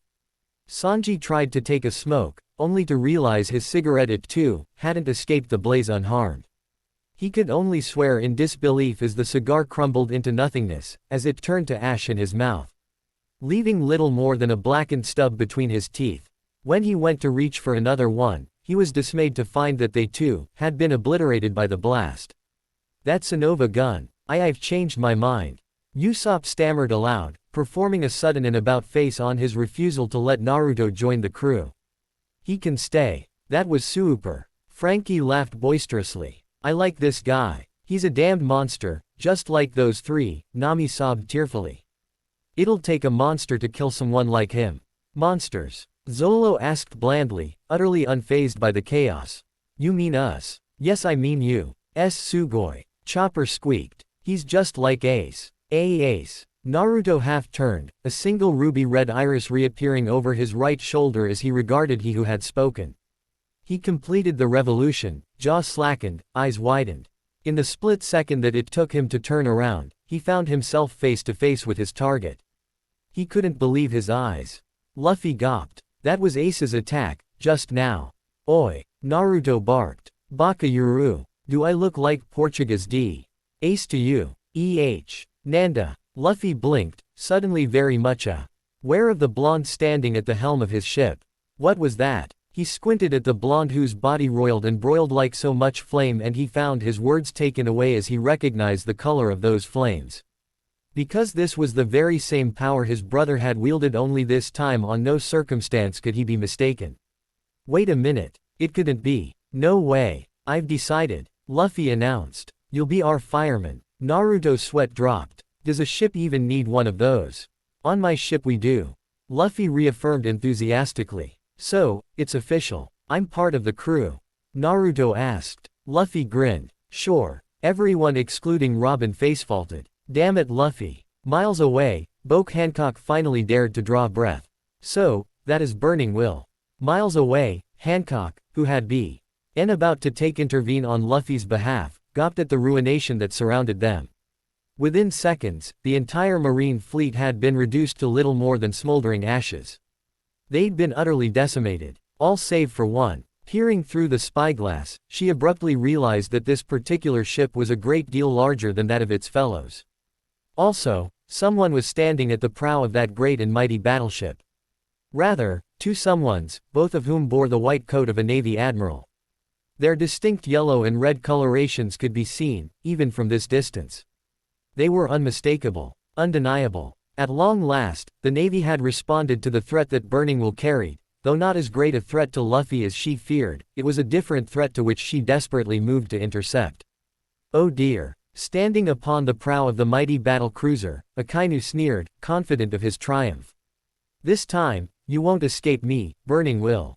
She'd given him up. For good this time, or so she feared. Stretched out on cold ship planks, the memory of those grand dreams so alive just moments ago made Jewelry Bonnie once again feel the head of shame at her cheeks and throat.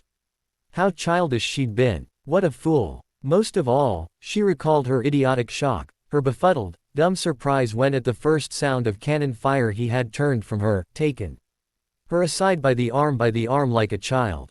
"I haven't forgotten about our promise, Bonnie," he'd said. "It's just that, I made him a promise, too, remember?"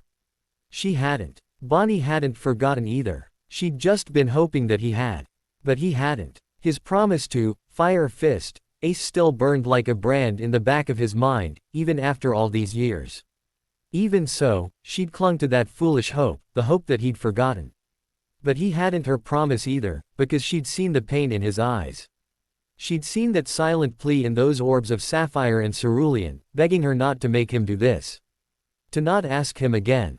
And all she'd had to do was ask. She'd seen the look in his eyes. And she'd known that, were she to ask him again to join her crew, he wouldn't be able to refuse her. It would have broken him to turn away from his path, from the promise that had so defined him for the past 2 years, but in the end, he would have relented. Brokenly, he would have murmured his goodbyes to the Strafuts. apologized to her, and away they would have went. And all because he couldn't bear to refuse her. At least, not for very long. The selfish, greedy part of jewelry. Bonnie might have taken advantage of that once, in spite of her reservations. Back then, she wouldn't have cared. Back then, she would have gladly broken him his spirit if it meant getting what she wanted. Oh, but that had been then. This was now. Now she had a conscience, and she hated the damn thing. Bonnie wanted to rip it out, to remove that vile weed that had grown over her heart and taken root there. Slowly sapping her of her ruthlessness until there was none left at all. She'd lost that too, she realized. He'd changed her. Recounting it over and over was almost enough to make her slam her fist against the decking. But she recovered and bit her lip instead, tasting salty blood on her tongue. The pain, at the very least, was nothing when compared to the dull throbbing of her heart. She'd only felt this way once before.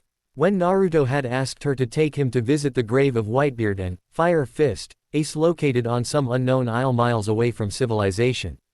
That had been the very first time she'd seen Naruto cry. He'd no claim on the former, and although he insisted he wasn't related to the latter, he'd still wept. Just as she wept now.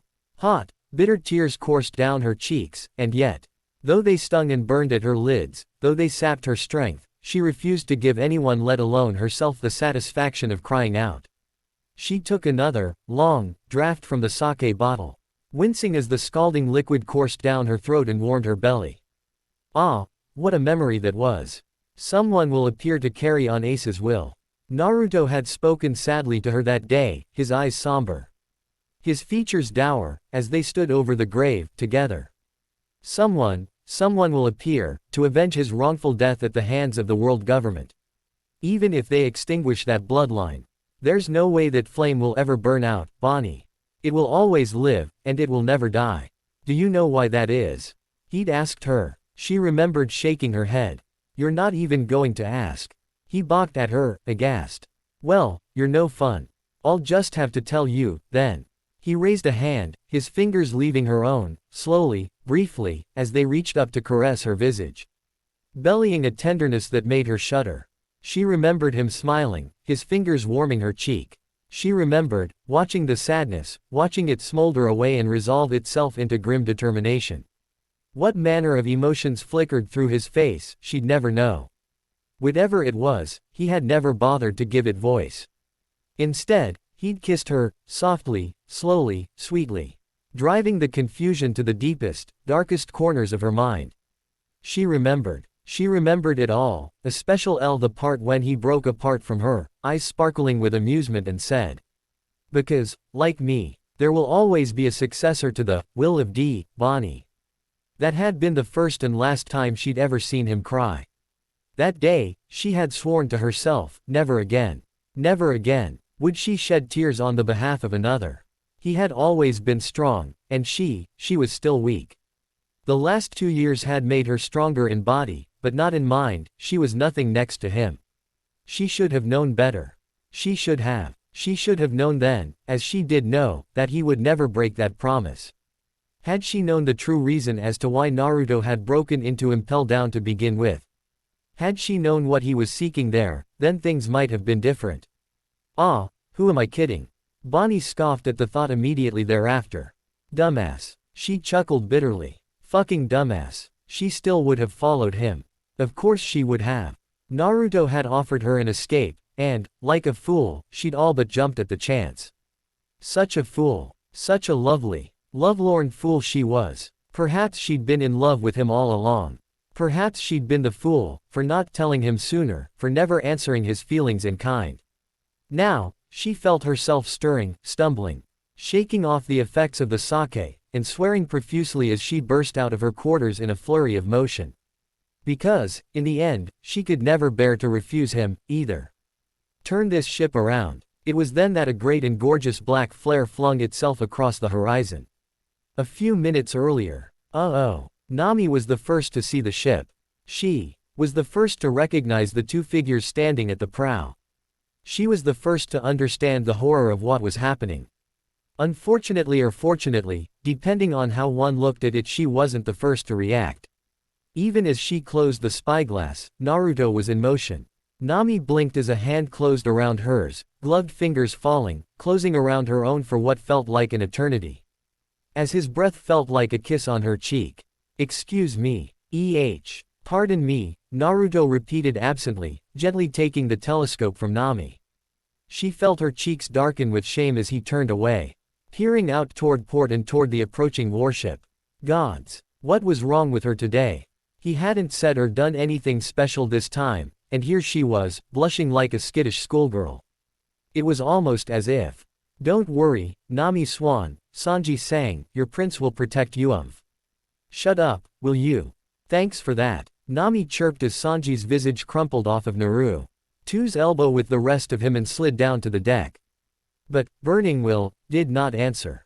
He felt the hairs on the back of his neck rising sharply, prickling with anticipation as he saw the two men standing at the prow of the battleship. Both Kizaru and Akainu had come. Both of them. For him. So the Navy finally saw him as enough of a threat to send two admirals after him. Under normal circumstances, such a sight would have been cause for celebration. However, given the circumstance of who was standing next him, Naruto didn't accept this honor with his usual exuberance. "So they've come," he snarled. It was a soft, deadly hiss. "I thought they would, but of all the rotten timing. If Luffy saw Akainu now, it was over." "Nami-san," Naruto began slowly, his eyes never leaving looming galleon in the distance. "How long will it take for Sunny to submerge?" Nami paused, considering. "A few minutes at least, if they don't fire on us." Then she frowned. "Wait a second, don't tell me you're thinking of." Naruto nodded curtly, pleased by her knowing assessment. "I am," he assured her in a hushed tone. "No matter what, don't let Luffy see. But, you have to promise me you'll do it, Nami-san." Naruto continued. "Give him some meat or something, just keep him distracted for a bit." "You can't possibly expect me to." "I can, and I am. You're being reckless. And you're being an idiot." Naruto rounded on her, moving with a speed that Nami had not thought possible. One moment he'd been focused on the battleship before them, seeing her as little more than a distraction, a hindrance to his objective. The next, smoldering swirls of sapphire and scarlet swelled before her vision, blotting out all else. Belatedly, Nami realized that she was not to blame for Naruto's sudden fury. Luffy was. She saw those orbs of his swerve, stealing a glance toward their captain, gawping at Frankie's awesomeness, still under the delusion that their newest crew member had all but obliterated their opposition. That they were safe and there was nothing but smooth sailing ahead. "You may have gotten stronger," he snapped, "all fire and brimstone, all of you may have, but none of you are prepared for this." Because Naruto wasn't angry. He was desperate. "That's the man who killed his brother." Naruto hissed, his eyes desperate, his tone fervent, so much so that it gave the navigator pause. "Don't ask me to explain. Because I can't. You just have to promise me. Please. You can't let him go, Nami-san. You just can't." He leaned forward, the spyglass clattering from his hands as he clasped hers with an urgency so sincere that it caused Nami to blush. What are you? I'm begging you." Unbelievable. He really was desperate. She saw the pain in his eyes as they stole away from Luffy, she saw the anxiety in them. She saw the fierce and furious desire to protect, hidden with those crystal pools of deep, cerulean blue. Nami saw it. Naruto wasn't being selfish. He was being unselfish. The look in those eyes was not one of greed or pride, it was the way an older brother regarded a younger sibling, with care and affection, and a will so intense that it was almost palpable.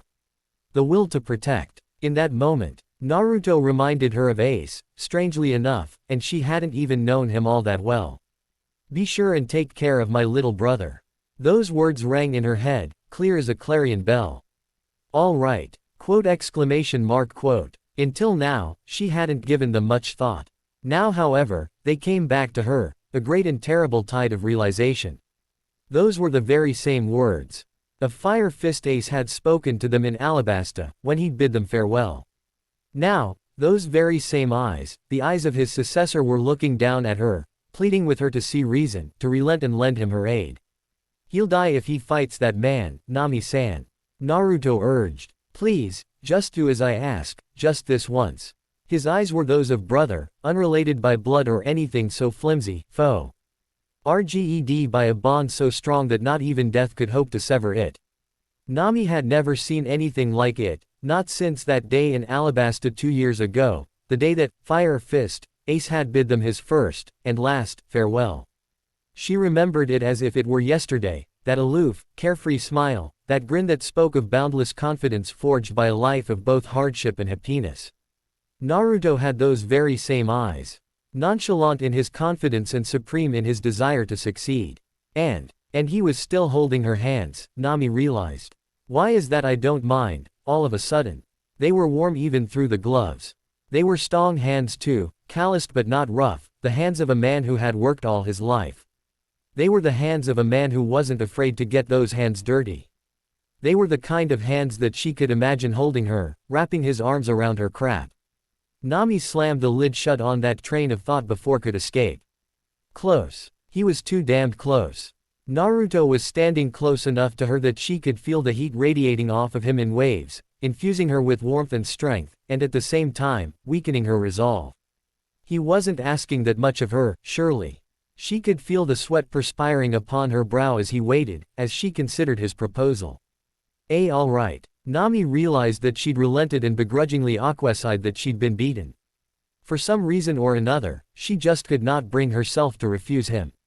Arigato. He smiled then, and it was a smile of such relief that Nami felt her heart flutter. For a moment, it looked as though he might embrace her, such was his glee. Had he done so, she would have welcomed it. Instead, Naruto inclined his head a fraction of an inch and sighed. The smile lessened slowly, his happiness leaching away until only a shadow of it remained, and then, not even that. Just keep him busy for a minute or two. Naruto released her hands abruptly and placed a hand on the bare skin of her left shoulder. And everything will be all right. While it seemed that everything would indeed be so, he might have missed the fact that Nami shivered when he pulled his hand away. If he noticed, then he certainly didn't give any indication of it. How dare you insult Nami-san? Sanji snapped, picking himself up from beneath Naruto's feet. Luffy's not as weak as you. Tell me, do you want him to go to his death? Naruto growled at Sanji. No, didn't think so. Now go, keep yourself busy, or something. Even as the pair turned aside, even as they did whatever they were doing to distract Luffy, Naruto was moving. He put the matter from his mind, counted to 10, and, when he no longer heard the angry protest of their rubberized captain as he was ushered down into the bowels of the ship, Naruto marched onto the deck and summoned the full extent of his power, channeling it to his fingertips, ready to be summoned at a moment's notice. Now, Naruto sighed, it was a soft, whispery sound. Then he reached around for the sheath at his shoulder, his fingers closing around the bundled cloth, unfurling it gently. Without so much as a whisper, Kokushibayo flew free from its bundled sheath. The black blade glinted hungrily in the afternoon light, its slim veins of ashen scarlet smoldering like so much the very flames that surrounded its master, flames crying out for blood. Zolo recognized its aura immediately. That's. Then Naruto clapped his hands over his head and his body burst into flame. Power surged through bare steel, crackle snap, and outside in the hilt of his blade, a breaker tripped. And all the lights went out except for a shower of gold and blue sparks that cascaded over the ship. Those fireworks lasted only an instant, however, and then darkness claimed the afternoon.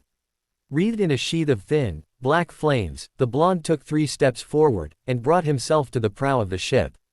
There he paused, peering toward the rapidly approaching warship. He lowered his blade arm, its tapered tip scraping across the grassy deck of the Thousand Sunny. He stood, at the ready, and shrugged his shoulders, as though he'd just relieved himself of an incredible burden. He tipped his head up, until he was staring straight into the sky above. Briefly, he closed his eyes, and spread his arms wide. Let us begin. When they snapped open again, they were a blazing, blood black. And not a moment too soon. Susanoo, he whispered, as if the name explained the calamity surrounding him. He spread the fingers of his free hand wide, and Amasi. Something lanced out at the incoming cannon fire, intercepting the cannonballs before they could hope to breach the Thousand Sunny's defenses. The resulting explosion shook the great galleon to her core. Smoke sprayed across the deck, leaving most of the Strafuts coughing on the dust and debris that spread across the ship. Naruto didn't so much as flinch, banishing the fear that curled like a serpent in the pit of his stomach. He pushed himself away from the prow and began to walk. He raised his blade, taking that black obsidian sword and holding it high into the sky. It glistened wetly, pulsating within the flames as it fed upon them and grew stronger. His power fed the katana, and it swelled, made buoyant with energy. Eerily the veins spread across the surface of the blade, throbbing, pulsating with an intention all their own. It was almost as if it were alive, a living entity, held captive within the confines of Naruto's sword. Perhaps it was, Zolo mused. Mihawk had told him of this blade, once before. He had mentioned it in passing, and with it, a dire warning. The blade was cursed. To wield it was to bring death down upon you, to offer your very life force to the creature housed within the blade's hilt in exchange for its power. Given excessive use, the weapon would use up your life and leave you a pitted, dried husk. Like all blades, it had a story behind it, too. The cursed sword Kokushibayo, Mihawk had explained, one of the most powerful blades in existence, and quite possibly, a flawed creation. I know not who created that blade nor the purpose for its forging, save that within that sword was sealed an ancient demon, said to be the harbinger of the world's end. The last known wielder of that weapon, in a final act of spite, tricked a great spirit into taking the shape of his sword as its vessel. Once it had done so, he bound and sealed it within the sword, but not before it took his soul to the underworld, leaving it forever trapped within. It is that the veins of laid upon the blade are the demon's tears, staining the steel even after all these years of captivity. Is it really that deadly of a blade? Zolo asked dubiously. The silence was deafening. Is it? That would depend entirely upon the wielder. Mihawk acquiesced. But in the wrong hands, such a weapon could destroy society as we know it, or so the legend goes. Then he sighed, waving the matter aside with a flick of his hand. Do not let it distract you, Roronoa. The weapon, if it does exist, is a relic. Long since lost to the abyss, and it has not been seen for many an age. Put it forth from your mind. And let us return now to your training. Unbelievable. He was looking at a blade straight out of legend. Wielded by a man of fire, whom no sword without the aid of Haki could ever hope to reach. The ultimate weapon, the ultimate challenge, and the ultimate warrior, neatly wrapped up in one voraciously violent package. Oh, and then there was the matter of that bloodthirsty sword of his. Was rumored to hold its own sentience. Lovely. Absolutely free frickin' lovely. A demon sealed within a sword, huh? Now that Zolo actually thought about it, it was rather interesting. Imagine the techniques one could glean from such a being. What kind of legendary arts you could master, when you had an ageless entity from which to learn. Admittedly, it might not teach you anything at all, considering that is supposedly drained your very life force in exchange for power, as opposed to killing you outright. But it was one of the 12 Seijo o Wazamano grade blades. To test himself against such a sword would be incredible. Greatly, desperately, intensely, Zolo found himself wanting to test Burning Will's skill with a blade. And why not? It was quite possible that this man was like him. A master swordsman. His choice of weapons spoke for him. Zolo counted each of them. The wakizashi jammed in Burning Will's jacket, a pair of eerily dissimilar katana bound horizontal at his waist, and of course, the blazing blade clasped tight within his scorching grip. That made for a total of 4. Burning Will was a Yontoryu 4-sword wielder. But how did one wield 4 swords? Idly Zoro wondered if Burning Will wielded 4 blades simply because it was widely known that he wielded 3. Wait a second, would he do that, simply out of vanity? Well, his reputation spoke for itself in that regard.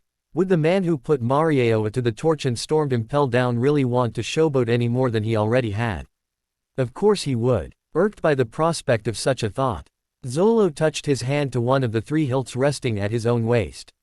TCH. In the end it was quality that counted, not quantity. As if sensing the small amount of killer intent leaking toward him, Naruto turned toward Zoro and cocked his head. He stopped in his tracks, his face slowly appearing over his shoulder as he curiously regarded his fellow Nakama. A look of confused irritation crossed his eye as it regarded the stunned pirate behind him. Is there a problem, Zoro-san?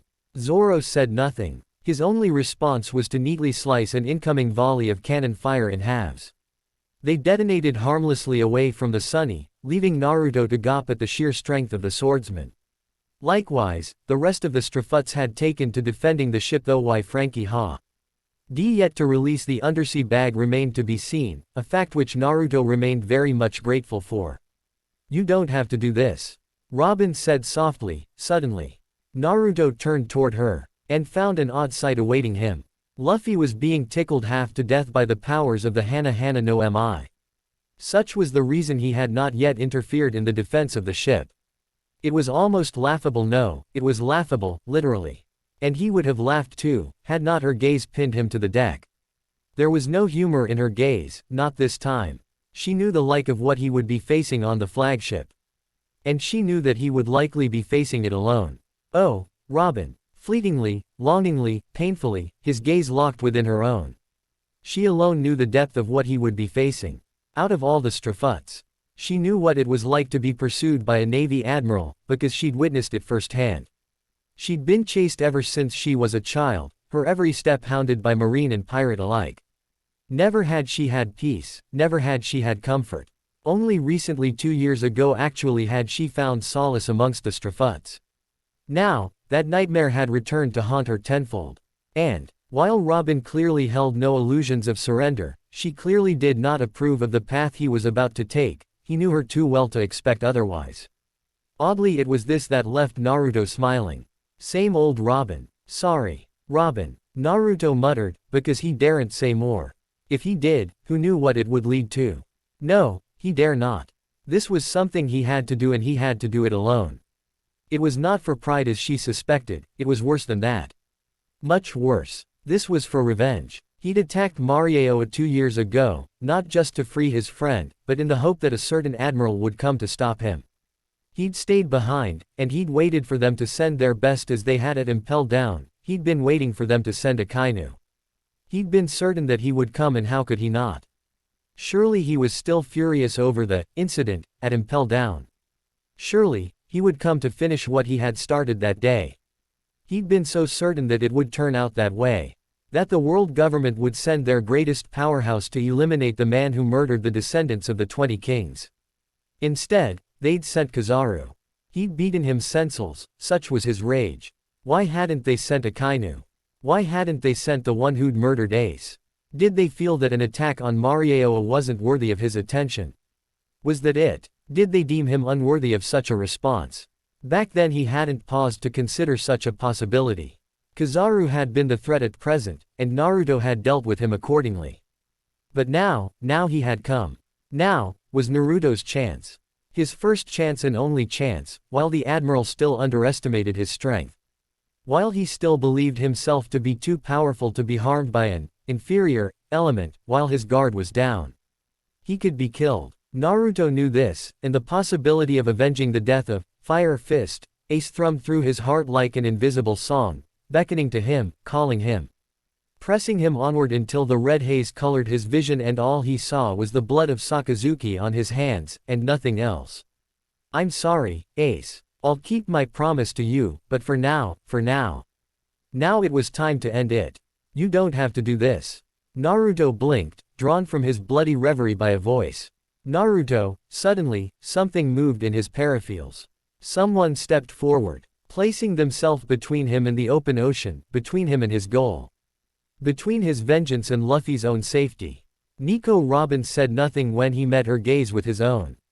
She simply stood there, barring his path. She did not offer an explanation, nor did he demand one. Unspoken words traveled between them in that instant, words that would likely remain unspoken for ages yet to come. His eyes blazed like the sun, while hers shone like the tranquil sea surrounding them. Please, she whispered, the word laced with so much pain that, for a moment, it gave him pause. But only for a moment. Gently, ever so gently. Naruto pushed past her. I'm sorry, he repeated, not knowing what else to say. Then his back exploded in a curtain of embers, showering them all with warmth. Naruto smiled. As the great flaming wingspan burst between his shoulders, spreading across the sky in a cacophony of burning orange and golden red, colors and hues the likes of which could not be described.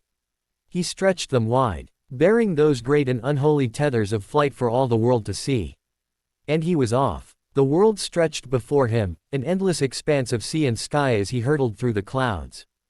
He felt the mist striking against his skin, evaporating, becoming currents of steam and vapor as he surged through the sky and toward his supposedly unwitting target. He reared back and clenched his fist, his wings beating harsh and heavy against the clouds, rupturing the skyline as he soared into the heavens. He'd strike from here, he supposed, and sink the ship before either admiral could engage him. It proved to be a mistake. It wasn't long at all before he sensed that something was wrong. In fact, it wasn't long at all before the massive fist of molten magma came hurtling through the fog and that misty sky, ready to grant him eternal rest. Naruto gawped, such was the size of it. Even as large as it was, he hasn't seen it coming. Such was its speed, as it rose up beneath him from below, threatening to swallow him up if he gave it the chance. Dai Funka. Apparently, Akainu knew he was here, after all. Oh, bugger. Naruto raised his blade, folded the wings against his back, and sent himself, sword and all, hurtling down toward the deck. Kagutsuchi. Black flames swept past the onrushing fist of magma, refusing to meet it head-on as an opponent might have expected. Rather, they aimed for the attacker, himself. Startled, Sakazuki pulled back, and the deadly flames sundered instead the sails above, not his visage, as Naruto had intended. He had just enough time to glimpse the look of outrage etched into the admiral's visage as Akainu realized that his preemptive strike had been foiled, then it was over. And by then, Naruto had landed, dropping down upon the warship like a swooping swallow. He greeted Kizaru and Akainu both with the flame. It roared into existence, reaching out with massive hands to take hold of the ship's main mast with devastating effect, striking straight and true before either admiral could hope to react. And of course, how could they? Their prey had come to take the fight to them. There was no protocol for such an event, so instead they stood there, struggling to recover as neither being foolish enough to stand in the path of debris as they came raining down from the upper decking. Naruto didn't give them the chance to recover. He struck the deck with his fist, plugging his fingers into the rigging before either admiral had the chance to blink. He left it there for a moment, a slow smile spreading across his features as the swell of flames rushed from shoulder to wrist to fist. Then he unleashed it, and sent it hurtling into the stores of gunpowder below. The result, well, it wasn't pleasant, to say the least. Kagero. Heat haze. With a great and rushing whoosh, the ship found itself aflame. Naruto laughed at the disbelief that soured Kizaru's perpetual smile. Akainu was all but boiling, such was his fury at the sudden turnabout. Now, not only could they not face him at their leisure, but, with their own ship burning up beneath them, their chance of escape was limited. Already, the Marines, the lucky ones, were throwing themselves into the water. And a chance few even managed to procure a lifeboat or two, lowering it into the water before the flame consumed them, as well. Naruto ignored them. Let the fools run. He had bigger fish to fry. Starting now. Naruto turned and flung a wall of fire between himself and Akainu. The admiral didn't even blink. Resolute, he stalked forward and through the flames as if they were nothing but kindling to him, his powers rendering him all but impervious to it, passing through the fire and the flames unharmed. And into Naruto's heel. Stars no, whole planets explode. Dead before Sakazuki's sight, the left side of his face burst into a curtain of violet and indigo hues. He blinked them away, and Naruto reared back before him, seized the lapels of his jacket, and, with every fiber of his being, hurled the hulking admiral over his shoulder and into the ruined stump that was the main mast. Then, as the admiral bounded back to his feet, Naruto gestured, and a kurtai N of flaming debris brought the rigging down between them. He took no pleasure from this, small victory though it was. He knew that such petty impediments wouldn't be able to hold the admiral for long. And he was loath to face both two admirals together. All the more important that he ended this, before Yasukani no Magatama. Naruto turned his gaze skyward as a sea of blinding jewels swelled before his vision. He stole a glance back toward the Thousand Sunny, pleased to note that the cannons had ceased their bombardment of Luffy's beloved vessel. Good. Just a little longer, then. Just a little while longer. Then he could call off this farce and God willing beat a retreat for fear of accidentally being left behind.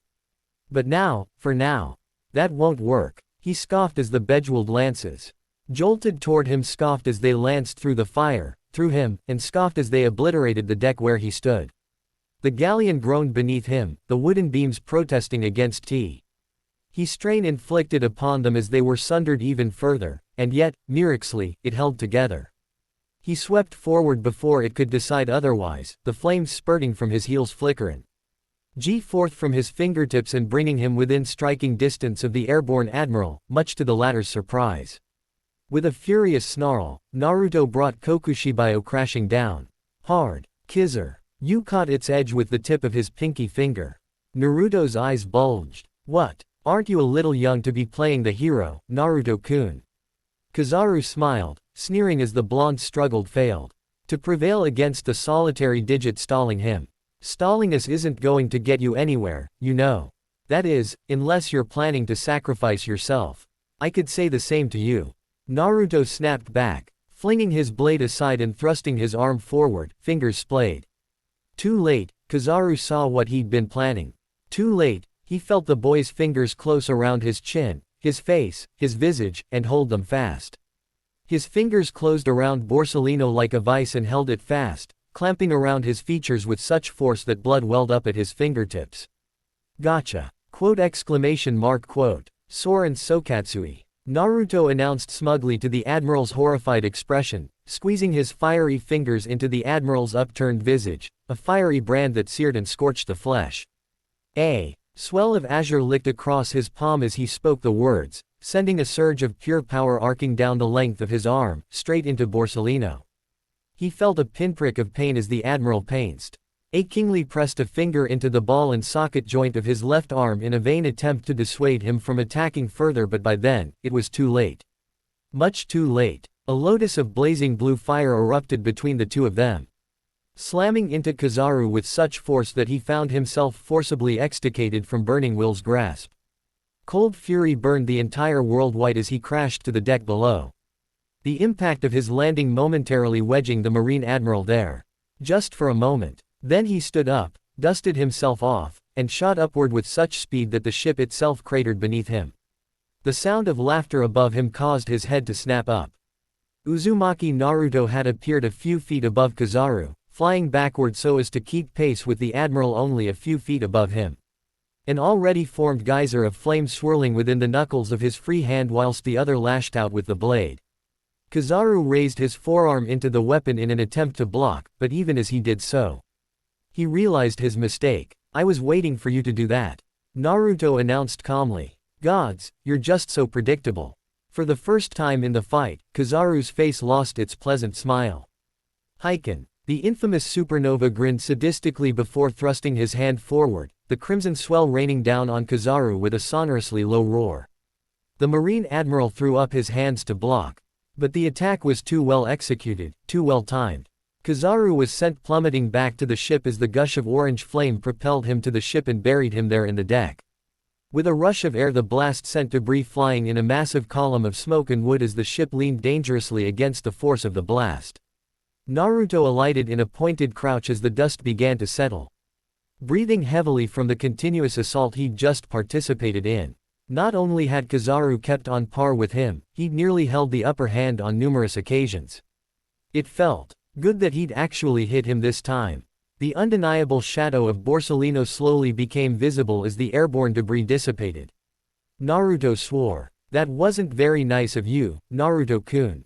He hissed, gesturing the ruined pile of glass and metal that had been his spectacles. You went and broke them on me, again. Naruto opened his mouth to reply. Ryusei Kazan, and skipped backwards as mass. Fist of magma mashed the rail he'd just been standing upon. Another blast was immediately forthcoming, and this one found its target. He kicked off his sandals as the roiling wave of molten death found his feet, nearly losing his toes in the process. It cooled rapidly, leaving little more than a seeping pile of molten slag where he and his sandals had once been. Yow! He yelped, blowing on his feet. Hot! That was close. Way too close. There's nowhere for you to run, Burning Will. Akainu snarled as he stalked through the inferno, to stand at Kizaru's side. Surrender now, and face the consequences of your actions. Naruto blinked, the action of this compounded by a look of such disbelief that it was almost palpable. Then he laughed. Naruto greeted his words with a dry laugh. You said that last time, if I recall. That's the truth of it. Kizaru drawled lazily, drawing a withering glare from Akainu. But for a moment there, I thought you'd come to surrender yourself to us, Burning Will. He offered his shoulders in a pitying shrug. Instead, it looks as though you've come to die, now doesn't it? Naruto scoffed, and the admirals found themselves amidst the flames once more, but only for a moment. Because a new, baleful aura pushed them back. Gentlemen, Naruto smiled benignly, wrapping himself in a thin sheet of flame, whoever said I had any intention of dying? Or perhaps that demonstration just now wasn't enough to jog your memory. Perhaps this will. It was, in essence, a flame. But this went beyond, far beyond what any mere flame could possibly hope to produce. It was not orange, nor red, nor a flimsy yellow. It was not even the dread flame of that Amaterasu, with its soul-consuming surges of death and destruction. This was something more. This was something not of this world, nor of the next. Its very presence took the breath from one's lungs, the light from one's eyes, such was the terror that its aura inspired. This was something unholy. You said that's the truth of it, didn't you? Naruto asked softly. Let me tell you something about truth. And who are you to claim such a thing? Akainu interrupted harshly. The Marines are the true justice here. Not you. And certainly not a pirate. Unfortunately, the truth is rarely pleasant, but I prefer to spread the light of wisdom rather than the darkness of ignorance. Naruto shrugged, his shoulders rising and falling with such nonchalance that it sent Akainu's temper blazing. This little punk was mocking him. Even now, cornered as he was, Burning Will still thought he could fight his way out of it. Just as he had 2 years before. It was. Infuriating. So, you intend to fight to the end, after all? Akainu demanded. That depends. Naruto replied snarkily. Do you intend to let me escape, as you did before? Quote. That tore it. Why you little? Akainu roared, flinging his hand forward, but Kizaru's hand at his shoulder stayed him. You honestly intend to fight the both of us? Kizaru asked, the finest lining of confusion worming its way into his features. Together. Alone. Isn't that a bit reckless? Naruto did not honor him with a response. At least, not of the immediate and verbal sort. Instead, he smiled, dark, dangerous, and deadly. You'd best be on your guard. He spread his arms wide, brandishing the blade as if were a scepter, not an implement of mass destruction. I am more than I was when last we met, Akainu. Much, much more. Allow me to show you the powers I gained over the last 2 years. What you're looking at right now is only the tip of the iceberg.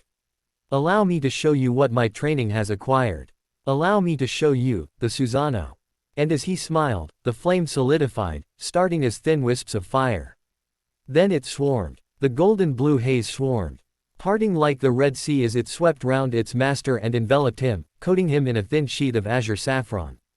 Bone materialized from the nothingness, surrounding him. Around and around it curled, birthing the remains of a humanoid upper torso, the beginnings of infrastructure, of some great and terrible creature that existed only in legends. Taking shape, finding form, it reared above him like a coiled serpent, ready to strike at the slightest provocation. A provocation Sakazuki willingly provided. A Nagami Guren, Sakazuki bellowed, his arm boiling, swelling at the command, bursting into the distinctive shape of a howling hound. Born entirely of magma, it arched its back and snarled, baring its fangs potently at the ethereal warrior, all that stood between it and its prey. In response, the ghastly ghoul lowered its arms, fingers sprouting forth from the flames, for the protection of its master. A shield burst forth from the limb, snapping into place betway. Burning Will as the hellhound lunged at him, its slavering maw hanging loose and gaping wide. Useless, useless, useless.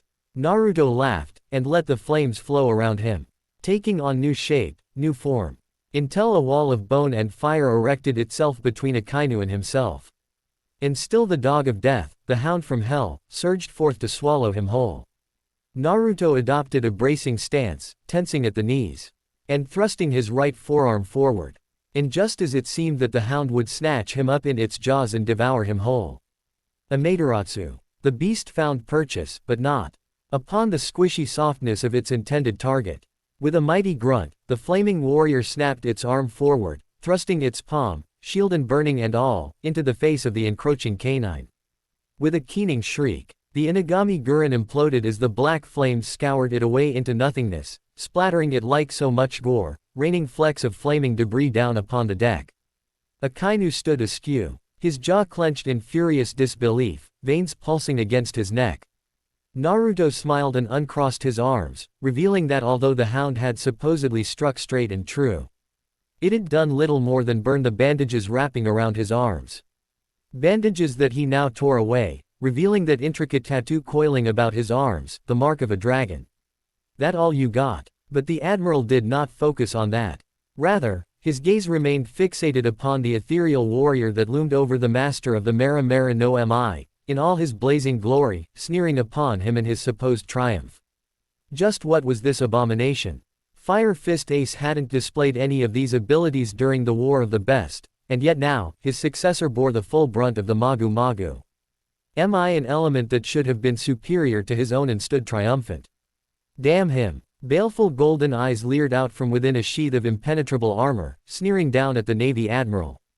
And the last remnants of his ineffective attack. Naruto raised a hand, and the giant mimicked the motion, its skeletal fingers curling, clenching into a fist. Formed within that fist, a blade of blazing, golden azure proportions could clearly be seen in the haze, held high over the ship's rigging. Naruto grinned wickedly. Ito Kaso, sacred cremation blade. And he dropped it. Without warning, he dropped the blade. And when Naruto dropped the blade, he didn't just drop it. He did not release the handle and allow it to crash to the floor.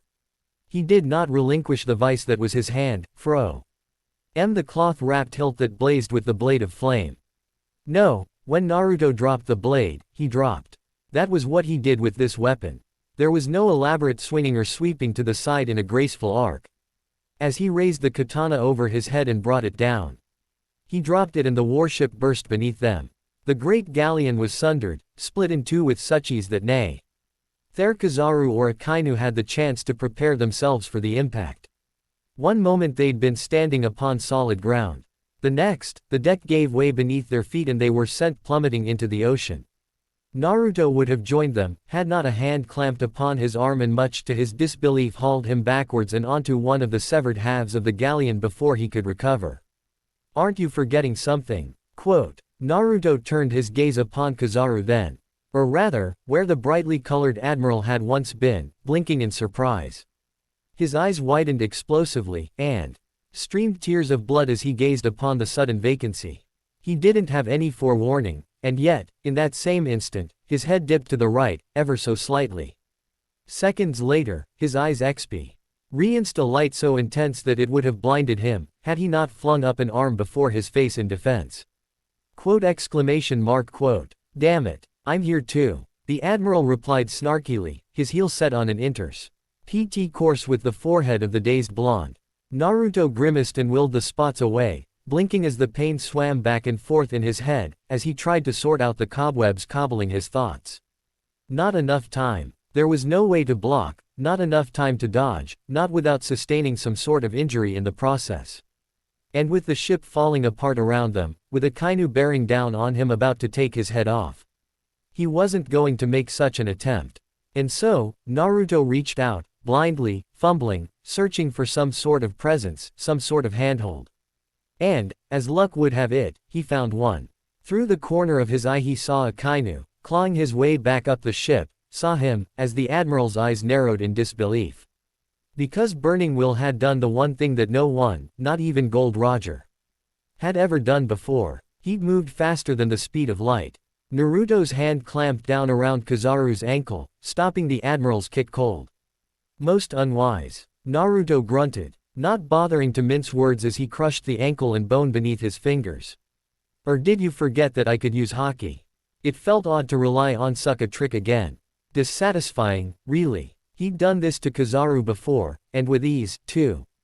Then, as he did now, Naruto watched as the pain washed all semblance of smugness away from Kizaru's visage, watched, as horror dawned in the eyes of didn't pause to savor it. However, because Sakazuki never gave him the chance. Even as he tried to fling the light user away, even as he slammed Borsellino face first into the decking and released him, Naruto felt it. The first traces of magma stabbing into his flesh. Mugo. Dark dog. Blue eyes widened explosively as he caught sight of the bubbling arm reared back to strike at his face. He twisted his body to the right, feeling the skin peel from his visage as the broiling appendage passed his face harmlessly by. But he wasn't out of danger yet. Instead of tearing off half of Naruto's face, Akainu rammed that clawed fist directly into another vital area, plunging it into Burning Will's right arm and detonating it explosively. Naruto screamed. Then Akainu's fist found the point of Naruto's shoulder. He wasn't prepared for the laughter that followed, that dark surge of delight. As he looked on, the boy's arm reached up, ignoring his wound to clamp over Akainu's forearm. Impossible. Akainu gawped as his magma tried, and failed to smother the flames surrounding Burning Will.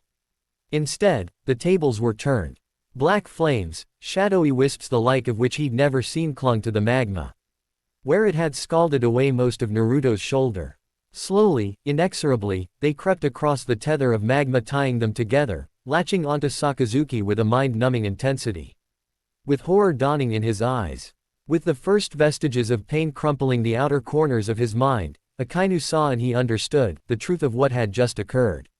He hadn't struck the boy's flesh after all. Not completely. At least. Surprised, Naruto gasped through gritted teeth. "You're not the only one with an ace up your sleeve, Sakazuki." A pause, a devil-may-care flicker of amusement flitting a moment across his features. "Of course, I don't have any sleeves, but then again, neither does the Amaterasu."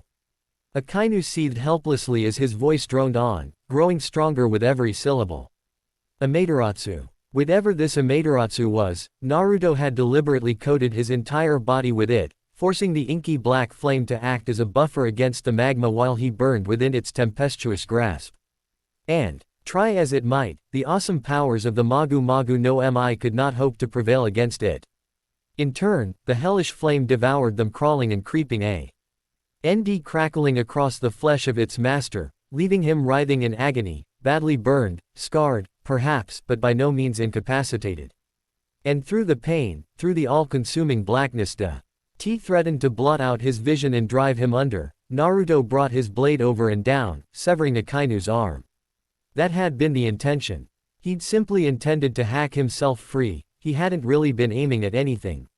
Or so he supposed. Instead, imagine his surprise when Kokushibayo sliced through the admiral's wrist as though it were naught but butter, removing the boiling appendage in a single sweep. Gya arg. The howl that escaped Akainu was a lament for all that he had failed to do, and all that he now knew he would never do. Naruto threw the arm away, the motion dislodging the magma from his shoulder.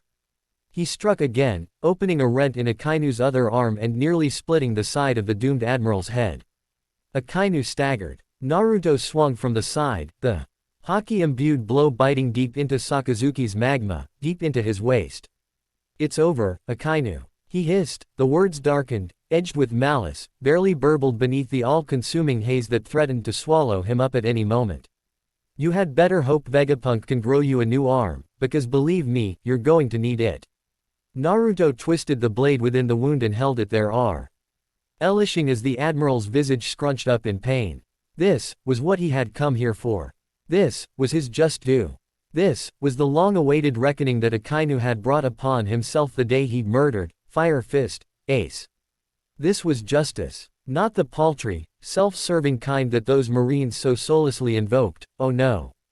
This was divine retribution, brought about by the only hand that could stand to harm Sakazuki and emerge relatively unscathed. No one had expected it to end this way. Not the Gorosei, not the world government, not the Marines, and certainly not Sakazuki. Naruto shoved the sword through marrow and into bone still, burying it to the hilt with an almost malignant glee. Surely, Ace was smiling. Surely, Luffy's brother was looking down from heaven and smiling down upon the hand of judgment that had dealt Akainu a crippling if not career-ending blow, with this instrument of vengeance. Naruto yanked the katana free and Akainu sank to his knees. He lifted his remaining arm to ward of the next blow. And Naruto struck at it with his foot. He hadn't the strength left to swing the blade but once more. Disarmed, he fell to the deck, collapsing in a rapidly enlarging pool of his own blood. Naruto loomed over him a moment longer, warring with the desire and compulsion to finish him off, wrestling with the sudden, niggling sensation that he'd forgotten about someone. Ama no Murakamo. Behind. Naruto rounded on Kizaru with a hiss, his sword crashing against the admiral's, a veritable bar of golden, glinting light. Flames lashed against that light in his visi. On swooned in and out of focus as he struggled to maintain control. Damneedle. Despite having the somewhat negligible disadvantage of a sprained ankle, Borsellino had somehow managed to outmaneuver and flank him, and, for a moment, it was almost enough. How long do you think you can last with those wounds, nay, Naruto-kun? Kizaru mocked him with that all-leering smile as he pressed down with his blade. Not much longer, I'd say, He leaned closer, forcing the blunt edge of Naruto's weapon closer and closer to his face. Sweat beaded upon his brow as Burning Will pushed back with everything he had. It wasn't enough. For a split second, his knees buckled. For a second, for an instant, for an eternity, what little strength he had, threatened to desert him entirely. Then Naruto flung out his free hand and tightened the blood-stained fingers of that hand into a fist. Before Kizaru could hope to react, the Susanoo reached down for him. Before he had the chance to dodge, before he could think to merely phase away, the fist slammed shut around his arms and bound them to his waist.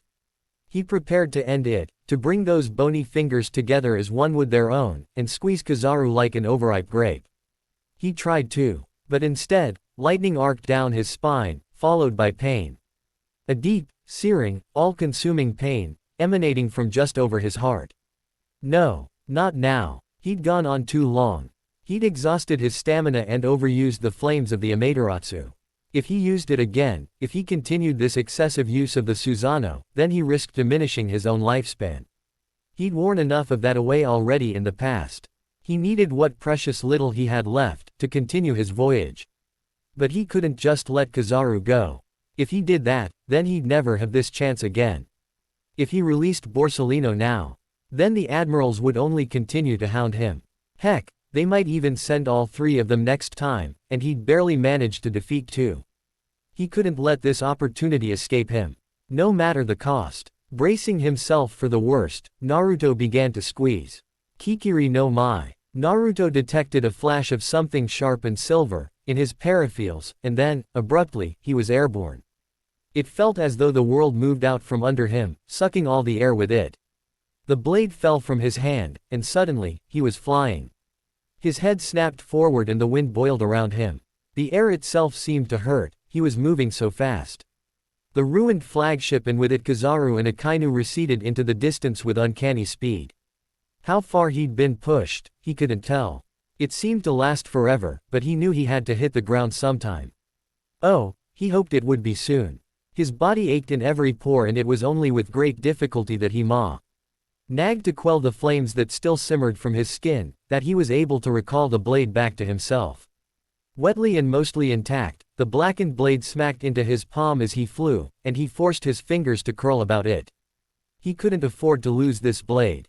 Not after the promise he'd made, not after all he'd gone through to get at it. But landing was going to hurt. It did hurt. He was dimly aware of a hand clamping upon his shoulder, as the forces propelling him began to slow.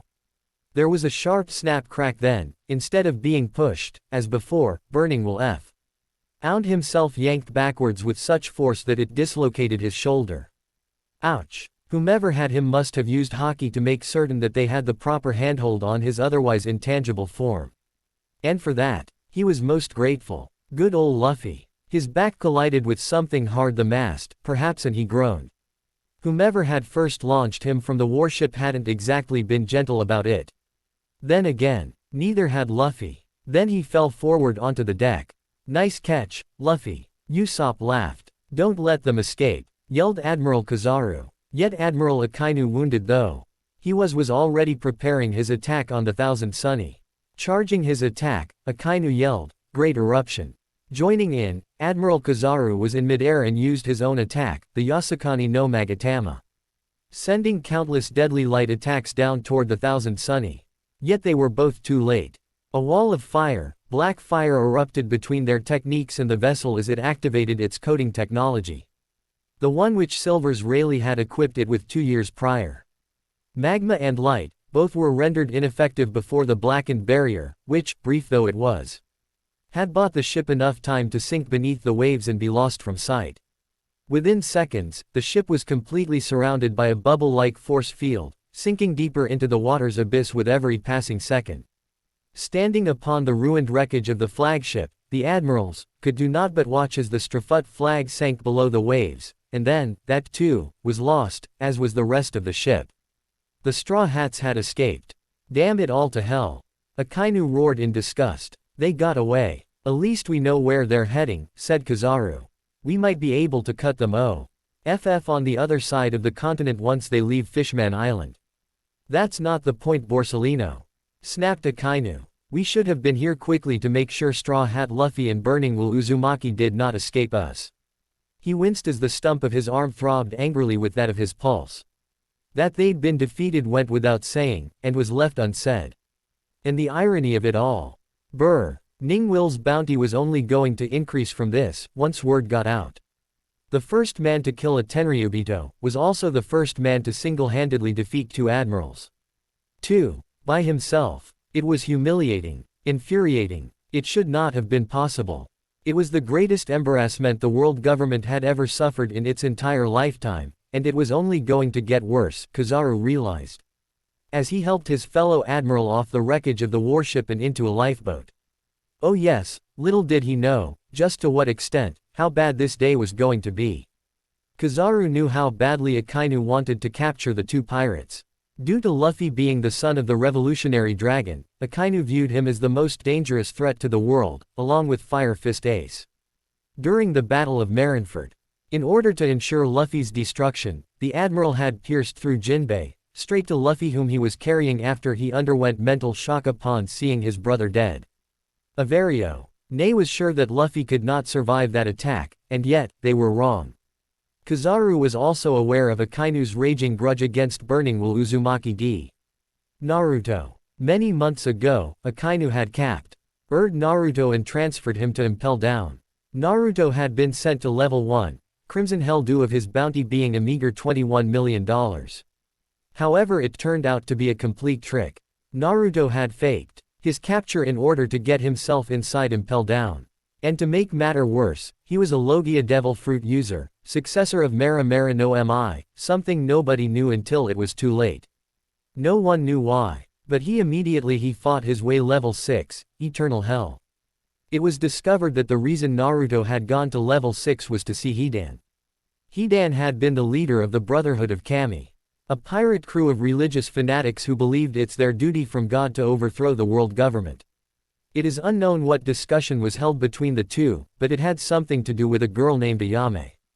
Strangely, Naruto left Hidan in his cell, but decided to free Jewelry Bonnie and her crew. Akainu, learning of this catastrophe, quickly returned to Impel Down to stop Naruto and the havoc he had created. However, Naruto had outsmarted the admiral brilliantly and stolen his personal ship. When Akainu attempted to follow, Naruto simply burned his ship out from underneath the admiral before he could catch up to the escapees. Akainu would have drowned, had he not clung to the wreckage like a frightened child before being picked up by another ship amidst a horde of raging Sea-Kings. It was the biggest embarrassment Akainu had suffered, and personally, he blamed Naruto for it. The boy purposely fools him by allowing himself to capture and made it look like he was a weak pirate. The image of Naruto's twisted smile of mockery served only to fan the flames of the admiral's inner rage and determination to capture the blonde troublemaker, and with him, his captain, Monkey D. Luffy. You will not get away with this. Burning Will. Akainu growled. I swear it. Yes, yes, Sakazuki. Kizaru sighed, palming his singed visage. Of course he won't get away with it. And so, he sat in undignified silence as they were rowed back to Shibandi. They were not attacked by a Sea-King, though he'd have gladly welcomed the chance to kill something, but upon their eventual arrival on the island, they were in for yet another surprise. Waiting for them was a ship of massive proportions, pulled by 2 massive sea serpents. The great galleon cruised through the waters of the archipelago, lowering a sloop for them. The meaning behind such a gesture was obvious. As they disembarked, both admirals realized that they were not alone. There, waiting for them, her face soured by disapproval, was none other the most beautiful woman in the world, and only female member of the Oka Shichibukai, Boa Hancock. To make matters even more perplexing, she was engaged in a heated debate with none other than Sentomaru, whom she had conveniently picked up some time prior to arriving on the scene. That the two were surrounded by a ring of heavily armed Kuja pirates made the scene all the more imposing. Like I already told you, Sentomaru explained to Hancock, the situation was insurmountable. The man who stopped us was the Dark King, the same man who once stopped Uncle Kizaru in his tracks. What was I supposed to do against that? What's more, Burning Will is apparently that man's grandson. He paid no attention to the sudden pall that fell over the pirate empress and her sisters, instead pressing onward. To make matters worse, he was last seen fleeing Shibandi with Monkey D. Luffy and his crew, though I can't be sure why he would do such a thing. Just a moment. Just now, Hancock began slowly, forcing the words through numbed lips. What did you say to me just now? I said he joined the Strafuts, Sentomaru repeated his previous statement. And left Sabayati. Before that, Hancock snapped. What did you say to me before that? I said that Burning Will is the grandson of Silver's Rayleigh. Sentomaru grumbled. Telling me to say it again won't change anything. What proof do you have of this? Hancock demanded, feeling as though ice water had just been poured into her veins. This could not be. It could not possibly. If Burning Will, if Uzumaki Naruto, truly was the grandson of the Dark King, of the man who had sheltered her and her sisters, then she'd made a terrible mistake. A terrible, terrible mistake that she had no way to rectify, should she ever see him again.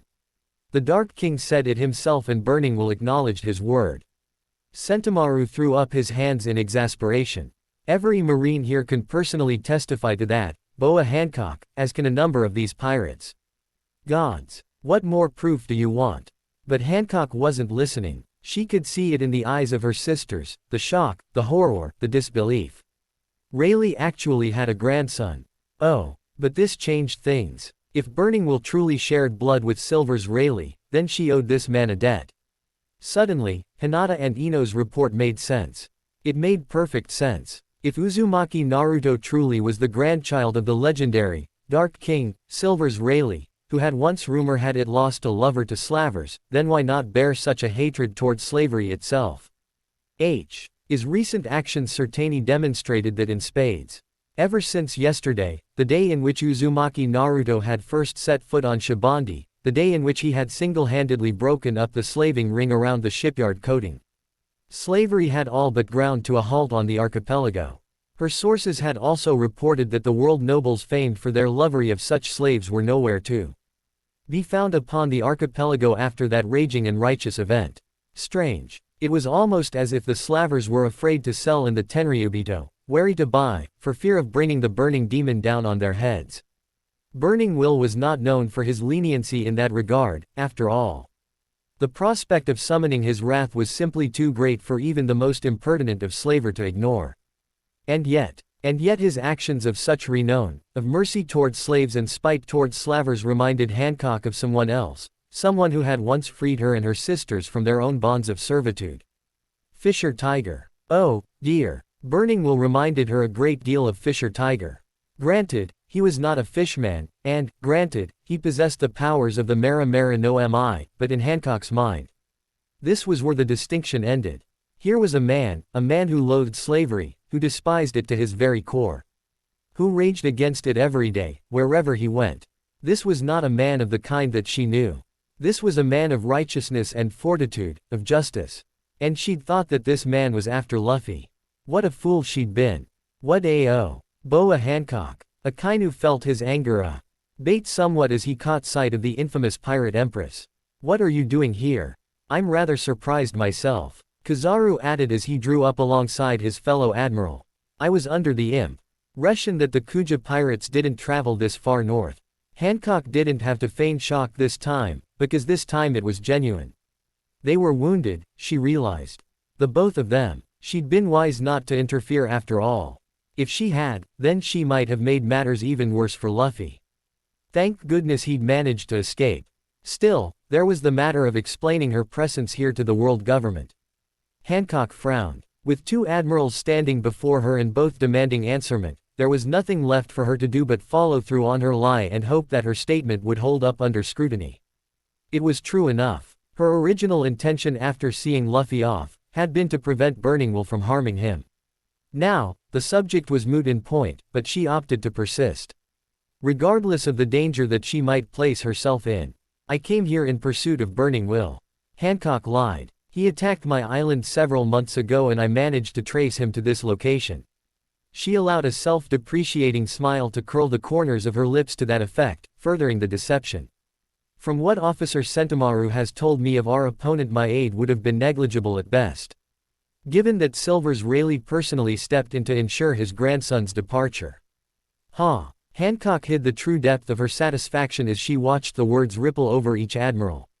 Watched them absorb their meaning and the implications behind it. Let them chew on that a while. She let the statement hang, unadorned between the three of them. She let it smolder and simmer and spit in Akainu's purpling face, because the admiral's fury was suddenly redoubled in the wake of this sudden newsflash.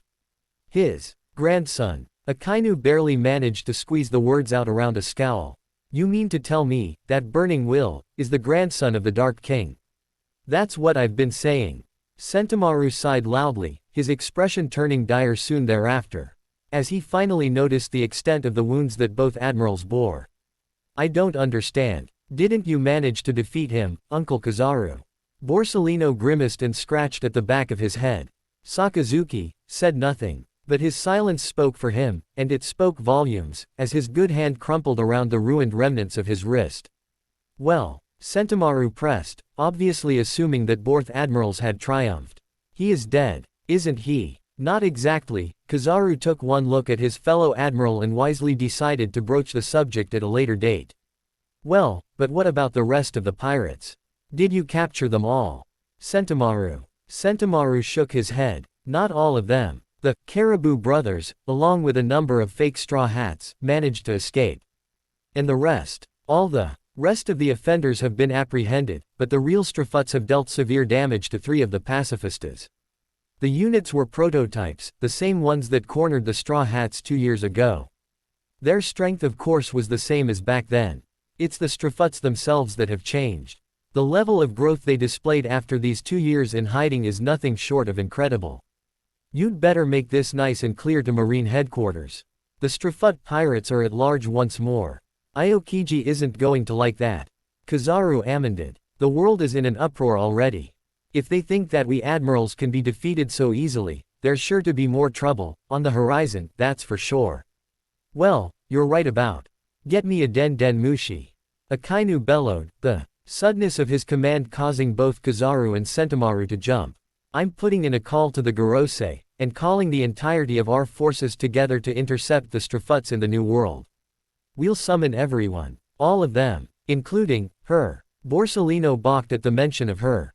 Surely, Sakazuki wasn't thinking of summoning her to the battlefield. She, admiral though she was, had been inexpressively forbidden from pursuing Burning Will, despite her delirious desire to hunt down the supernova and kill him. If she was actually allowed to join them in their mission. On to destroy the last remnant of Gold Roger's era. Oh, this wasn't going to be pretty. Now, Sakazuki-san, Borsellino began nervously, there's no need to be hasty. I did not ask for your opinion, Borsellino. Akainu thundered. Someone, get me that damned snail phone before I tear this ship apart to find it. This was met with little enthusiasm from the Kuja pirates, least of all Boa Hancock. They were, after all, guests on the pirate Empress's ship. I would thank you not to destroy my ship. Hancock supplied tersely. We will supply you with a Den Den Mushi if you so need one, but in exchange, I'll ask that the 3 of you leave us in peace, not pieces. Now, if you'd be so kind. But of course, Kizaru replied all too cheerily, secretly grateful for any excuse to depart. We need to go back to Shibandi and see to the rest of our men anyway, now don't we, Sentomaru? You have our thanks for your assistance, Boa Hancock. Sentomaru swiftly nodded his assent to this. Also glad to be away from the volcanic Akinu, lest he somehow bring a torrent of magma raining down on their heads. As they departed, Hancock fought back a blush. Rayleigh's grandson. Despite herself. Despite all the chaos surrounding her, the great, pirate empress, fought back a blush. I think I'd rather like to meet him someday. Meanwhile, on a hill overlooking the sea. Gone in the blink of an eye.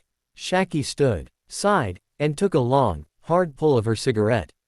Monkey Chan and all the others have become so strong now, haven't they? You were watching? Rayleigh asked from where he sat beside her. Of course. Shaki smiled. I'm their fan, remember? Right. Rayleigh nodded absently, his eyes distant. Are you remembering something, perhaps, Ray-san? Shaki asked. Rayleigh blinked, drawn from his reverie by the words of his wife. Did you say something? You were thinking of Roger just now, weren't you? She prodded playfully. I was. Rayleigh relented. But I was also thinking of someone else. His eyes misted over slightly as he thought of it. Here, on this very hillock, he'd bid his son farewell. It is rather fitting, he mused, that I see my grandson off in the same fashion as his father. It made him think back to that day, when he'd first learned of Naruto's existence. Now, that had been a shocker. Well now, to what do I owe the pleasure of your visit? Rayleigh smiled at the figure standing before him, his shoulders propped against the door jamb upon which he rested. Whomever this man was, he had taken great pains to conceal his identity. He stood in the shadows, his face hidden within the deep folds of a cowl, as dark and mysterious as one could ever hope to be. Whatever this man wore was hidden well within a matte black cloak, exposing only the light. Leather sandals and black, fingerless gloves he wore, and he seemed reluctant to reveal even those. Even his face was hidden, save for an unusually bright shard of sunlight shining down between them. He was nameless. And yet the shared smile between the two men spoke volumes. So what brings you here, son?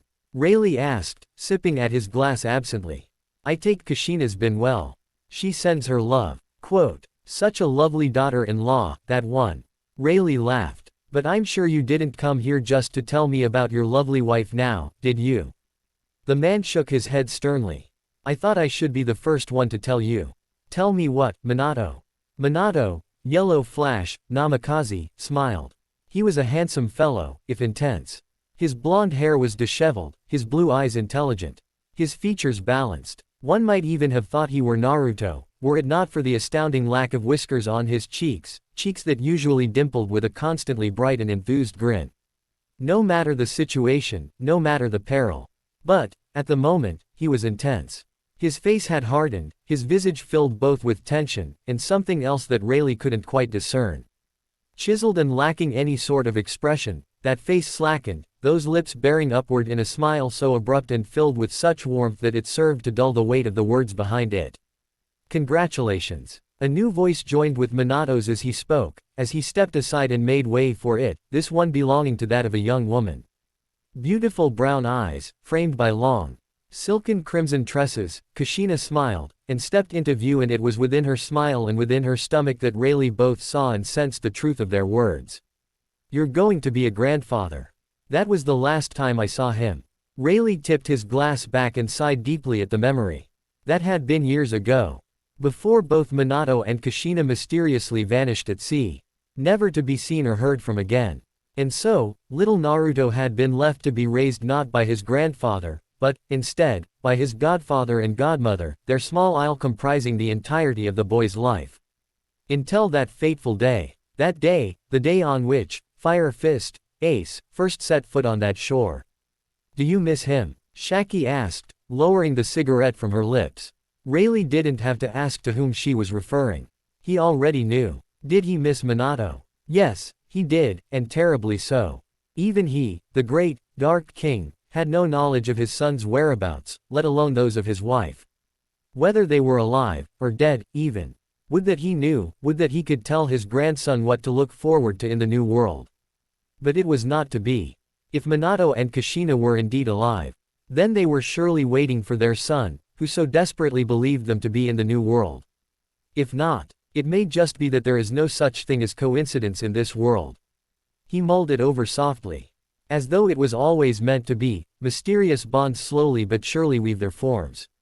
At any rate, Luffy has taken another step towards becoming a man worthy of that hat he wears. With Naruto by his side, he's likely to yet take many, many more. Those boys make me feel like living on for a while longer. As he watched the last of the Sunny submerge, shielded by the tide of black flames, he tipped his glass in a stoic farewell. Naruto. Luffy, both of you, turn this world upside down. Even further away, Shibandi Lawless Zone. In the remnants of Grove 46. A pile of ooze twitched. The greenish liquid slowly slithered across the grass, hissing and sizzling wherever the sunlight touched it. It clamored, clawed, and crawled its way past the mighty roots of the Yukimaran mangroves, moaning, groaning, slurping forth from the soil as it struggled to find some semblance of shape and form.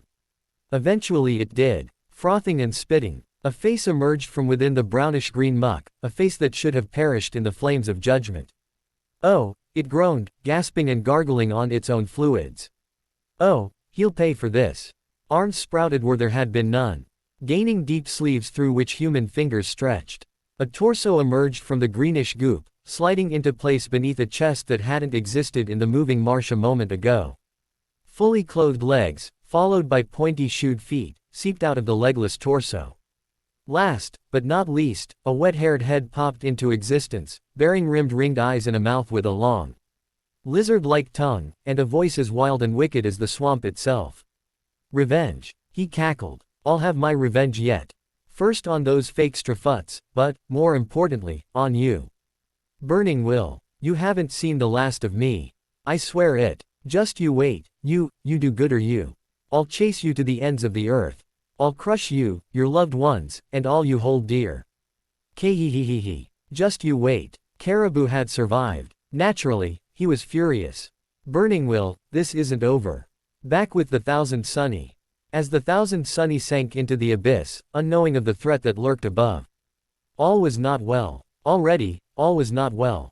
Instead of marveling at the marvelous sights as they sank deep through the waters, instead of being awed by the coating technology with which Rayleigh had equipped their ship, instead of being their usual, off-the-wall belligerent selves, Luffy and the Strafuts remained fixated on something else entirely. The fate of their newest crewmate and Nakama. Uzumaki D. Naruto. Is he going to be alright? Nami was the first to ask. Chopper emerged from the cabin. All eyes turned toward the human-reindeer hybrid, each expecting an answer. After an eternity of silence, the reindeer brushed the sweat from his brow and exhaled heavily. The silence hung over them like a noose, until everyone choked on it. And still there did it hang. An invisible vice slowly tightening around their throats, constricting their hopes with every passing second. Finally, someone severed that noose. He's fine, replied Tony Chopper. He's sleeping right now. It's nothing serious, but it's best that he gets some rest. Everyone, even Sanji, seemed to deflate somewhat as they each received the news, knowing that their newest crew member was not in as dire straits as they had initially assumed. While this was indeed good news, it remained to be seen what had caused the sudden illness of their new Nakama. Why did his eyes bleed and why did he vomit blood like that back there? Luffy asked in confusion. Is he sick or something? He probably got it from Hat Dumb Cook there, Zolo pointed out. He's been getting repeated nosebleeds all the time. I hope you didn't bring back anything contagious. Hey, shut up. Sanji snapped back at the swordsman. I think it has something to do with the black fire, said Robin quietly, the sea concern of her words drawing all eyes unto her. He used those black flames called Amaterasu to stop the volcano magma from following us. Perhaps it had some sort of aftereffect on him. Yo-ho-ho-ho. Brook couldn't help but laugh.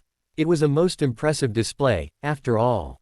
Hey, I think you might be right, said Frankie, recalling his own deadly encounter with the flames as Chopper returned to the cabin to tend his patient and his wounds. Still. Flashback. Hold it. Say, you wouldn't happen to know where Luffy is, would you, Frankie-san? Nope. Frankie answered stiffly. Usopp and Sanji have been here already. Usopp's out to get fuel, and Sanji's stocking us up on fuel. However, he drawled angrily, something's been bothering me for a while now. You keep telling us you're Burning Will. But you keep asking for Luffy. How do we know you're not some sort of government spy or something, huh? Frankie, Robin began, that's more than enough. So you doubt me, Naruto wasn't having any of it. Squaring his jaw, he took a small step forward. You doubt what you've been told then, Frankie. As if. Frankie growled, I just don't trust you. I knew it. Naruto fired back. Then that means you don't trust Robin. Either. I'm more than willing to take Nico Robin at her word. Frankie retorted, put on the defensive by the blonde's explosive retort. However, just because she says you are who I think you are, doesn't guarantee you're the real deal. Amaterasu. Naruto summoned the flames back to the surface of his skin, welcoming the warmth they brought with them. Ey devoured the arms of his cloak with tongues of black flame and then the rest of it, exposing heavily bandaged forearms, the like of which were laced with strange black markings, barely seen beneath the bandages. With the destruction of his cloak, everything about him was revealed, as were the bulky protrusions that had been bound to his back. He was a spiky blonde young man with fox-like whiskers, sapphiric blue eyes. Very handsome in addition. He was very tall, with an athletic outline. He was wearing an orange sleeveless coat, black short-sleeved shirt and pants, red gloves and boots.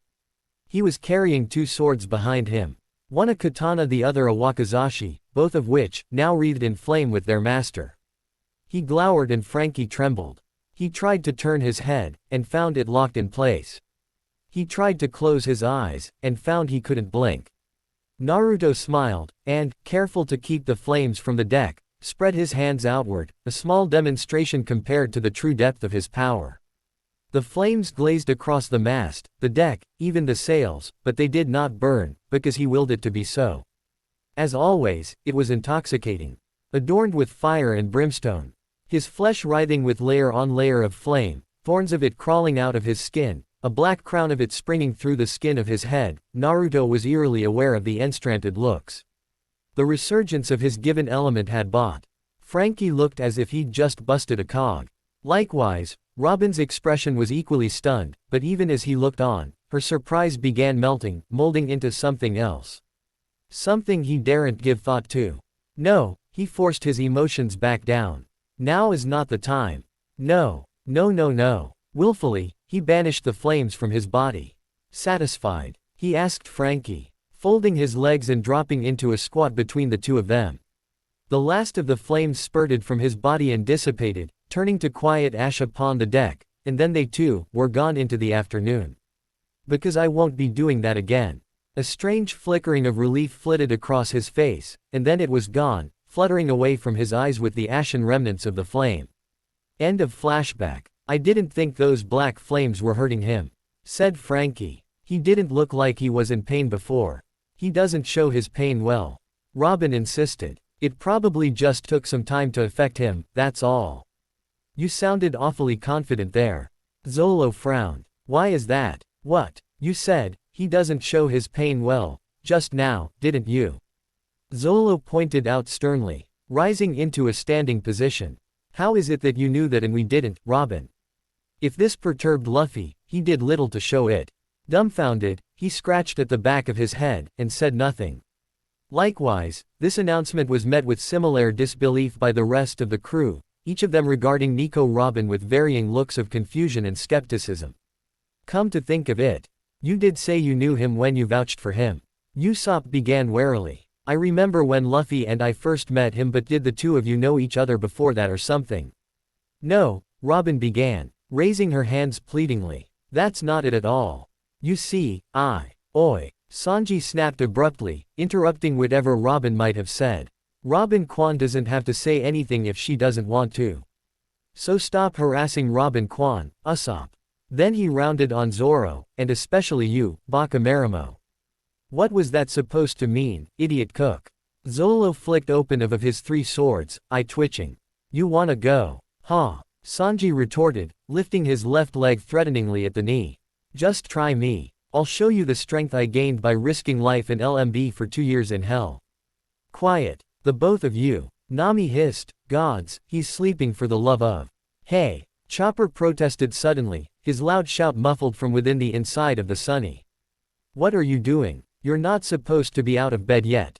A loud crash exemplified his cry of dismay, followed by the sounds of a one-sided scuffle that, judging by short-lived squeak of dismay, did not end well for Chopper. There came a muffled thump immediately thereafter, as the sound of heavy footfalls stumbled toward the door, making the ruckus even more indistinguishable. Well, I'm awake now. All eyes found themselves glued upon the cabin door, seconds before it burst outward, bent at the hinges. Naruto stormed out, covered in bandages, most of which he ripped off by the time he cleared the doorway. Trailing immediately behind him, was a distraught Dr. Chopper, doing his best to reattach new bandages, in place of the ones that Naruto continued to burn off of his body.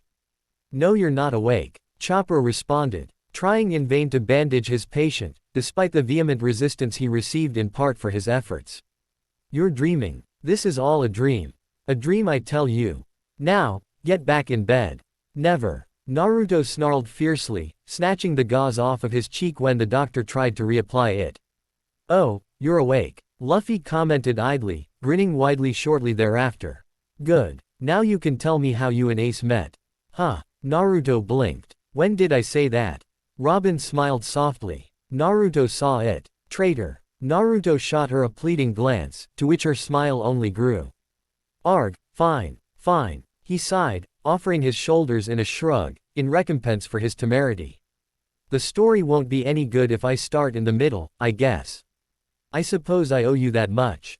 Naruto folded his legs, bandaged though they were, and plopped himself down at the door to the cabin. He sighed from where he sat as he swept his hand up and through his hair, the blonde mespay affecting itself at the touch of his fingertips. His smile had returned. He leaned forward, resting his hands on his knees as everyone gathered round, as Luffy sat directly in front of him, grinning from ear to ear. "Let me tell you a story." Naruto smiled, and when he smiled, it was a slow, sad thing, full of fondness and regret. "I'll have to start at the beginning, and it might take some time." Luffy nodded eagerly. "So, when did you meet Ace?" Naruto chuckled. "Well, it all started about 3 years ago." Begin epic flashback. "You want me to join your crew?" the youth asked in a surprised tone. The Whitebeard Pirates. He was a handsome blue-eyed young man, athletic in his appearance, tall for his age, about 18 years old, and spiky blonde hair with fox-like whiskers. He was wearing a strange attire. Even for simple island folk, an orange sleeveless vest with red pants and black sandals. Strapped to his back was a long, oblong handle, one that looked almost like a staff, were it not for the wicked inverse hook into which it tapered off, strongly resembling that of a scythe, a massive weapon wielded, larger than the boy who wielded it. His name was Naruto D. Uzumaki. Talking to him was a tall, well-muscled, dark-haired young man of about 20 or so. Unlike the blonde who preferred to dress according to the tropical climate, the most this man wore in the way of clothing was a simple pair of khakis. An orange cowboy hat along with other various baubles, a pair of boots. His name was Portgas D. Ace. They stood there on the shore, the waves lapping at their feet, and the edge of the weather-worn path they'd taken toward their designation. Off in the distance, a thin column of smoke rose into the distance, the sign of a residence, of the home of the boy who would one day be known as Burning Will. But for now, Burning Will was just a boy, and a boy who wasn't going to get supper, either for himself, or his friend, if they didn't get home soon. Now to Naruto, since the death of Gall D. Roger, the king of pirates, Whitebeard was recognized as the most fearsome force in the world, being the only one able to battle on equal terms with the pirate king himself.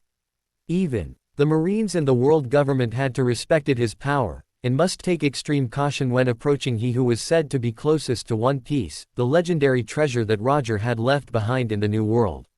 Naruto was being offered a position in that man's crew. By none other than the 2nd Division commander, Fire Fist, Ace. So stunned was he not by his friend's rank, position, or status, but rather by his offer that for the moment, the thoughts of supper and a warm bed slipped from his mind with that of the evening sun as it set behind him, casting itself across the sky in a brilliant flare of orange gold. "You want me to join?" Naruto repeated again, slower this time. "The Whitebeard Pirates." "That's right," said Ace. "You're a better fighter than I am, well, almost as good. You eat as much as I and my little brother used to, although we're not as addicted to ramen as you are. And to be honest with you, I had funny feeling we were destined to meet." Naruto gawped. He'd been thinking the same thing. There was truth in his words. Though Naruto couldn't understand it, even though this was their first meeting, he had strange feeling they had met before, somewhere in the past, perhaps.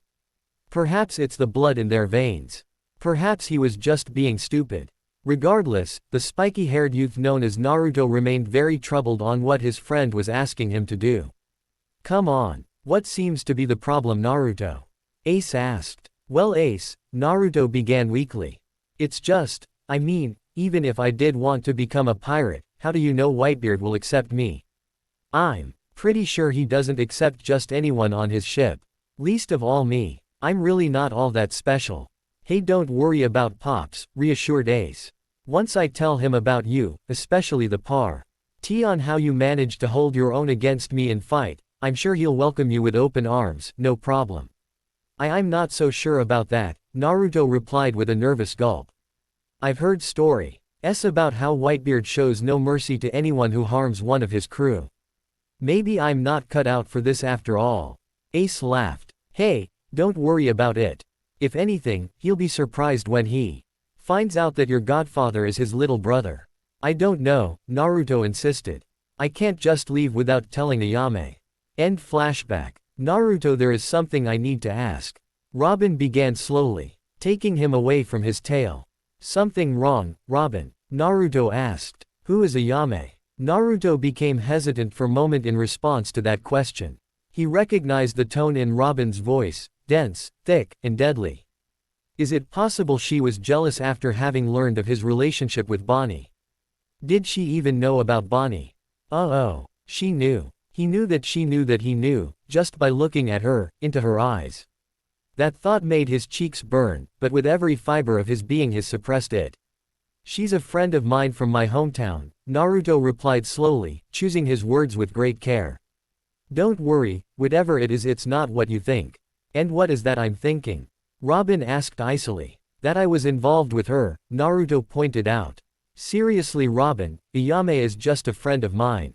Is she a pirate? Usopp asked, curious. A musician, perhaps? Brook pressed. No, she's the waitress at her father's restaurant, Ramen Ichiraku, Naruto led away their curiosity with a flick of his fingers. Well, she might own the place by now. I haven't been by my hometown for quite some time now. So she's just some friend you knew at a restaurant? Asked Chopper. Not just any restaurant, Naruto proclaimed proudly. The very best ramen restaurant in the world. Don't be ridiculous, said Sanji as he raised an eyebrow. What makes you think this restaurant from your hometown is so good? It's because Ayame's father is greatest ramen maker I ever known, Naruto clarified with something bordering on actual reverence for the dish. I know because I have tasted his masterpiece. Trust me when I say that nobody makes ramen better than Tyuki. Tyuki. Yes, that's his name, after all. Naruto answered flatly. What of it? What did you just say? Sanji suddenly asked. I said nobody makes ramen better than Tyuki. Naruto repeated. I won't take back what I said. No, that's not it, Sanji alleged. The name Tyuki you mentioned. Yeah, that's his name, Naruto replied. You know Tyuki? Know him. I heard about him from Zeph. Sanji responded. Beginning flashback. How long are you going to keep this up? Zeph snapped at Sanji. It isn't my fault, Sanji responded. Of course it is, Zeph retorted. You always beat up an idiot who came in with girls you flirt with. Now thanks to you it's going to take months to repair all the damages that been done to my restaurant, and all because you made a pass on that pirate's girlfriend. You know, I'm kind of glad you didn't meet Tyuki, Zeph responded. Who the hell is Tyuki? Sanji asked. He was my first mate in the Cook Pirates, Zeph explained, sternly, his words solemn. He retired from piracy a few years before I came to the East Blue Sea. He was the best ramen cook I ever had though. Even I could not hope to match his recipe in that regard. What made him so special? Tyuki had a secret ramen cooking recipe that attracts lots of women, that's why, Zeph shot back, suddenly grumpy. There, I told you. Now, leave me be. Say, you wouldn't happen to have any recipes like that, would you? Sanji asked, his eyes blazing with prideful glee. Zeph eyed his protege warily for a moment, mustache twitching, bristling as he stared his student down. It was an impasse. Neither would yield. Neither would break. Not until Sanji's sweat dropped. You don't, do you? Just leave me alone. Zeph sobbed, mournful in despair of his own inadequacy. End of flashback. There's no way. Naruto laughed, slapping his knee. The old coot never told me about that. Huh. So is it true then? Sanji asked, eyes blazing. Can old man Tyuki really produce such a recipe? Dunno. Naruto shrugged. He taught me a bit, but nothing like that. I think What'd mean, you think, huh, bastard? Sanji wailed. You know something, don't you? You're holding out on me, aren't you? Just like Luffy in the Isle of Maidens. I bet you weren't training there at all, were you, Luffy? But I wanna hear more about Ace. Luffy whined, eager to learn more about his brother, ignoring the plight of his lovelorn cook. That isn't the end of the story, is it? Sanji, poor Sanji, face-faulted as.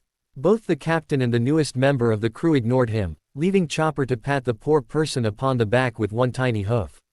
Naruto watched this and smiled, amused the camaraderie. I love these guys. Then he chuckled sagely, well aware of the glinting eyes of his captain upon him.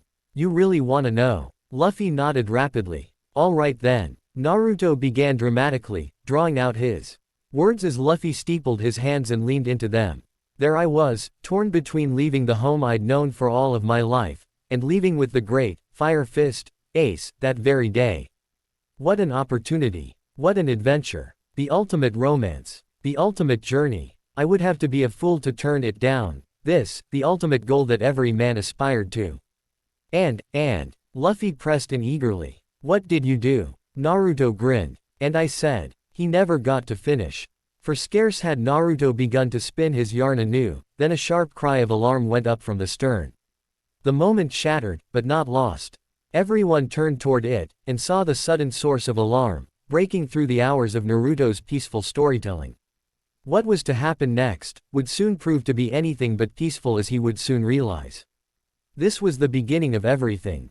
Hey, guys, Usopp cried. There's something approaching from 6 o'clock. It's a ship. It's a pirate ship. It's coming straight at us. No sooner had he said it, than the ship itself reared up beside them, so close that both coating bubbles brushed against one another. Naruto tried to stand, but a starburst of pain in the back of his head argued for rest. Not action. Perhaps he should have stayed in bed after all. Perhaps he should have done a lot of different things, but now was not the time to be questioning it.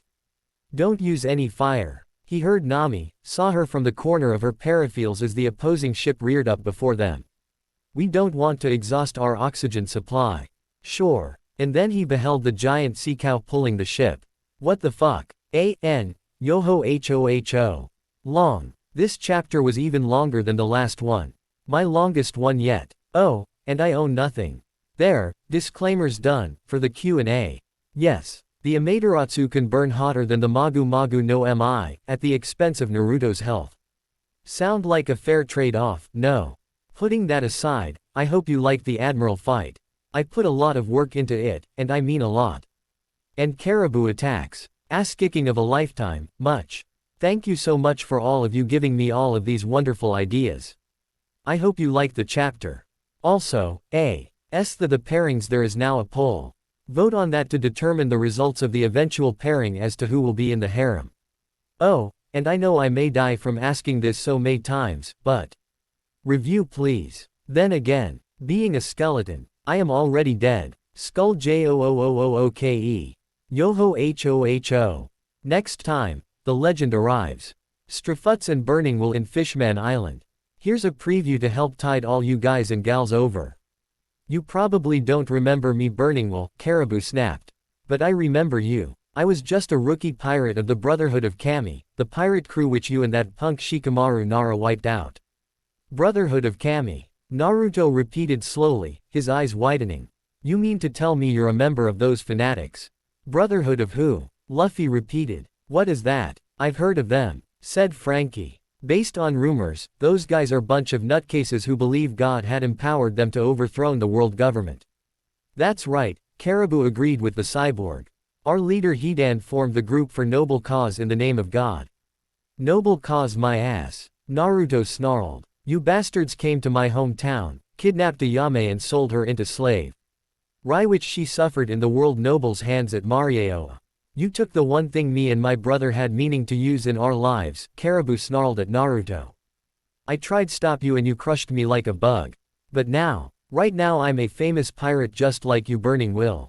That's why everyone calls me, wet-haired Caribou. And I want you remember this face because I'm the guy that's going to kill you. Get in line. Naruto responded tartly. You're not the first one to make that threat. And you'll be the first to die. Caribou cackled. You won't escape from me this time. This time. Naruto frowned. Flames flickered at his fingertips. This time, I won't be merciful. They sat there on the cloak, staring out together into the shadows. Finally, it was Robin who spoke. You love her, don't you? I did love her. He said quietly, though the words tasted like ash in his mouth. She was the love of my life. My love, life, happiness, and inspiration. You don't need to tell me this. Robin murmured. No, I do. He looked at her, his expression grim. There was another woman in my life. Her name was Jewelry Bonnie. I won't lie to you, Robin. I slept with her. I enjoyed it, hell, I loved it. But I didn't do it to spite you. Never once, to spite you. I know. You knew. Yes. And, I have regrets, too. He chuckled ruefully. You're talking about Ohara, aren't you? She nodded. I would have done anything to take back that day. Yet I couldn't. I had to go on, because Luffy needed me. I swallowed my fears, because Luffy needed me. And when that fear eaten to overwhelm me and destroy the family I'd found, I kept going, despite the fact that everything in my life felt empty, because Luffy needed me. She looked at him again, her eyes sad. For the past 2 years. Everything was because Luffy needed me. Naruto nodded. For the past 2 years, everything I've done was because I made a promise to Ace. Sometimes, I feel like I've lost myself along the way. Like I don't even know who I am at all under this, burning will, persona. I'm not even sure that I exist without it. I mean, the day I ate that fruit, the day that I took Ace's powers into myself, I changed. I didn't have the luxury of just sitting on the sidelines after that. And believe me, I tried. You're more than just burning will, Naruto. You're just saying that. Am I? Robin took his hand in her own. Then answer me this. Why do you free slaves? Because it's right. Why did you invade Impel Down? Because Ayame was in danger. Why did you attack Marieoa? I just couldn't let those people suffer like that. Why did you throw yourself at Akainu and Kizaru? To save Luffy. One more question. Robin told him. Then you don't have to say anything else to me, if you don't want to. Quote, why are you still here? Because you're here. He heard her breath catch, in the dark. Why are you asking me all this? He murmured. We all have our dreams, Naruto. He felt Robin take his hand and she squeezed it. He was drawn to her almost magnetically, and found himself leaning in to give her a tentative kiss. He pulled away only a fraction afterwards. She looked as surprised as he did, though not displeased. Then he leaned in again, more urgently, and their kiss had passion. Naruto felt her breathing against him, and accepted her arms as they closed around his neck when he began to pull away. He wanted this. He wanted to be with a good woman, and forget for just a moment about where they were, and what had happened to them. He needed a moment's solace, and he suspected that, while Robin might not need such a thing, she was more than willing to comfort him. Perhaps a bit too willing. Pulling away from the heat of his touch, Robin lacking any sort of haste whatsoever tugged at her shirt, releasing the zipper that had tantalizingly constricted her chest for so long. Before Naruto could protest, she pulled at the padded undershirt beneath, sighing with relief as she finally got it off. Naruto hesitated, at that. Robin, perhaps we shouldn't. She ignored him, reaching over and undoing the straps that held his vest in place. He seemed pained, struggling with himself despite his obvious desire. But what about the others? I don't care. The look in his eyes turned desperate. But, here. He cast his gaze about the cabin, his eyes lingering piteously upon the doorjamb and the appalling lack of a lock. Forget where we are. She pulled the vest over his head and he let her, staring helplessly. When it was done, she started working on the straps for his pauldrons, and after a moment's hesitation, he began to help. They tugged and pulled and twisted until they eventually got all that blasted, silly clothing off. She untied his stained and soiled undershirt and removed it, unveiling bare skin. He was covered in cuts and bruises, as no doubt was she. His eyes were locked on her with an intensity that threatened to burn her up. The great, burning Will, was a fearsome man. But not all fearsome men were also bad men. Are you certain? He whispered, his breaking husky. There are. The end. Thanks for watching. Also remember to subscribe and like this video. See you in the next video.